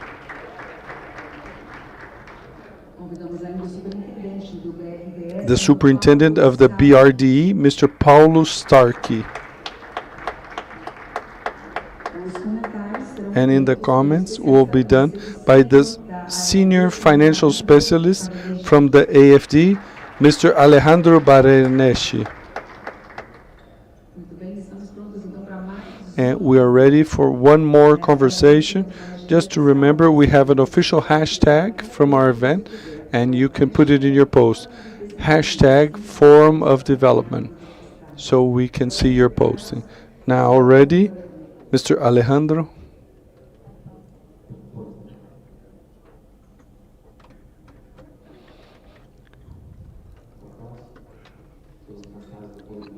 Good afternoon. Everyone tired of 2 days of a lot of knowledge, I imagine? Good afternoon to all. Those present in the public, people who are watching us in digital platforms, and the panelists, thank you for your availability. It's a privilege to participate in a forum for the 2030 agenda, and I'd like to congratulate the ABDE for the success of the event and for allowing the institutional dialogue, which is one of the most important points of the meeting. Before handing over to the speakers and to go into depth of the challenging of the financing, I'd like to make a quick introduction on the central actors that contribute to this symphonic orchestra of the movement in Brazil, and starting by remembering of the great challenge that the financing gap of the 1.5 to 2.5% of the GDP, which is $4.5 trillion, the challenges to the developing countries are proportionally bigger. As regards Brazil, since '89, the constitutional funds have an indispensable role contributing with the financing of foment projects in the northeast, and thanks to the state banks' roles like BNDES, PASA, Bank of Northeast, and Banco do Brasil to complete this melody of the form of development, and these regional banks, state banks, finance cooperatives, and other public institutions like Development Agency can democratize the music and help that it gets to the ears of all.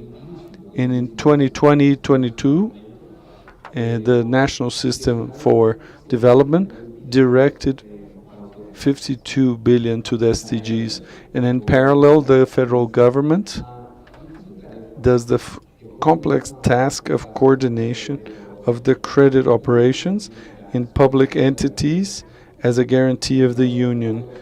The centralized role of the financing of ministries, we have a process of prioritization with rigorous criteria and with a defined direction.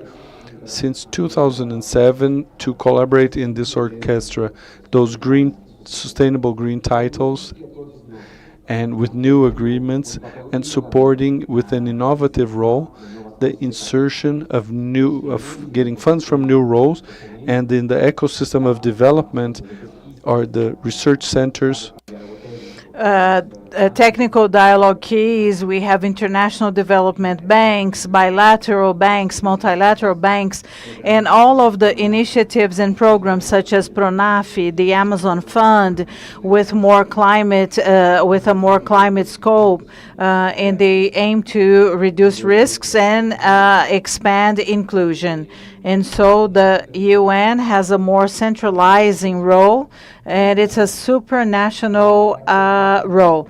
But to diminish the funding cap, to increase the funding to overcome this gap, okay, we need to include the private sector.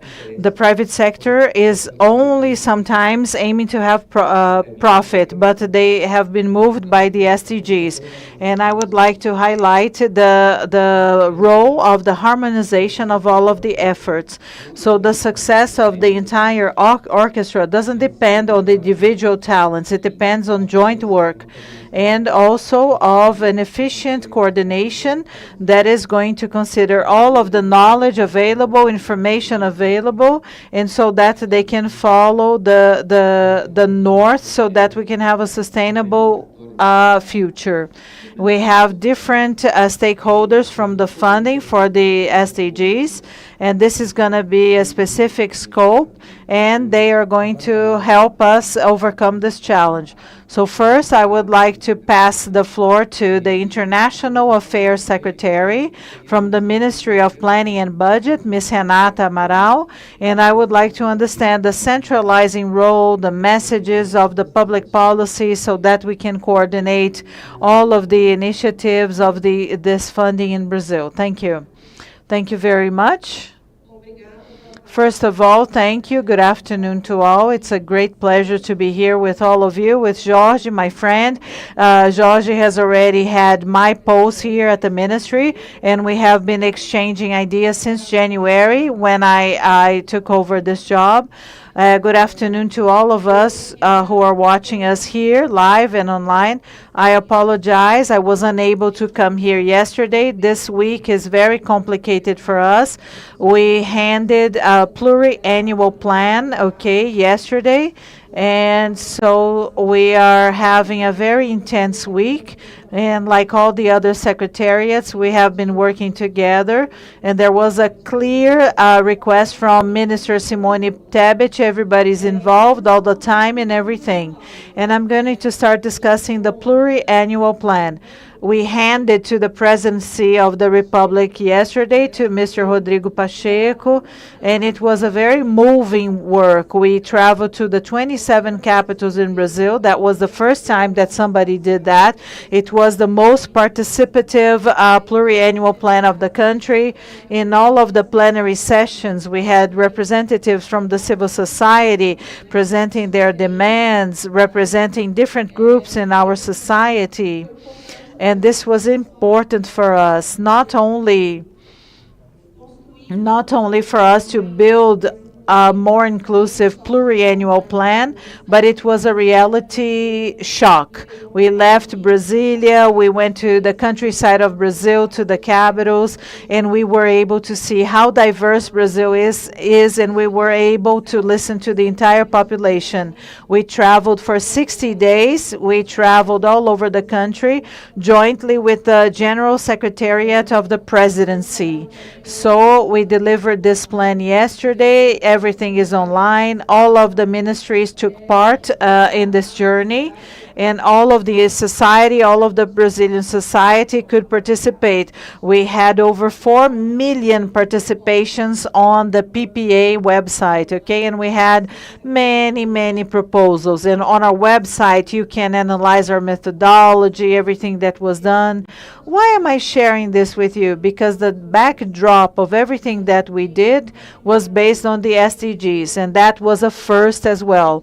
We got the guidance from the minister, and Ms. Lemos is the National Planning Secretary, and we had the SDGs, and the 2030 agenda had to be the backdrop of everything that we are doing for foreign investment, for creating the budget, for the pluri-annual plan. And when we received the demands from our society, from all of the ministries, it was always very clear with the SDGs beside us to see how the national priorities, they were in sync with the Brazilian strategies and objectives, and how much we can work to implement these goals. So our PPA has 5 cross-sectional agendas. Everybody has to respect, pay attention, regardless of the ministry, the secretariat. They have to respect women, Afro-Brazilian descendants, indigenous people, children. So this was priority number 1. Climate changes, the problem that everybody discussed this. Congratulations to Minister Marina Silva. She was a great lobbyist of her topic. And so this was very important for the 2024-2027 pluri-annual plan. And then we have the long-term plan that is going to be delivered by December. We're going to deliver the 2040 plan, and also having the SDGs as the backdrop. And why for my secretariat is this important? Because having the pluri-annual plan in hands, and so we have the COFIEX, everybody knows that, okay? When Jorge was working at the Secretariat, they created some criteria based on resolution number 17 to earmark some of the resources for some projects, and now we are improving. Based on the PPA goals, all of the targets that we defined for the budget, okay? Many, many things were delivered in the first semester. And so we are also handing everything to the National Congress. We have the green agenda, the female agenda, the women agenda. And so everything is very clear for this budget. This is going to appear on the 2024 budget. We're going to have a separated budget, and with all of the earmarks regarding gender and the green economy. And we wanted to understand what we want to foster in terms of projects with international funding, using multilateral banks, bilateral banks. And since January, Mr. Jorge was a great speaker, José Guilherme, they were great partners trying to help me understand what was difficult for them? How can we improve? Because we had all of those people at the ministry that had ceased to exist in the previous administration. We had to rebuild the ministry, and we took advantage of this reconstruction to see what we could do best. And one of the phases that we decided to do with FIEX is to give it more transparency. There was no predictability of the meetings, and so we set 4 meetings a year. You're going to have access to all of the dates of these meetings. The agendas are being disseminated and spread out before the meeting. The results of the meetings, they are also published. The outputs of the meetings are also going to be published. And the banks started giving us feedbacks. The World Bank, the CAF, the IDB, the AFD, they sent important feedbacks to us what they missed in our system in order for our system to work better. And this was a huge learning curve for us. It was difficult to exchange knowledge and ideas, mainly in the first semester, but we have collected many fruit from this work. We got everything that we had to do, our obligations to upload this onto the transparency website. If you want to access funding, what can you do? And now we are moving on to the strategic phase. We're going to launch this next year. The idea is not to digitize the existing bureaucracy, is to redesign the process.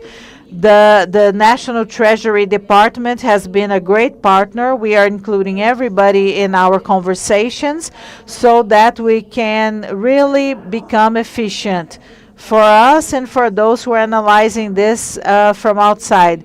The systems that we have are not good. We have had mayors going to our room to use our computer because they couldn't access the system. Any and all kinds of histories and stories happened in the past 6 months.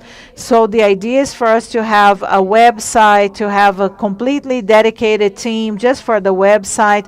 We have earmarked money from the budget to do that because the minister thought this would be important. And then we have the improvements, everything connected to SDG 5, which has to do with gender. And so at the end of September, we have a partnership that we created with the World Bank to train women to receive foreign investments. We're going to train mayors, governors, secretaries, because we noticed that most of the projects come from men. And without questioning these numbers, we decided that we needed to pay attention to our women. Why do we only have a few women presenting projects, becoming managers of these international funded projects? So the first capacity building is going to be aimed at women. We are talking to ENAP so that everybody can have access to this capacity building. Why? Because the more consultation letters we get, better projects we're going to create. And so the more we participate together and we share the knowledge that we want to have in these letters, it's going to be better for everybody. And then we are going to have some resolution changes at the beginning of next year. And so this year we decided to use the rules as they were, using the predictability of the system, so that we're going to have an entire year running with the old rules. And then from now on, we're going to analyze all of these rules and regulations. We're going to do a strategic planning of COFIEX, and we're going to foster projects, develop projects that are mainly focused on the 2030 agenda. That's it.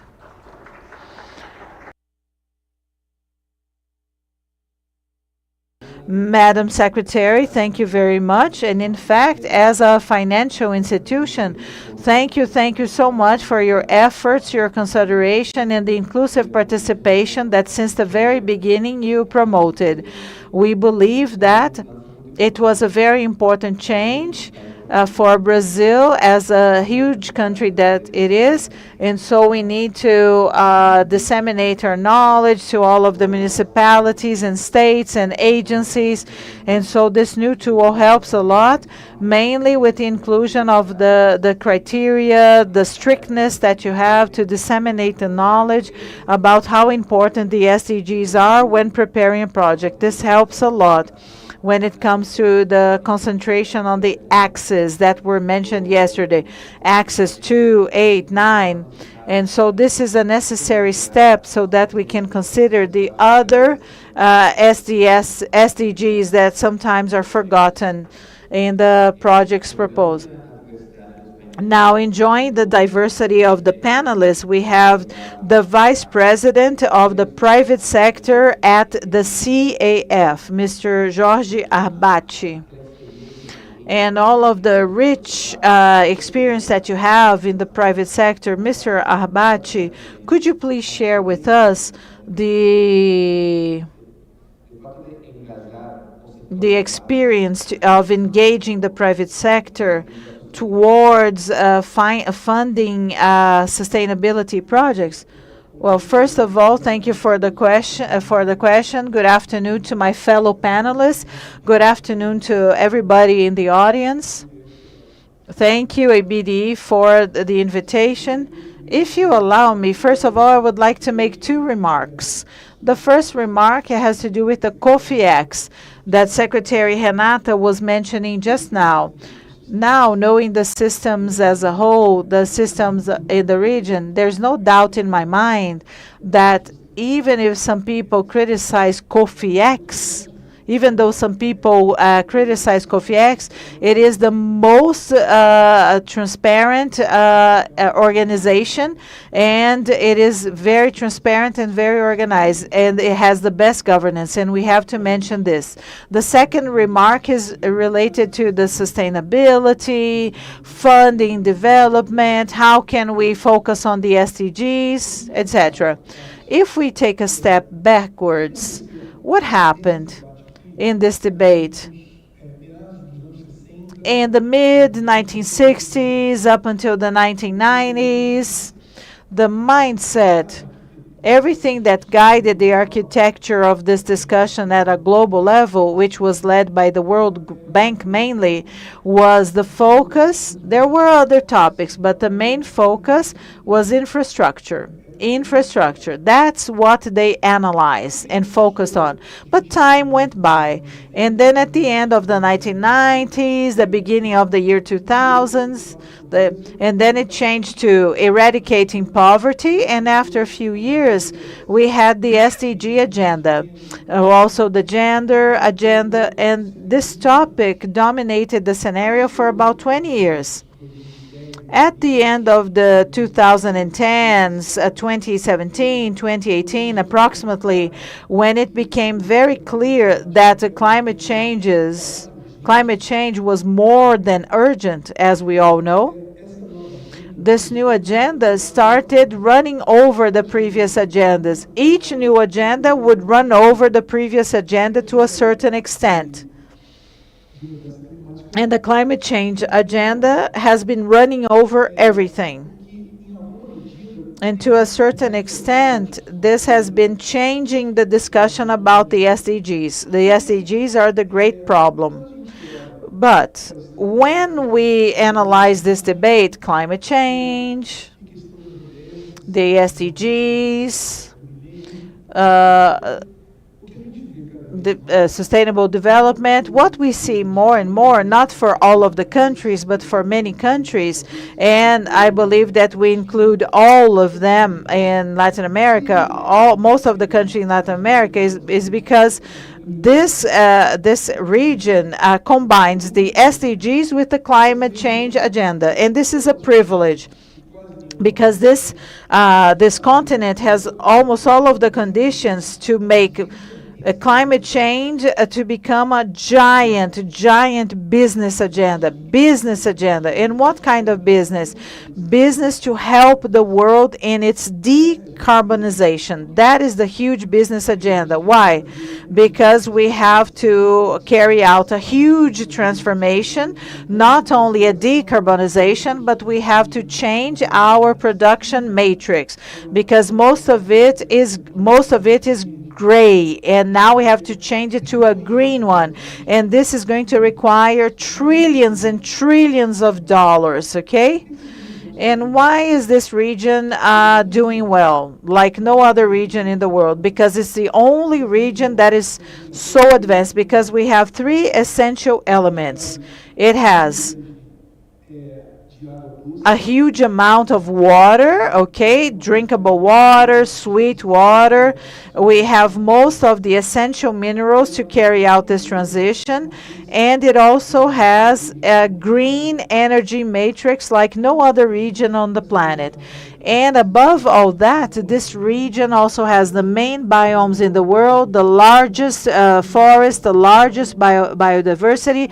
We have a young population, and this encompasses all of the conditions to transform the climate change agenda into a business agenda. And why is this important? Because in order for you to eradicate poverty, inequalities, and you have you have to prioritize this because you have two pathways ahead. The other pathway is no. Let's make the cake grow. One day it's going to impact the others, or you do the two things. And this is exactly what this agenda has. So let me give you an example. And now talking about Brazil. The region that has the most conditions to benefit itself from this greening effect of its production is the northeast of Brazil. Why? Because of the natural conditions of the northeast. They have the capacity to produce green energy at really, really competitive prices, not only for Brazil, for the world. There is no intermittence in its production and because of other factors.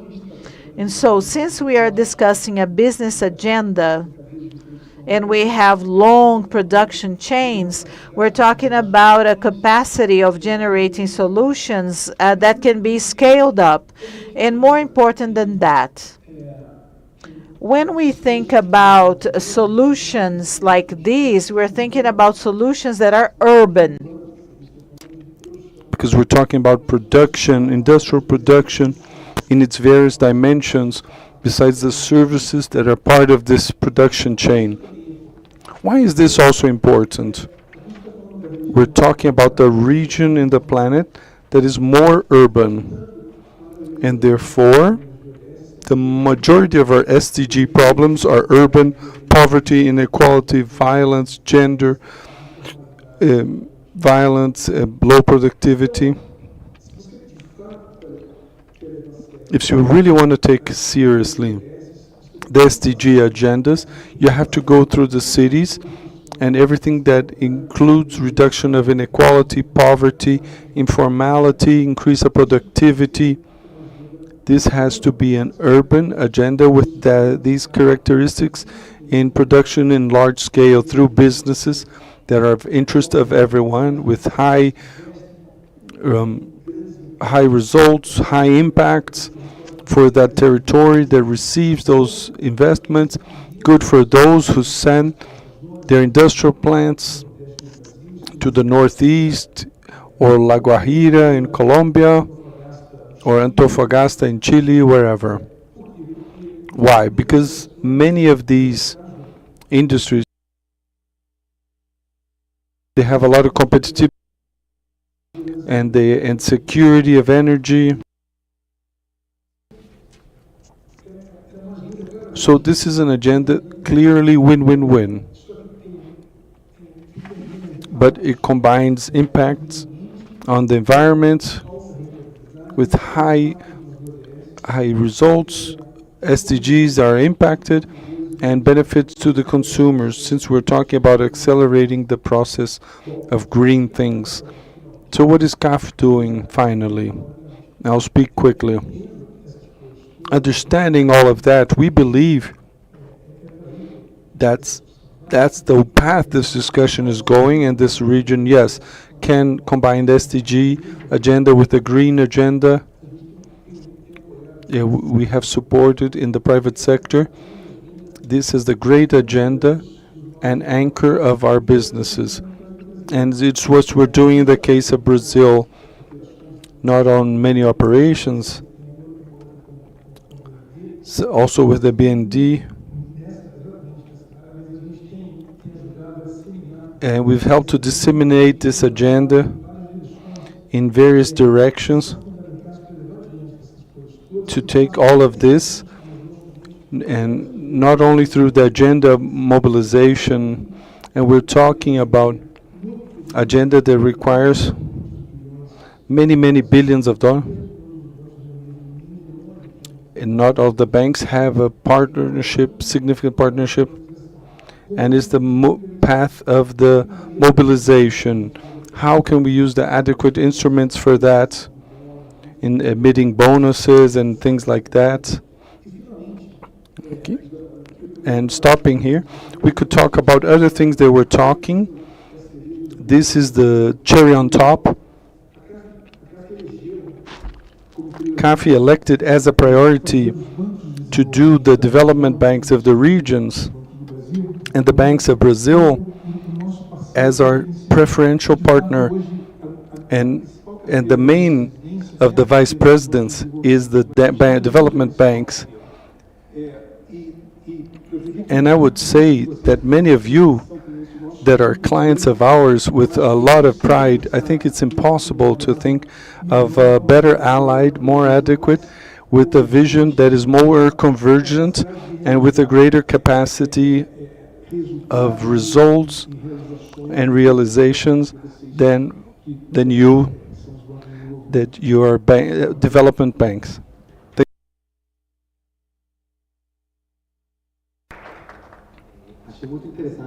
So I thought it was very interesting the context that you have in sharing with us.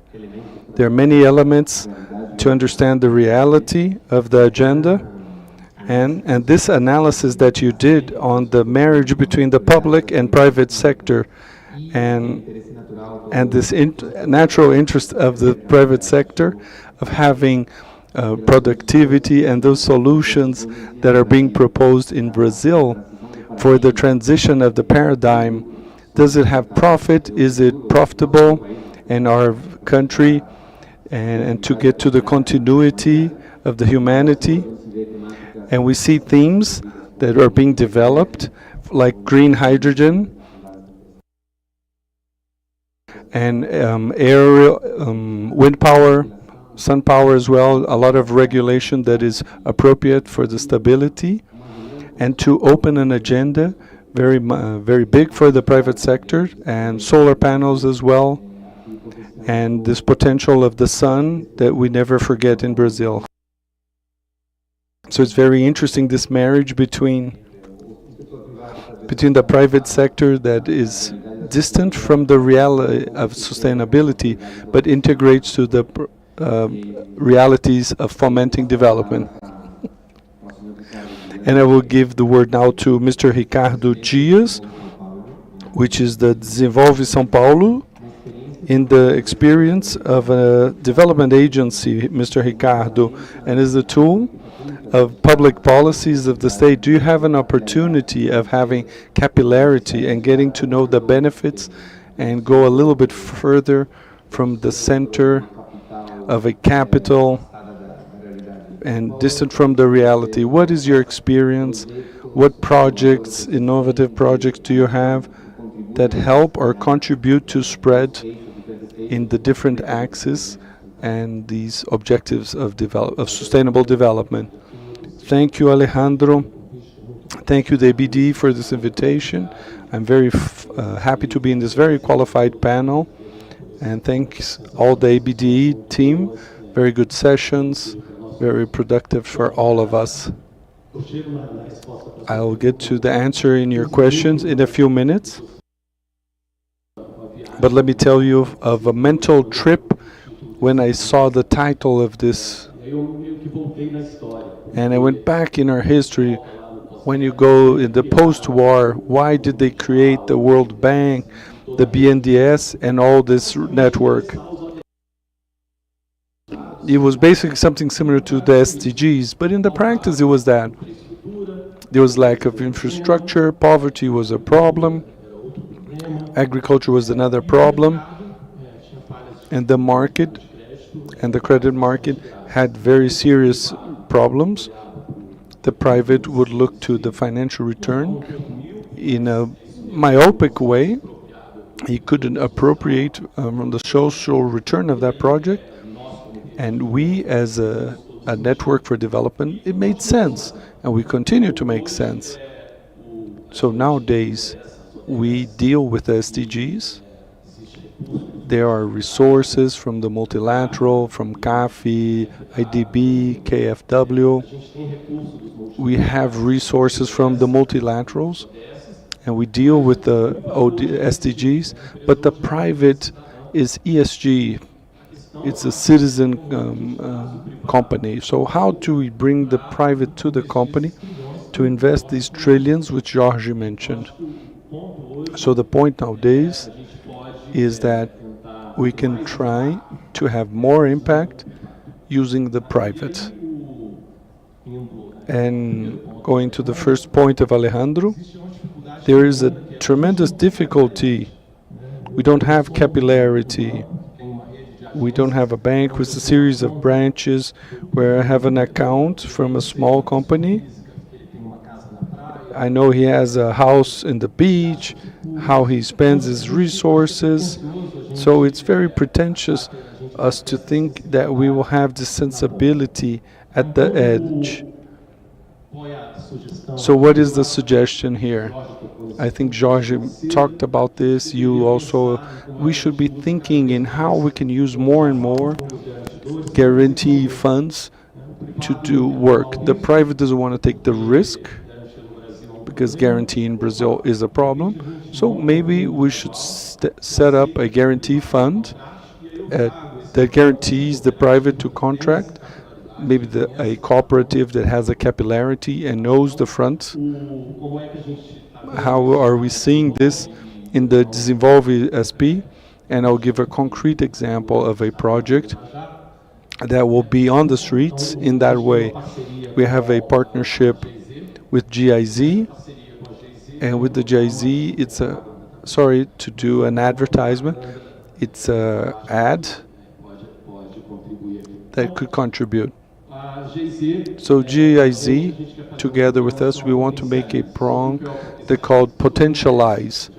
It's about the SDG. We want to increase energy efficiency of the industry. So the industry that has a factory where the machines are great consumers of energy could contract a credit in the Desenvolve in order to exchange this machine for one that is more efficient, using the guarantee and this guarantee fund that we would create for this specific reason. So how do we potentialize this? We would like that the private banks also were able to contract using this fund. And so the idea, and something, it's a step we still have to go, because it depends on a decree, and we would have this fund. Desenvolve could maybe contract, but the private as well. So the cooperative, the bank, who knows the businessman at the end, would put on and would put in this project. I have 100. I can generate credit. I can put 100 in a guarantee fund that will leverage 10 times, and I can get 1,000 in credit. And we want to diversify our portfolio for other points that we notice that are in what would be the SDGs. The center of São Paulo is decadent. Everyone in the media can see it. The commerce is having great difficulty because you cannot get credit. So let's create a guaranteeing fund for the center of São Paulo. Once more, if this fund is open to the private resources can go in, and we can potentialize the impact of our resources. So I'll leave for the questions later on, but basically this title made me go back in time and to think that when the SDGs were not systematized,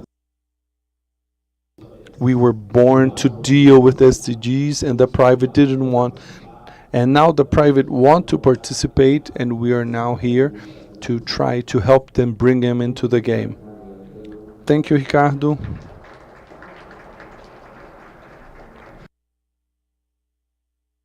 I think your intervention has a lot of interesting things, but I'd like to highlight two. On one side is the support of a development partner that has a contribution with technical assistance, and something like Desenvolve São Paulo to have the creativity and adaptation in the challenges of amplifying the fund and the sources of financing.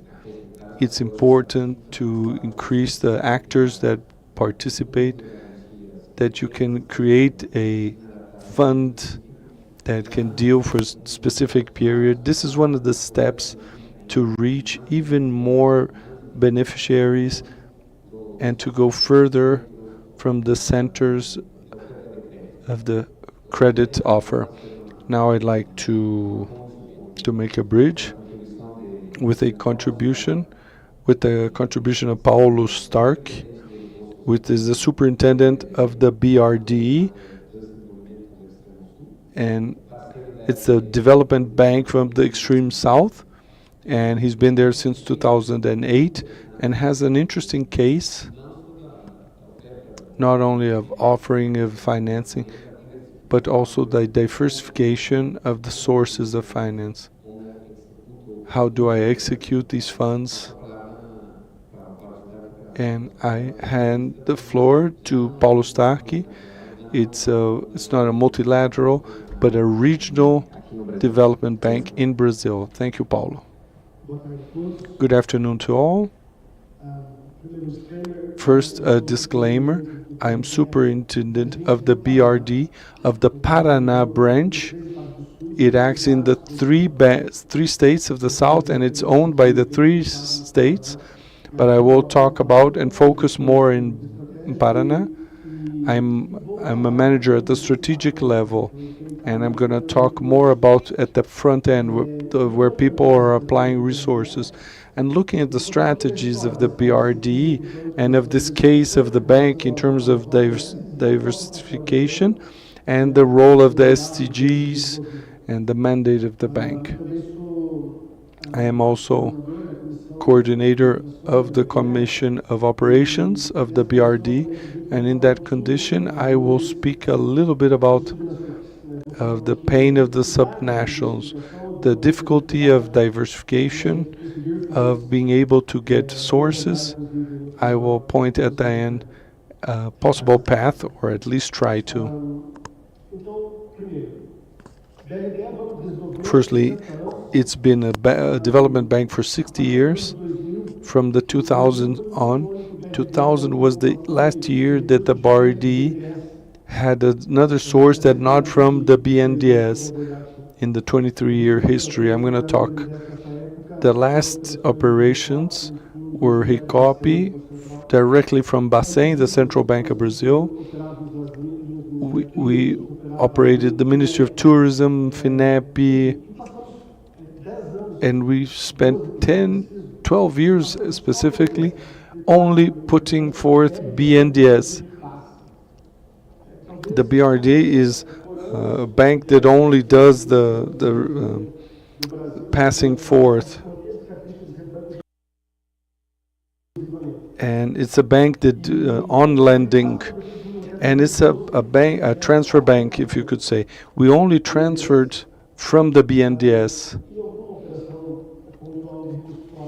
and some resources from the bank itself. And in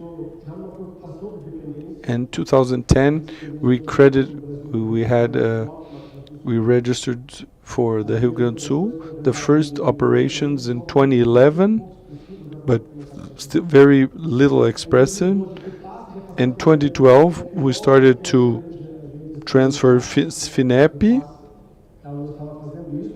Wasn't doing this in the beginning. In 2013, at the end of 2013, we did the first operation for the FGTS, which is the Social Security of Brazil, but still very timid. But the truth is that BRD wanted to do its mandate. It's the biggest subnational bank of Brazil that is not federal. And the BRD wanted to continue growing and took on very much the growth of the BNDES growth from 2008 to 2015. When it grew a lot, the BRD grew as well.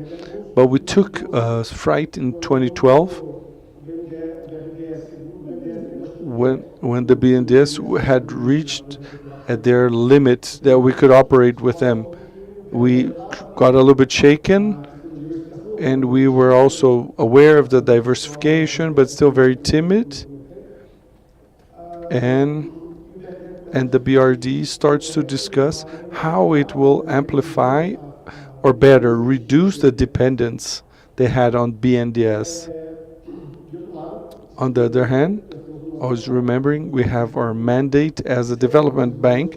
It was always a sustainable development, but we had an agenda, the 2030 agenda, and the BRDE in 2015. Our directorship had a very big clarity in how to conduct the business, and 2015 and reduced. It's already in financial crisis, and the BRD noticed that. And so what did the BRD do?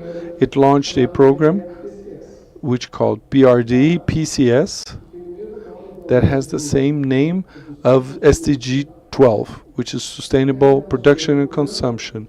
We launched this program. To shorten the story, this program was recognized even in the UN Assembly the same year. We had our first KWD operation, and with the European Bank of Investment, we launched this program with a clear objective that move to what we define now a green bank. We self-define as a green bank. We wanted to make it clear to all that our mandate was to finance the consumption and sustainable production. And thanks to this program, we received our first international contract. So the AFD, we have 3 contracts with the French Development Agency, and we're waiting for the 4th one. My 3rd contract is already over, okay? I have already allocated the funds. And so our main objective was to fund the BRDE PCS scope. And so,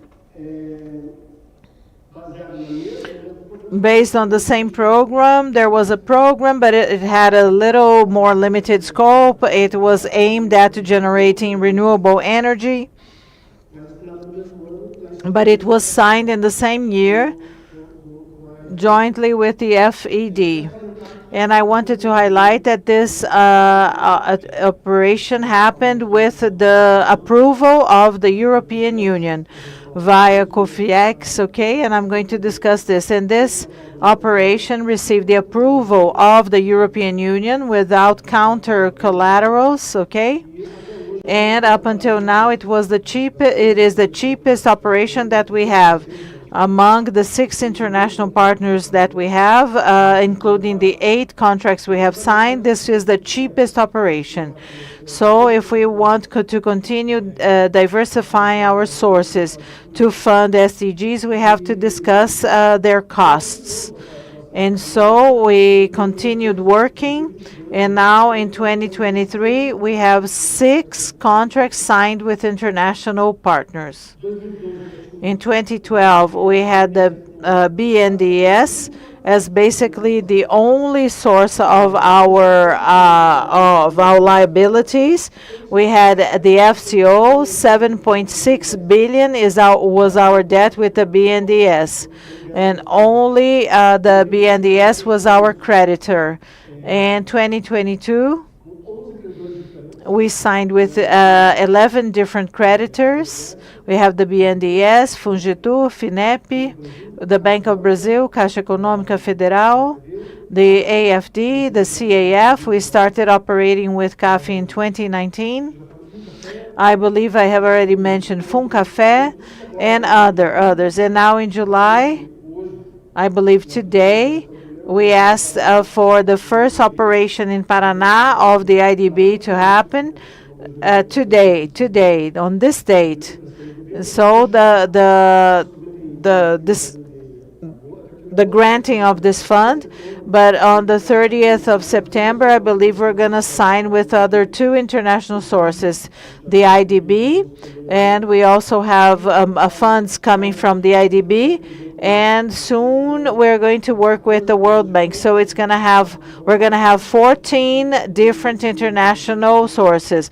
So between 2012 and 2022, we went from 1 supplier to 15 different sources of resources. One essential financial points. I mentioned our growth. So the BRDE, in 2012, our portfolio had only 7.5 billion. In 2017, we arrived at 13.5 billion in our portfolio. 13.5. We remained at that level for quite some time because of the crisis. Up until 2022, we closed everything, all of our operations with 15.5 billion. We had a growth. That is our active portfolio. We're not talking about liabilities. And Selic is also helping us to grow our cash flow. But 15.5 billion, 13.5 billion. So we have 5 years between these two numbers. 1.3 billion come from international sources. It's important to mention that. So the bank is trying to get international funds to fund the SDGs. And so this is concrete data to show to you that we have been doing things right. And so we have exchange exposure, the international sources, they represent 10% of our portfolio. There are risks related to all of this, but I believe we're doing good work at the bank. I believe that I have mentioned everything I wanted. The bank's history, our diversification. I believe my 10 minutes are almost up. I'm going to mention 3 points that are important to contribute to this debate. In these past 10 years, what do I think is important to mention? Among the 6 operations, 3, they have been approved by the federal government. And so the ABDE, CAF, and they have been approved by the federal government. And some, so the other one has been approved by the European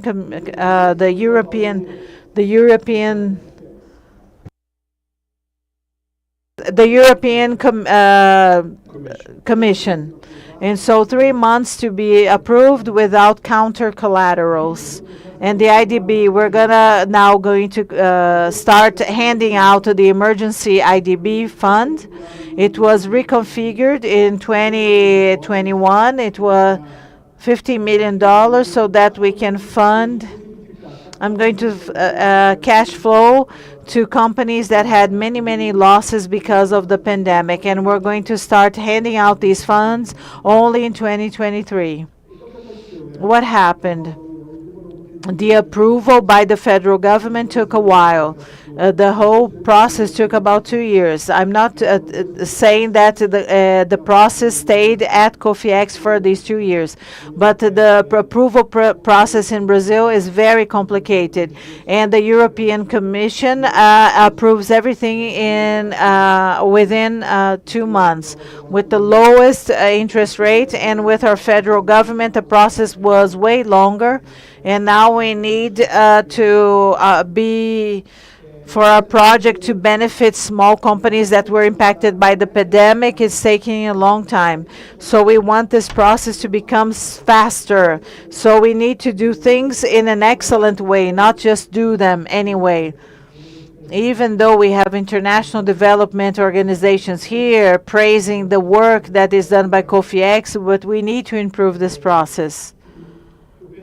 And I believe that another contribution that I can give you is the decentralization of resources. Brazil went through a moment in which everything went through the BNDES. As I mentioned, we went through changes, and in the beginning of the 2010s, the Bank of Brazil started recognizing the lenders, and then the FGTS lenders. And so we started the decentralization process of the BNDES, Funcafé, Fungetu. We also have other sources appearing, but our decentralization process is still very shy. We need to make the money find the states and the municipalities. And we can reach an audience that the federal banks cannot reach. at least the BNDES. This is my second contribution. We have to continue with this decentralization process in a fast way because we need the other sources to grow. Why? Because the BNDES, even though it is an efficient source of funds, it limits the financial agents that are there. And finally, the last contribution that I want to give you, and I didn't mention this, I talked about the SDGs, the green banks, and the BRDE. In the PCS program, we have been trying to achieve the SDGs. And what are the SDGs that we most contribute for? By far is SDG 2 regarding food security. Differently from the other SDGs, we contribute with the SDG 12, SDG 13, SDG 7 as well. Our international funds, they basically operate with a sustainable consumption. This is important, but we reached a lot of renewable energies in this sector. They try to find renewable energies, and we are not paying too much attention to food security, SDG number 2. And so I only can invest in silos and storage storage infrastructure. So we don't want to reach renewable energies. We do not want to just achieve a reduction of the climate changes. But the BRDE wants to contribute to the other SDGs. And I believe that this is what we had to say. Thank you, Paulo. So we're going to have to wrap up in a few minutes, but I would like to enjoy this opportunity to ask a question to the panelists. It's going to be an open question. Maybe all of you could contribute.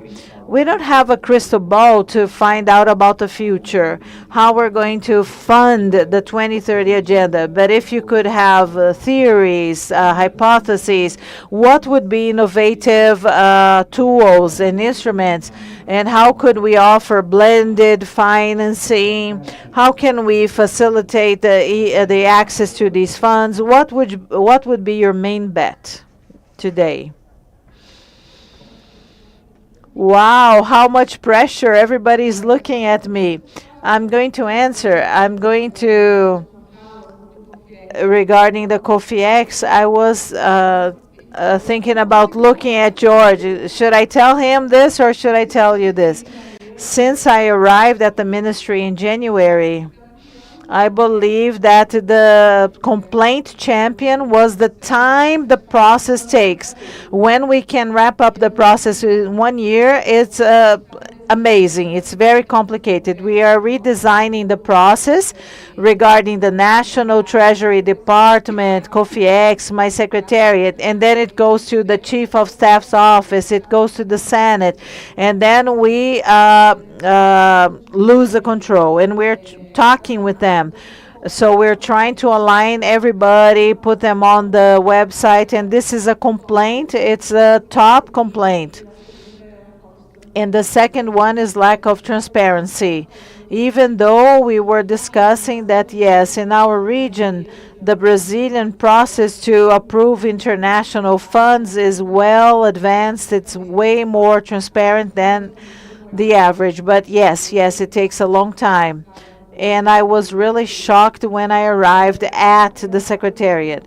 To answer the moderator's question, it's difficult to have a crystal ball, but something that I can see that is happening a lot, and we include the national development system, is the coordination among the multilateral banks.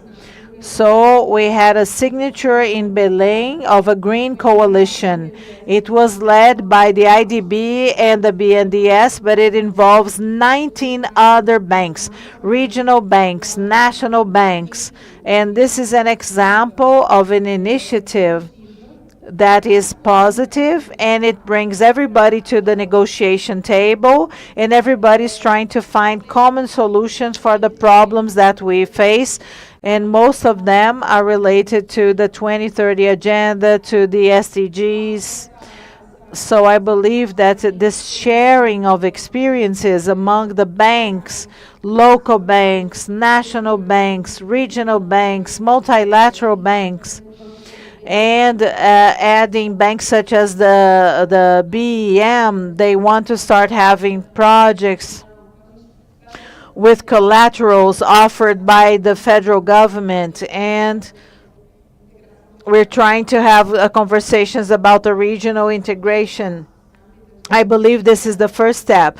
We should be able and we should learn how to work together. So private investments, these banks should chat with one another.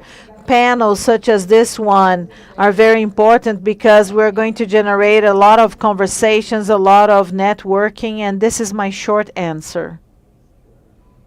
What about you guys? What would you like to add? I only have two very brief remarks. How can CAFI or the CAF, we were considering the case of the BRDE, how is CAFI's approach regarding the development banks, including the Brazilian ones? We don't require a sovereign collateral because sometimes we look at these banks and we see them as great allies that we have. And so we assume the risk, we take the risk, and more than that, for the subnational development banks, we have an interest rate that is called almost a sovereign interest rate. It's closer to the sovereign interest rate, but it's not sovereign. There is a small premium. And this reduces the deadlines and everything. Another topic, and there is a very interesting experience. How can we reach the municipalities that have less than 100,000 inhabitants due to a norm from the Treasury Department? They cannot deal with international banks.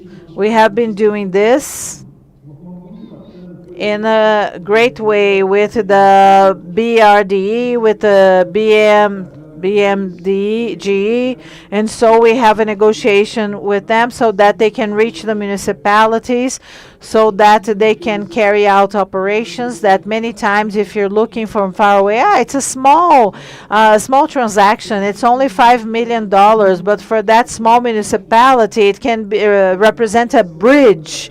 It can represent the dredging of a river, or for that municipality that only has 30,000 inhabitants, maybe that's crucial.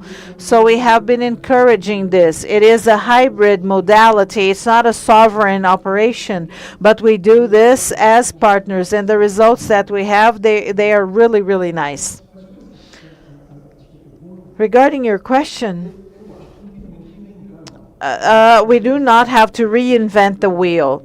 The issue that the secretary mentioned, coordination, is essential. Considering that we are talking about an agenda that requires a lot of money, there is no choice. You have to count on the private sector. There is no other choice. You cannot cry, complain, pull out your hair. So the annual funds and loans done in Latin America is around $20 billion dollars a year. It's almost nothing. $20 billion dollars a year. What do you have to do? You have to create an arsenal of financial instruments, innovation instruments, technology, so that you can create the possibilities for the private sector to enter this. Is the private sector interested? So. But if you create the conditions, legal safety, legal security, combined with instruments that diminish their risk, maybe you can have areas that are interesting for both of them. Social interesting areas and interesting for the private sector. Nowadays, we have an agenda on the negotiation table, which is the climate transition agenda that combines a lot with the SDGs agenda that we mentioned, that has been creating a huge opportunity, a business opportunity, that are profitable and at the same time they do good. So there is global liquidity because of geopolitical issues. A lot of money has been redirected to other regions. Latin America is extremely privileged when it comes to this. You have Russia, you have China, other countries from the Middle East that are not receiving international funds, to a region that has become a natural target for these funds, as long as some conditions are respected and they are negotiated. And that's our job. Via smart financial instruments, via smart agendas, well-designed projects with a good vision, there is a great probability of attracting good money and a lot of money with longer deadlines that have interesting and reasonable interest rates. And in the end, the result is doing good, and everybody wants that. That's the main pathway ahead. Mobilizing resources, attracting resources, from where these resources are available. And then we have the private sector, without forgetting the philanthropic funds, the sovereign funds, okay?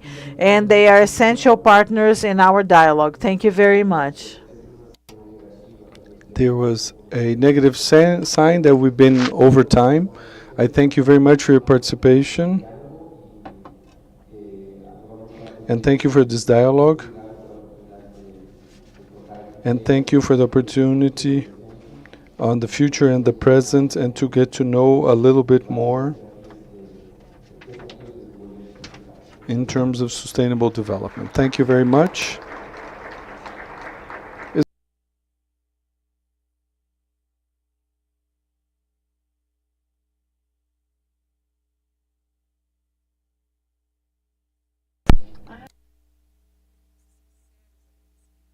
Sincere thanks to the participants. One very rich discussion in the second day of our forum. We thank, while we take a photo to register this moment, and it's important to say that we going to our last panel that proposes the expansion of the environmentally responsible infrastructure in Brazil and the opportunities for cities to overcome structural challenges that are historical by means of climate financing. Also, we'll examine the issues and opportunities relative to the future of cities and the paths for environmental, economic, and social terms, and also explore the role of the NDFS, and the main financing of public and projects in the long term. We'd like to call Mrs. Saskia Berling, Director of the KfW Development Bank. Also like to invite the President of Fomplata, Mrs. Luciana Botafogo. The President of Badesul, Mr. Cláudio Gastal.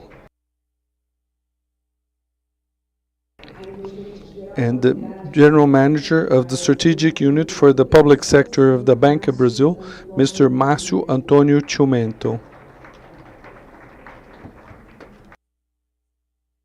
And the comments will be done by the Director President from the Fomento Paraná, Mr. Heraldo Alves das Neves.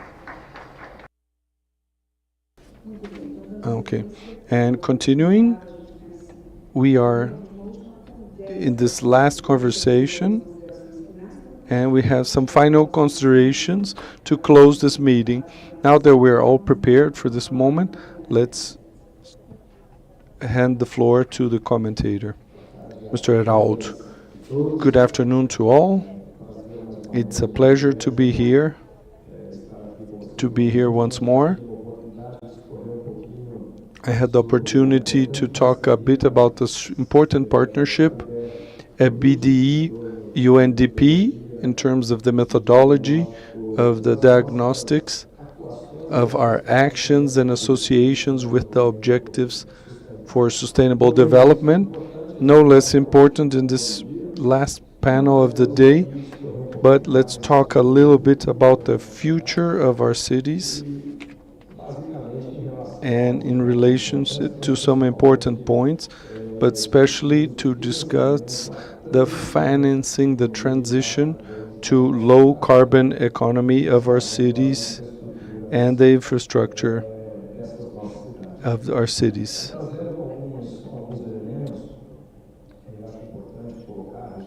And it's important to register, and it's also something that was dealt this morning. We noticed a strong migratory, and it's still important and still happening in the year 2000. In the 70s, we had migratory movements and some movements in the south of Brazil, to the north and center-west of the country, migratory movements from the northeast, south-southeast. Means that we had the reading of the check, that the instruments of planning of our municipalities especially had of the pressure of these populations in terms of basic infrastructures. So these movements, and these ended up generating a strong urban density in our main cities, and this meant that the populations that were arriving had problems of locating their houses when they got to our cities, to locate themselves to the margin of the social apparatus of the main instruments that the municipalities have to offer minimally or minimum conditions to our migrant populations. And from this advancing, a very strong housing pressure, not only but also some punctual interferences from our planners and city managers, meaning that primary populations that got first to these also had to seek other locations for their housing. And bringing some elements of our census carried out in 2022, now we have, and some data are very important, we almost have half of our population, almost 100 million people, living in big cities with population over 500 million people, cities that 70 cities in our country have over this number. We have an important density in cities. We have 100 million people in smaller cities, and we have a strong location of people, which is reducing every year, in 1,000 to 500, in cities, a rural city called rural, where they have under 1,000 inhabitants, using a typology of people who live in rural environments. And I put here a additional problematic, besides our prioritization of our instruments, our credit policies to better deal with these populations in these cities. We have to concern ourselves with the issues related to the decarbonization of our economy, to put instruments of urban mobility and low carbon. So I have the audacity of adding this problematic of financing resources from our institutions, also for the issues related to intelligence or smart cities, and also keeping this concern about that we have to offer the basic conditions to deal with all the population, but especially in the big cities, and to keep and to work our populations in the rural means. We have in our cities that do not have connection, any asphalt. We have connectivity problems. High speed internet doesn't reach there. We have over 5,000 municipalities in our countries. So it was very important to hear the contribution from our panelists. Firstly, greeting Saskia Berling, our director for Brazil of the KfW, an important partner in the country and of the national system. Many decades in Brazil, an important portfolio of credit, some $1 billion in our economy, resources offered in the south and north of Brazil, and also in financing. And so it would be important to hear your contributions in this view that it is necessary for Brazil to focus its attention to the basic structures, but to think of the cities and the future of our cities. Saskia, it's a pleasure to have you here. Thank you, Geraldo. Good afternoon to all. Eu sou Saskia Velling, da KfW. I apologize for my Portuguese. I still need this to speak. Firstly, I'd like to thank the invitation of the ABDE to participate in this forum. And it's a pleasure to be part of one of the greatest events of the country with the theme on the financing for sustainable development, the main focus of the actions of the KfW in Brazil. I like to talk about and what we can offer as a financial partner for sustainable development in Brazil. We are the development bank of the Federal Republic of Germany, and now we are 75 years. Our main headquarters in Germany. We have 80 branches all over the world with 8,000 collaborators. And we are only 8 in Brazil. Cooperation between Germany and Brazil already has 60 years of age, and we are the financial branch of that cooperation. With focal points, we have the protection of the tropical forests, urban development, and sanitation, energy efficiency, and urban mobility. We have contracts and financial contributions in €1 billion or more than 7 billion reais. And the main contributors, as cities are the greatest contributors to climate change problems, but at the same time, the cities are the main victims of climate change, having into account that 80% of the population lives in urban zones, and the tendency of these numbers will increase. It's fundamental that actions be carried out that promote more resilient cities. In that sense, Brazil, in the sustainable urban development, sanitation, urban mobility, energy efficiency that is inclusive, fair transition, and gender issues. We are supporting that cities be more inclusive, more resilient, more sustainable, and safe.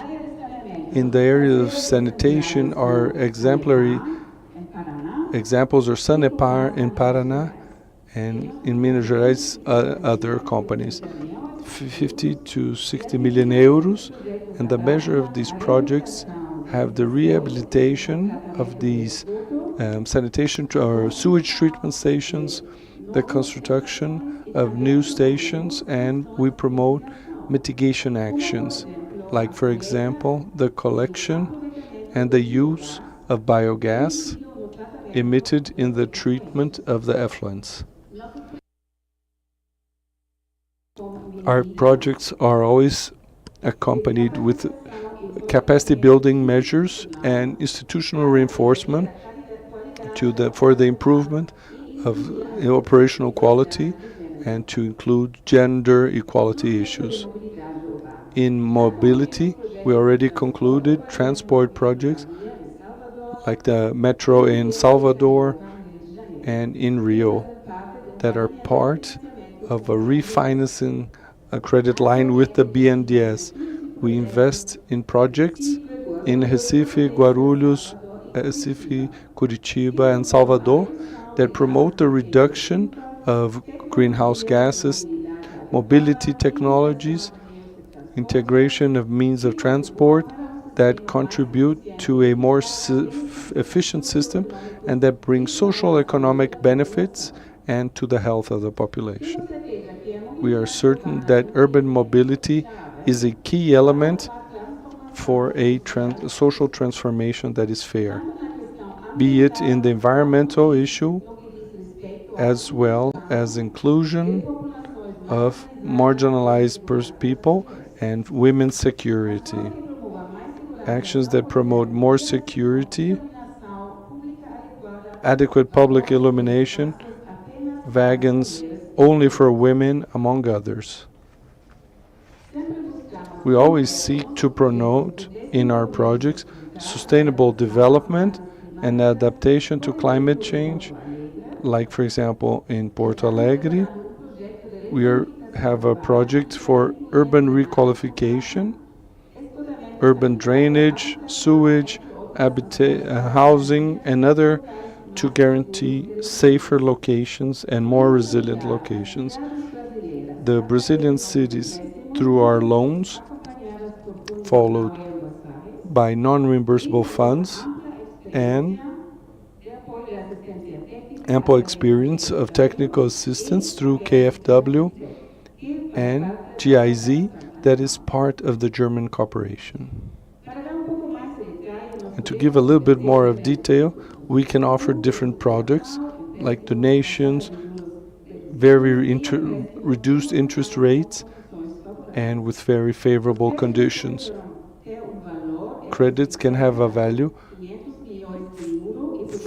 50 to 500 million euros, and we can offer in euros and US dollars, unfortunately not in reais,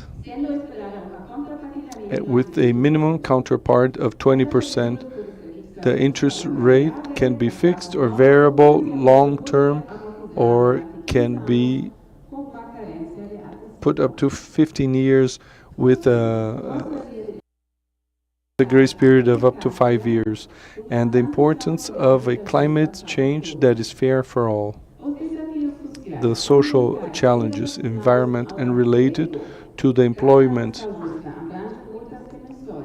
of a fair transition has many dimensions, like the loss of jobs, requalification of the labor force, the redistributive effects of decarbonization, and the protection of social rights and of citizens' rights, and that these mitigation rights of climate without other actions will accentuate social inequalities.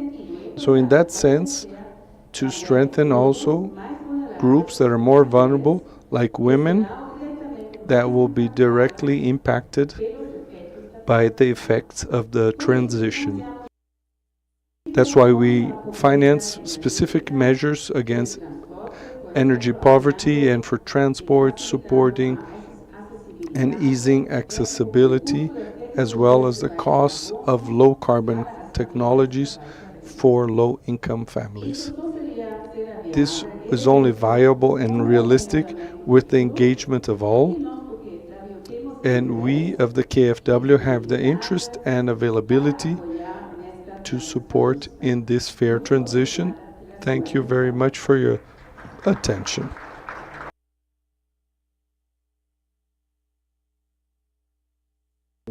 So we thank you, Saskia. Important expressions coming from you. We understand from some conversations that we had here before we started this meeting, the availability of the KfW Bank of increasing double their portfolio of financing to Brazilian projects.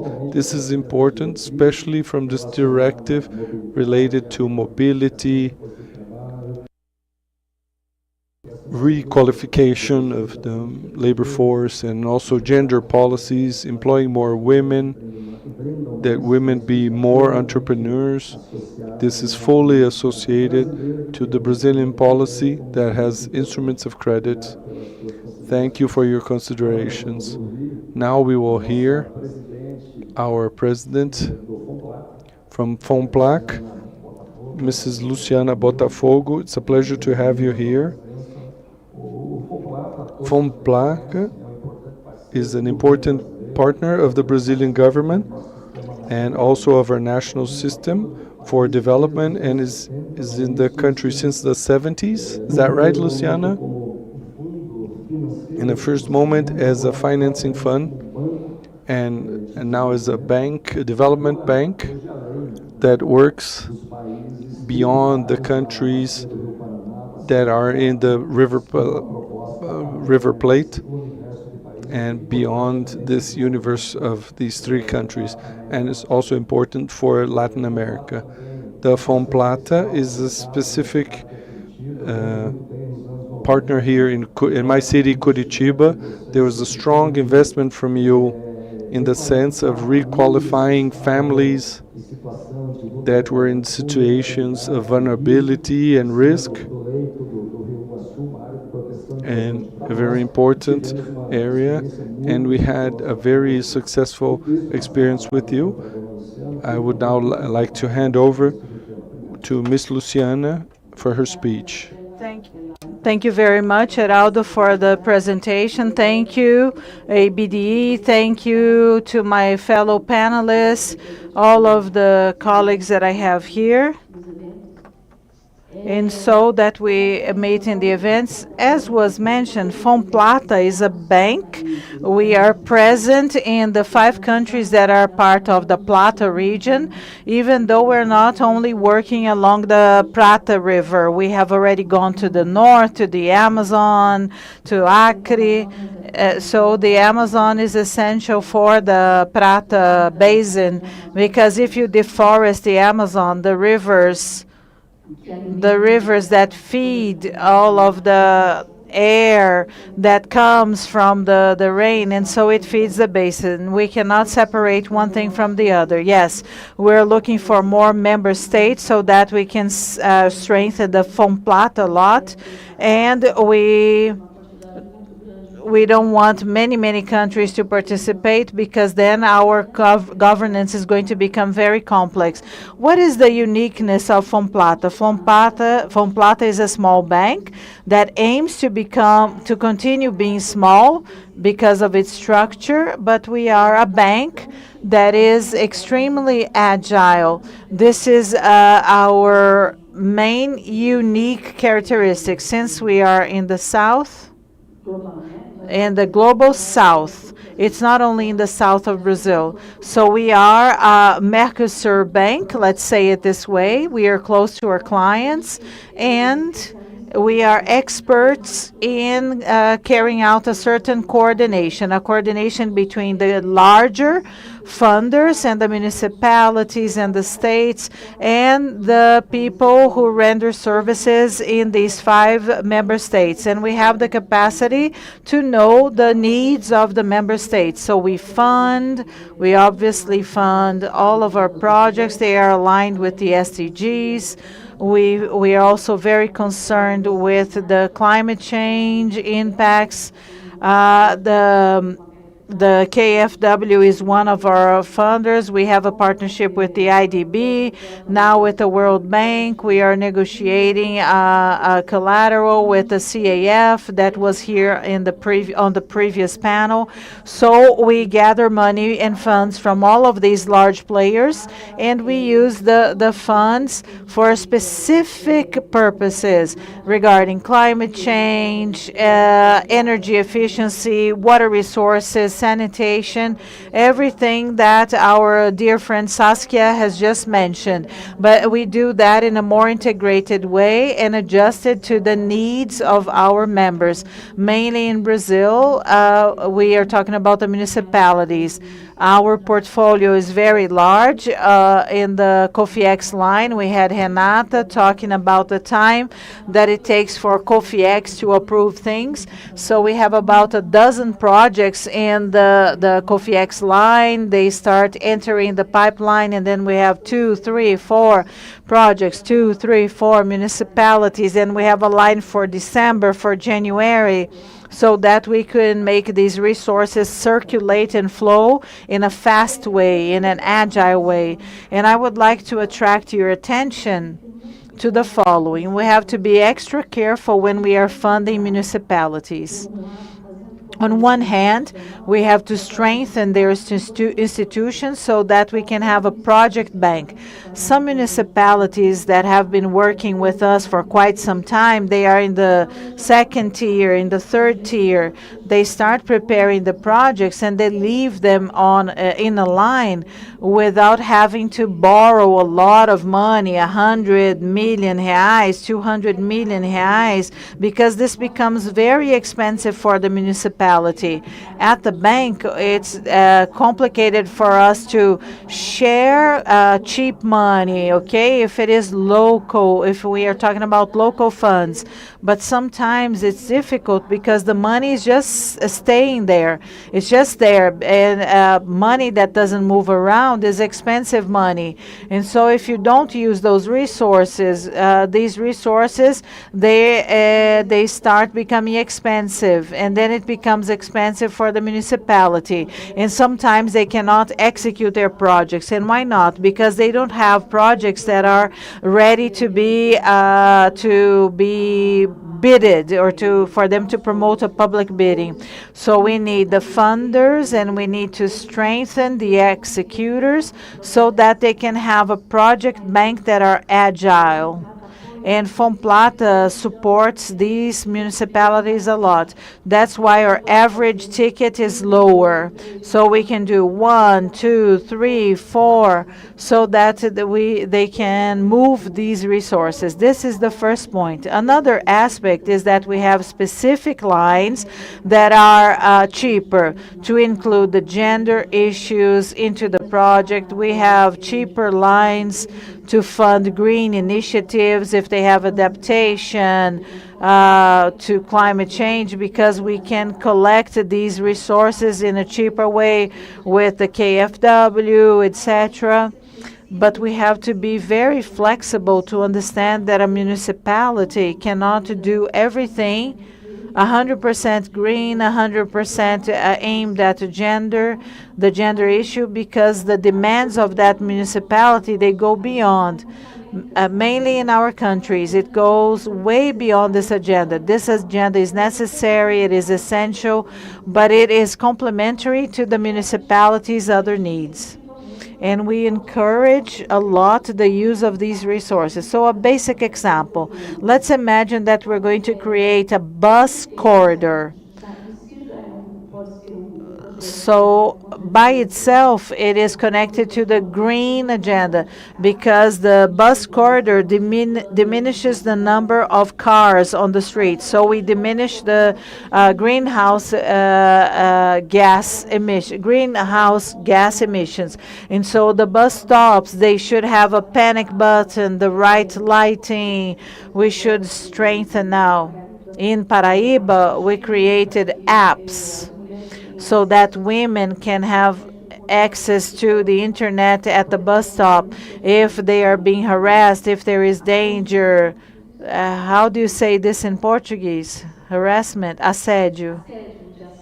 harassment. So this kind of thing we can add, but I cannot force a municipality when they are creating this project to have all of the project focus on that, because maybe they need health care, maybe they want to build a building, maybe they want to solve a market thing. So when we talk about municipal projects supporting cities, we cannot only think about one sector. We must have an integrated view of the municipality and its demands.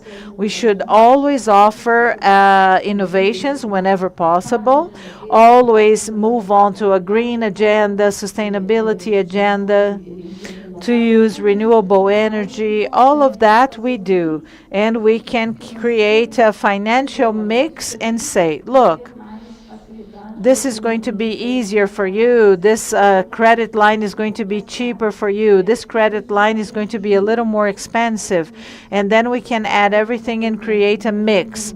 Now, Brazil hasn't done this yet, but in Uruguay, we have just signed 2 contracts that even have flexible conditions, financial conditions that are flexible.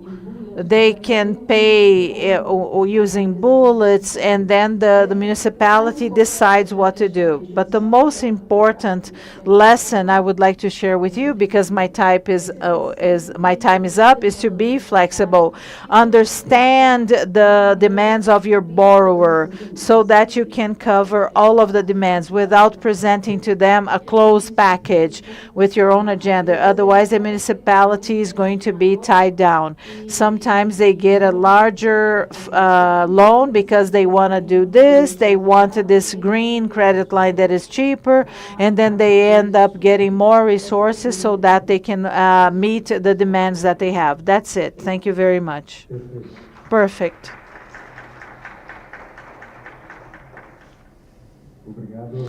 Thank you, Ms. Luciana. Your comments were very important, and now we also have an example in the state of Paraná. In Paraná, our main portfolio is to fund our municipalities.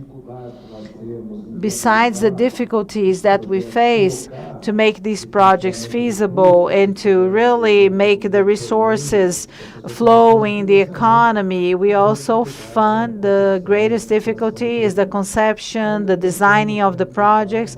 Even though inside the state we have a structure and we try to help. We have the Paraná Cidade, and they help the municipalities to design their projects. But what are these projects? Most of them to meet their government demands. The mayors, they want resources to pave their roads, for highway equipment, in most of the municipalities, they are not trying to add the decarbonization of their municipalities or states or the green economy. And so they sometimes prioritize the women, but they don't focus on gender products mostly.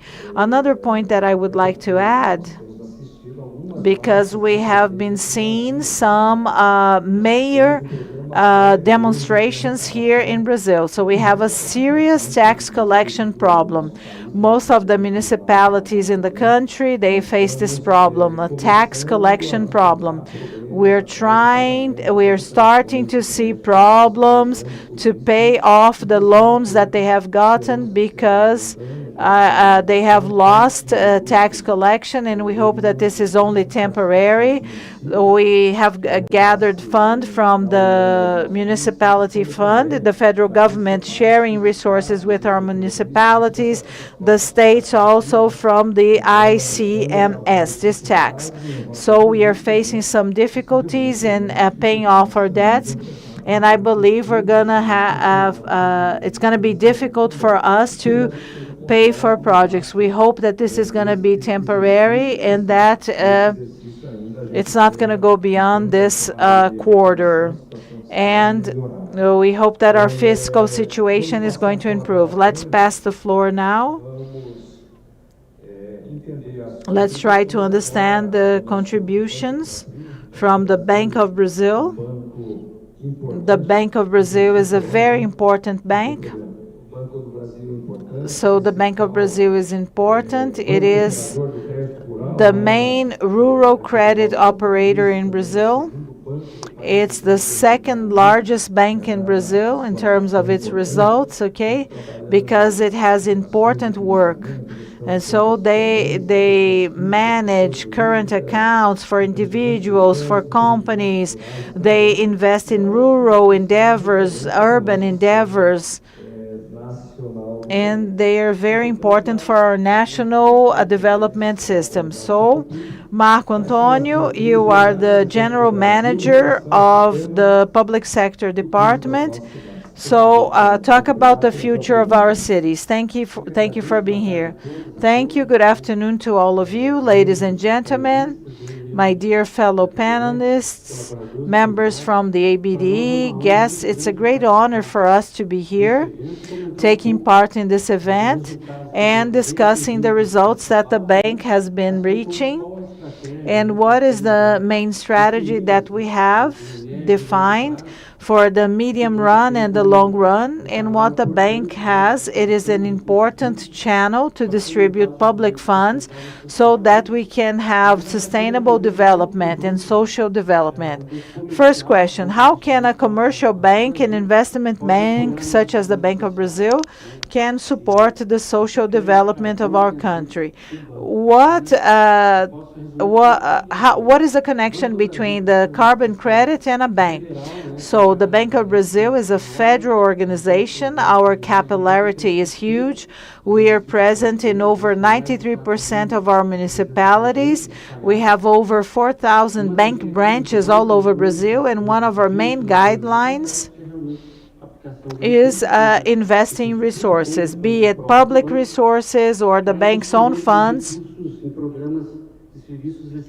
so that we can invest in essential products, essential services, sewage treatment or sanitation. So we have a huge portfolio when it comes to these social investments, and we apply not only in public organizations but also in the private sector. So we have specific lines, credit lines for individuals, for companies, for solar panels, for the installation of solar panels, wind plants, wind energy plants, how to reduce the CO2 emissions. And we also have rural credits. And we have the participation of 60% of the market in our credit portfolio. We also have a credit portfolio for low carbon initiatives.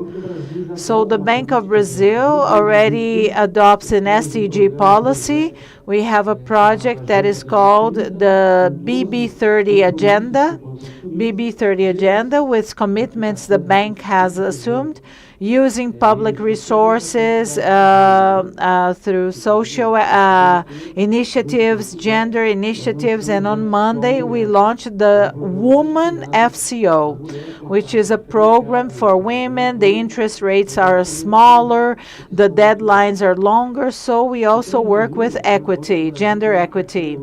When it comes to numbers, only regarding sustainable credit, our credit is beyond 1 trillion reais.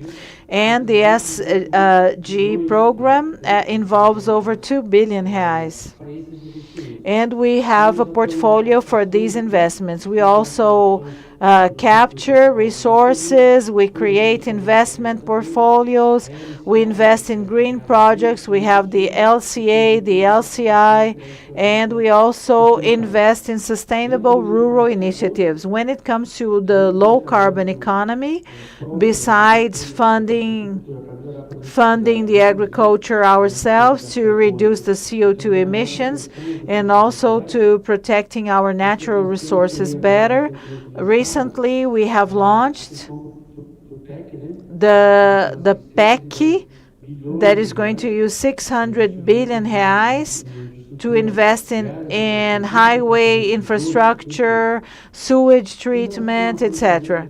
Regarding the funding of infrastructure for cities, analyzing the future of cities, how is the Bank of Brazil working? We have a specific credit line For energy efficiency, it's called PEM, and we fund public agencies regarding their public lighting projects, electrical buses, and everything is connected to a program that is called Smart Cities, in which we try to integrate the entire system, the entire infrastructure of a city, and connect it to a digital system. Technology connected to data intelligence, and so that that city hall can be supported, that state can be supported, how to better make our resources flow, and how can we best use these resources. And so we help people have a better management capacity, checking out our individuals, and so that they can have a journey that is more connected to their cities. We have 5 axes that we deal with in these smart cities, which is the mobility axis, urban axis, technology, energy. Okay, we work mainly on these 5 axes. Regarding the mobility, I'm not going to mention all of the examples, but when it comes to mobility, we have a project that is already a pilot project in 5 Brazilian cities, and we offer them digital payment possibilities if they're going to use our public transportation. Connectivity on these buses, and also the funding of these electrical buses. And the public manager can dimension its structures better, and he can better apply. Who is riding on those buses? Who is riding on these streets? So we have information about their age, ethnicity, and we're also better qualifying their professionals. So this program aims to promote better public management and also a better journey for the citizens. And by doing all of this, we can conclude by saying that this connection between a public bank and public sectors and the citizen, everybody's going to win with that. The citizen is going to win because his quality of life improves, of her quality. The public sector wins, and the Bank of Brazil also wins because we can become a greater protagonist, okay?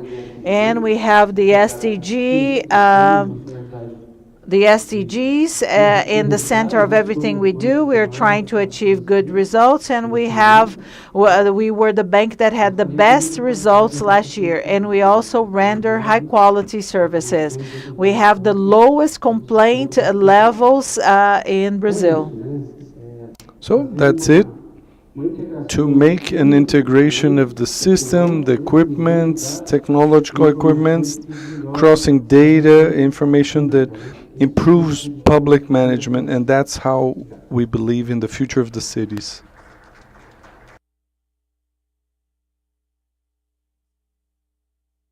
We thank you, Marco. This important, your manifestation, your expression of some products that we don't have full knowledge is always opportune of the bank in terms of assets, an important dimension. You are champions in this dimension. Also like to highlight the importance of Banco do Brasil in terms of development, the NDFS to help the development. You have credit lines for the Pro Invest. It was an important program for some programs.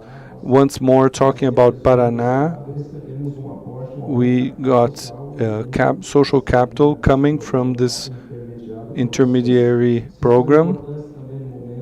You were important in the crucial moment of the pandemic. You get a guarantee fund that gave us support to this important program, and you offered to their entrepreneurs of their bases of action from Pronamp. We certainly had a maintenance of some millions of economic activities, especially of micro and small business. So to register the importance, the minimum level of activity here in our country. Also to highlight, also finishing here, in what you offered, another important movement that is a proposals. We received you with the vice presidency in Paraná and visiting our governor and a role of possibilities, and that we will work in partnership, pioneering partnership, Paraná and Banco do Brasil, in terms of those resources, the interfinancial deposit. The commercial bank works with these resources from lines or stays without any kind, just they stops at the central bank earning nothing. So it's very important to get these. Having said that, let's go to our last but not least panelist.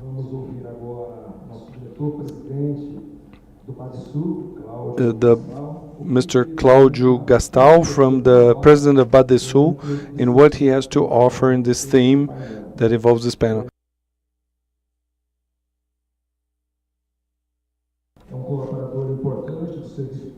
It's an important collaboration in the Rio Grande do Sul. He acted here in Brasilia, also in the condition as a secretary and management. You, together with the Rio Grande do Sul experiment, did an important work in the Rio Grande do Sul, and now with us in substitution of always Mrs.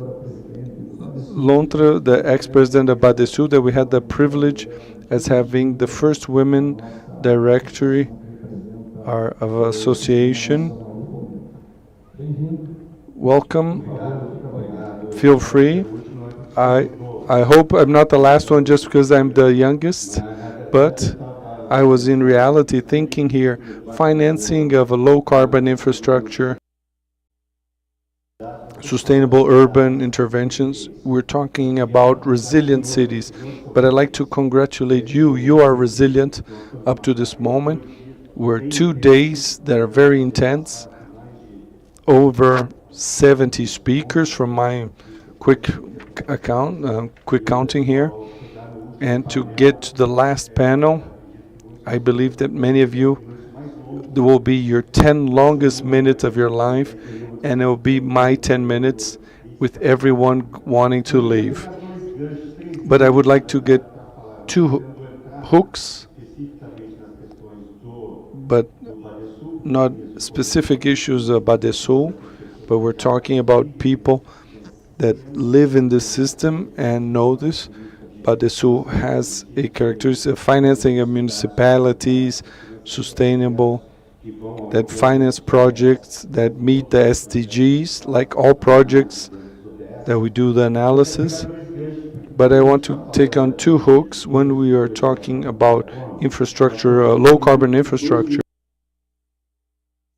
2 items in the previous panel, cities and investment. And a third item that was put on by our president from Fomplata, the institutional capability of the municipalities.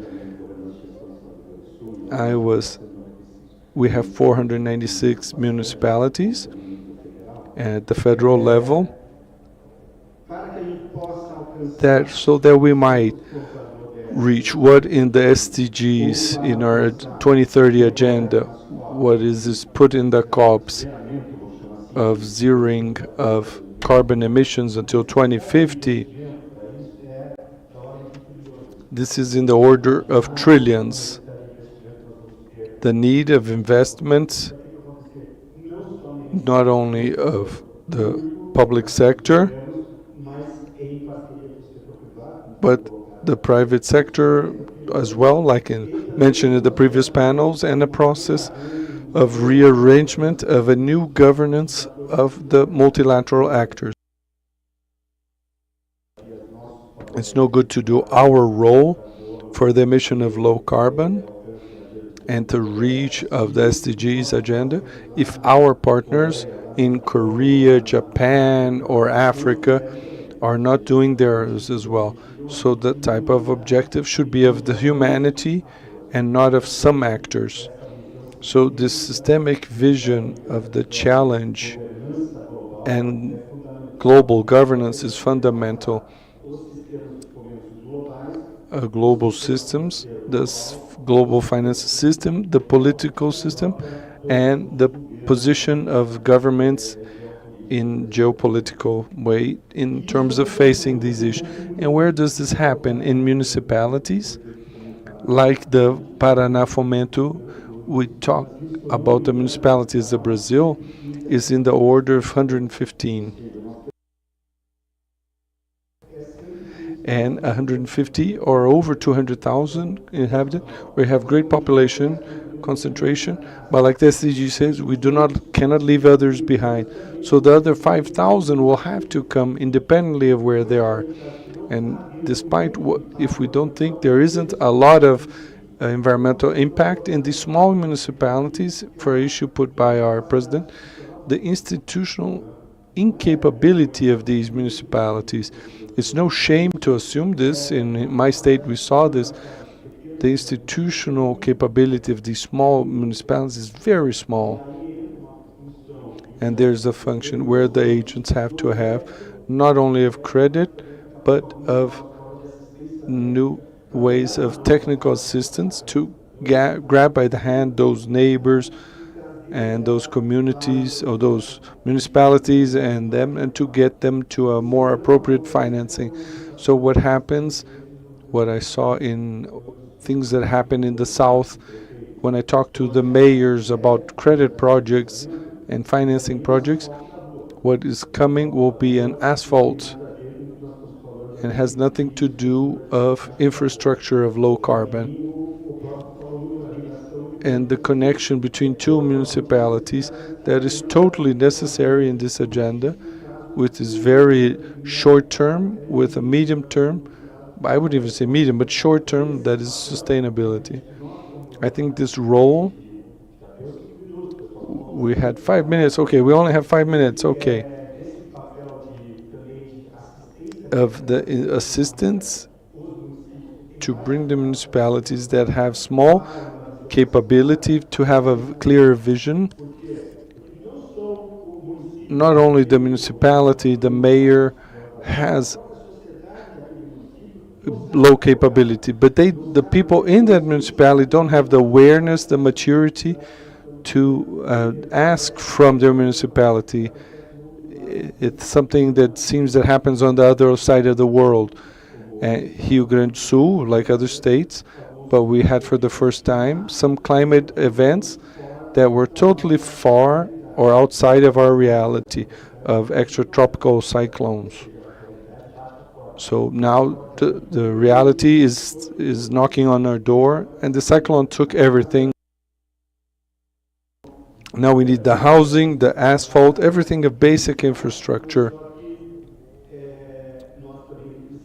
But we also need, in a way, a process of awareness to create this basic infrastructure. So I don't want to tire you with a portfolio, but to bring a little bit of a reflection. The challenge is very big, and of the whole system, not only in terms of credit, but in rethinking in how will we do to get to the small municipalities that effectively has people and what happens and the small problems that happen there and the challenges of the SDGs, and especially in low emission.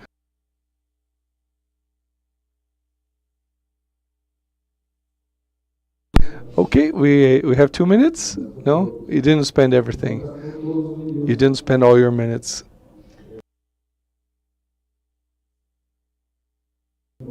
So, welcome once more to our system. It's a pleasure to have you here. BADESUL for us is a reference, is one of the two big development agencies. In Paraná, we imitated you, especially moves regarding joining resources. We like to implement this model within our state. Agricultural credit, your reference, and as a model, we think that in Paraná, in September, we are also going into. So it's important in your vision that it combines, it's fully associated to all the speeches here, technical orientation, multilateral financing,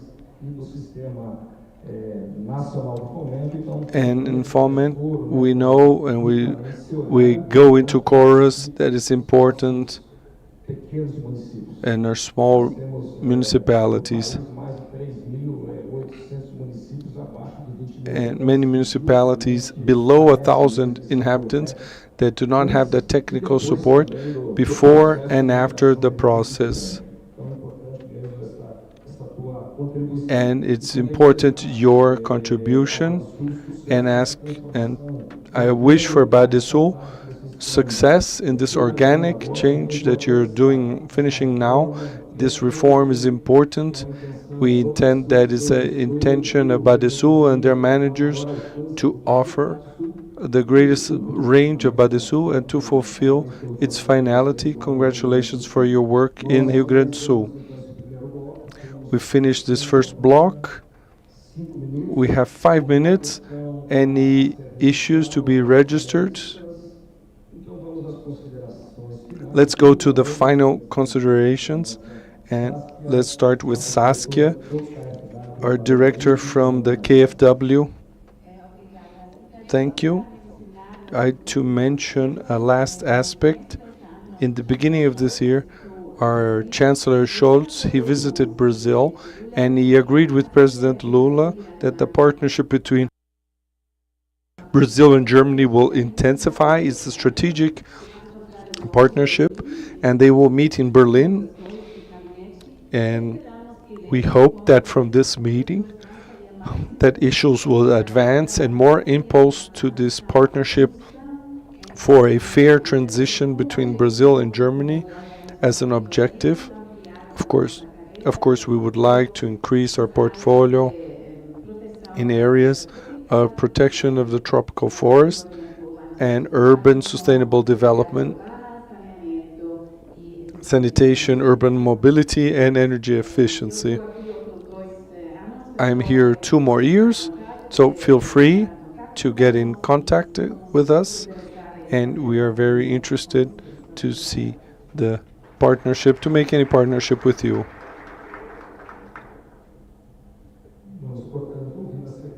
Let's hear in sequence the final considerations from our Luciane Botafogo.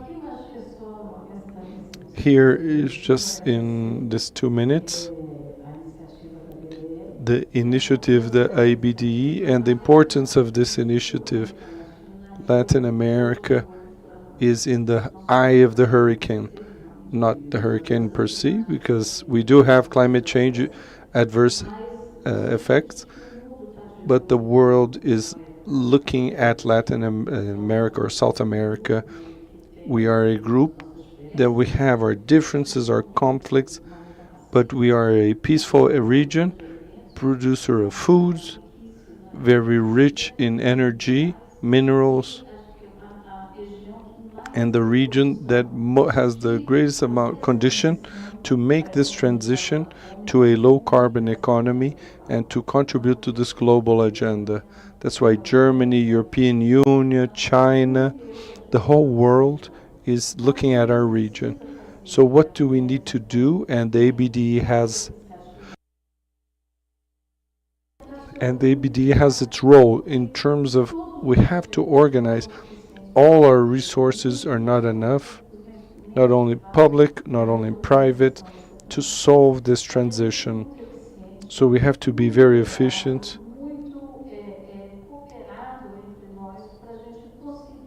before we are able, with the few resources we have, to be effective and to be able to translate these resources to strengths in the municipalities and states in order to change the governance and so that we be less necessary in the long term, that the countries are able to organize to make this transition.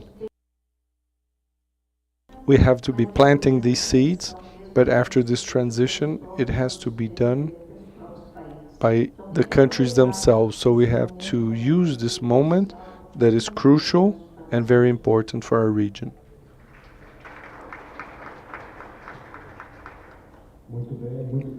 Very well, well remembered. The Amazon standing forest is very important as well, including for the sustainability of the populations that are in that biome. But we also have other biomes that deserve attention: the Atlantic biome, the semi-arid Cerrado, the Pantanal. These are important biomes that can be commercially explored. Very well, thank you. Now let's go, as we started, to hear Marco Antonio for his final considerations. Once more, I'd like to thank you for this presence and in terms of good best practice, and that I still dream where panels where public entities, all development banks, the big public banks, development agencies, for an orchestration of the best application of those resources, not dividing areas but joining areas, and to get the best for the population. Thank you very much. And finally, to the final contribution, I would like to thank and thank you for your reception, your hospitality. You can count on us for the challenges for all of us. Thank you. Well, guys, thank you all. Thank you for the opportunity. The last panel, and thanks to all. Our sincere thanks to the participants of this last panel and conversation that was very rich and closing very well our event. It's still not over. I'd like to thank you all, your participation, and come forward for an official photo as usual. And I would like to think that after the official photo that Mr. Heraldo stay for the closing. Since we're getting to the end, we're getting to the end of the 8th edition of the Development Forum of the ABDE. We have a moment with final considerations, but we would remind you that during all of these days was transmitted live to the official channels of the ABDE, the YouTube channel. So those who are following us online, thank you for being with us. And going to the end, and for closing words, I would like to invite, besides Mr. Heraldo, which will stay here, also call here for final considerations, the Executive Internal Secretary of the ABDE, Mrs. Cristiane Vitorino.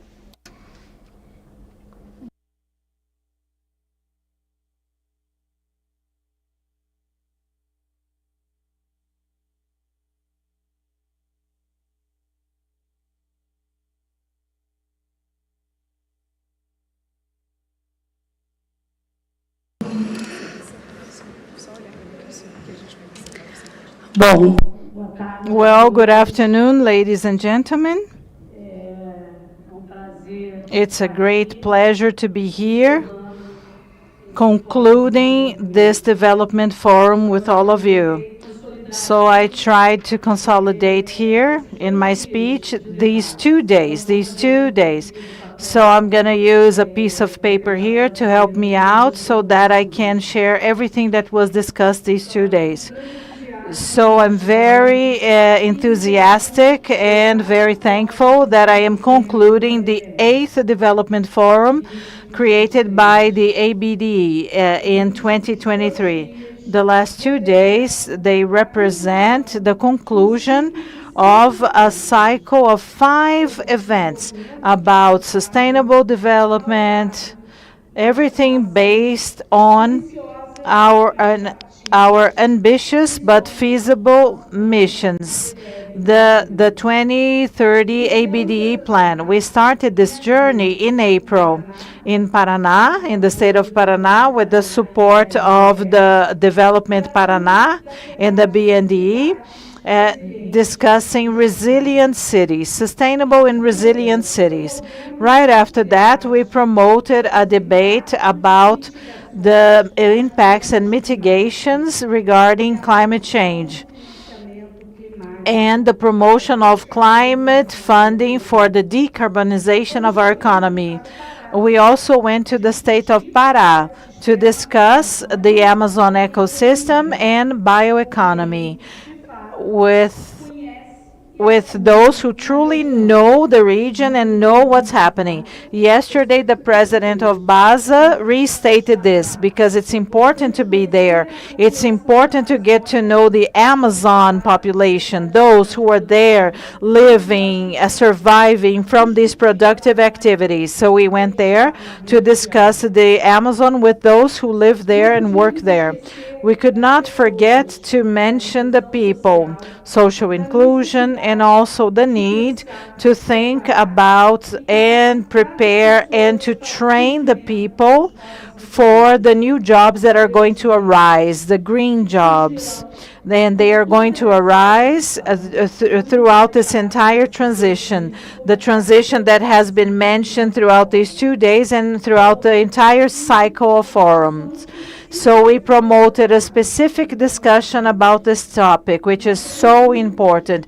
There's no doubt in my mind that we have reached our objective of provoking conversations and the interaction between our national development system with its 34 development organizations and the several strategic stakeholders in trying to achieve common solutions, partnership solutions that are necessary so that we can make the 2030 agenda feasible in Brazil. The ABDE understands that sharing experiences, cooperation, and the cooperation between the stakeholders, the development stakeholders, and between them and our society, they can inspire innovative solutions, alternative pathways for this development.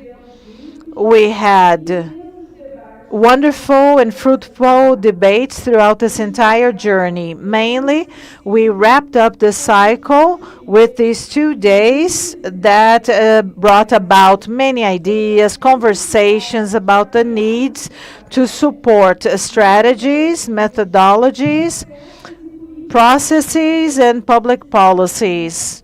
Development policies, sustainable development policies, development that is just and inclusive. I would like to thank in a special way all of the speakers that we had these 2 days because they made our panels wonderful. I would also like to thank all of you participants that were here during these 2 days. All of those who watched us online, also on YouTube, that were online all the time, showing to us the reach and the importance of the development forum to our entire society. There's no doubt in my mind that funding the development is essential for Brazil and also for the world. How are we going to fund this sustainable transition that many people talk about, discuss in our event cycle? The credit is one of the main instruments to make the economic activities possible, the green ones, the sustainable ones. And I'm absolutely sure that all of the entities that were present here, they are totally dedicated in cooperating with the construction of solutions, public policies that are going to boost investments. However, I always like to mention this. We do not want any kind of investment. We want to attract and to promote qualified investments that are going to generate jobs and income for our population and that are totally committed with the environmental issues, social issues, and governance issues. It is necessary, therefore, for us to base ourselves on the future agendas. There is a sea of opportunities and many possibilities to generate businesses and opportunities to capture or collect international resources. We had our international partners who were here so that we can fund this transition based on a more sustainable development program that is also resilient and fair. Our secretary from the Ministry of Finance mentioned this. He mentioned all of the initiatives. Secretary Renata from the Ministry of Planning also mentioned all of the initiatives that are being carried out when it comes to public policies, the change in the processes so that our system can more easily access these resources from multilateral institutes. Funding is essential from international resources. It became evident yesterday and today that it's important for us to think about creating innovative financial instruments and mobilizing public and private resources to boost this agenda.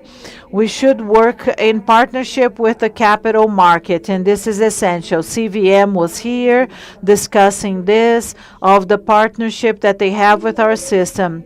Therefore, we're going to be able to make investments in infrastructure, in our cities, feasible, in agribusiness, for SMEs, in innovative businesses, so that we can truly improve the life quality of the people who live in our country, using the resources in a sustainable way as a structuring axis and a vital axis. There's no doubt in my mind that the presentations during these 2 days, they have inspired us. We're going to leave this room inspired, and we're going to continue working for our system. And they brought a wonderful contribution for us to advance the initiatives promoting this sustainable initiative and transition.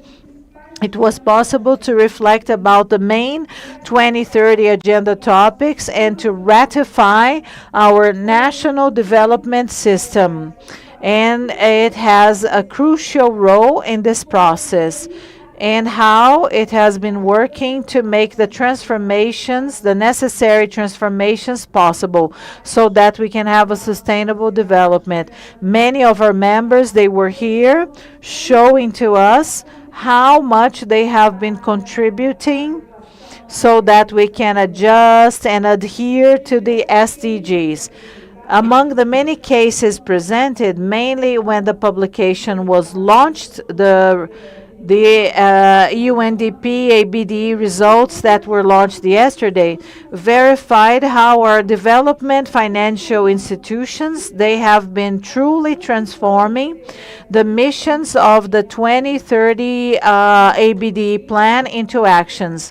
The methodology has shown to us that 652.5 billion reais they have been used to promote the SDGs. We could also observe that the national development system also has an essential role in the neo-industrialization process of Brazil via investments in innovation, mainly focused on technology, sustainability, and inclusion.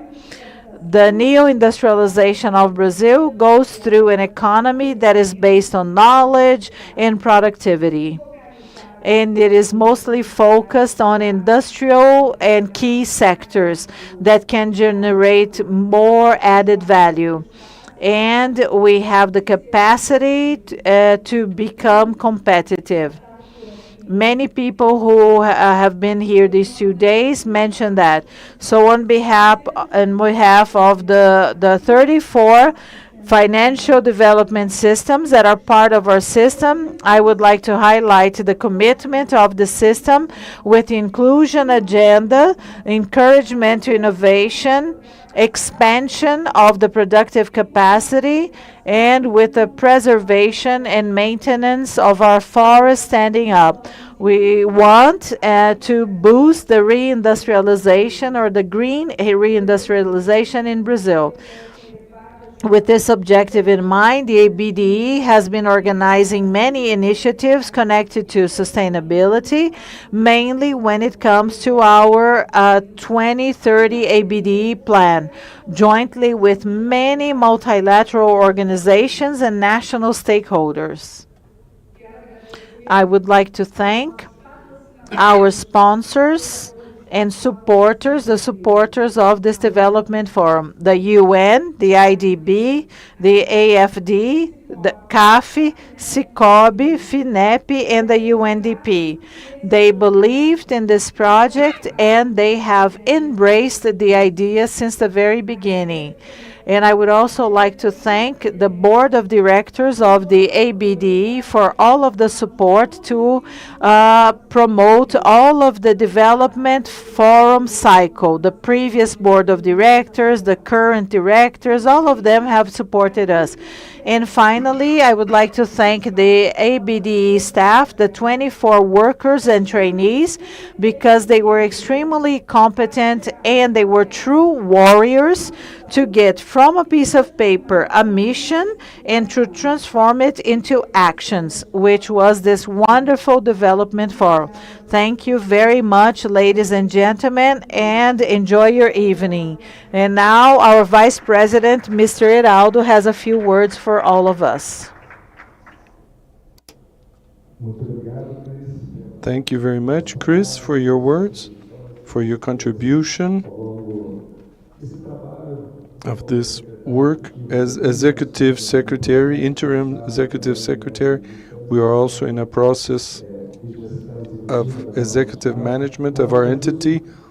Nothing more fair to give to Chris the opportunity to close once more a development forum of the ABDE.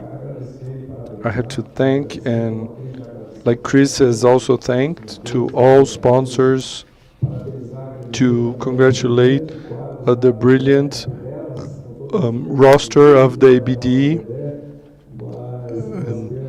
But we have a formidable number of quantity and quality of collaborators, and in these management fronts, led by women. So ABDE is also to be congratulated because of that, and had a very simple idea to change mission to action. An important strategic plan of the ABDE around this sustainability agenda in combating global warming. That is our contribution to the system, to the country. Once more, we hope to do the words of Professor Pancera, that this clarify to us a better world that we wish for the planet, and especially, of course, to Brazil. And once more, I'd like to thank all. In the name of our President, Celso Pancera, Vice President José Luiz, and all of the directors of the ABDE for the opportunity to offer more, that the 9th forum might come. We'll have novelties and new launches, and the 2024 agenda certainly will bring informations, important directives for all our national system. And finally, to thank the brilliant work of our Master of Ceremony, Adalgisa, very important work. Thank you very much, and greetings to all. So our sincere thanks. With this closing, we in fact close very well this event, the 8th Development Forum ABDE. Now I'd like to take the opportunity to thank for the participation of all of you, all speakers in these 2 days live, that you came to Brasilia, and you that followed us in our online transmissions. Thank you very much. And a special thanks to our ABDE partners, without which this event would not be possible. Just to reinforce, the Development Forum has the support of the UN, special support from the IDB, Inter-American Development Bank, gold support from FINEP, and CAFI, also the cooperative SICOBI, and the French Development Agency AFT, and of course special support of the UNDP for the development PNUD. And keep following the actions of ABDE through the profiles in LinkedIn, Facebook, Twitter, in our website, abda.com.br, and to access our official site, developmentforum.com.br. So it is a pleasure to be here with you, and that it reflects our values. So once more, thank you, and see you next edition, next year. Good night to all, and until next year.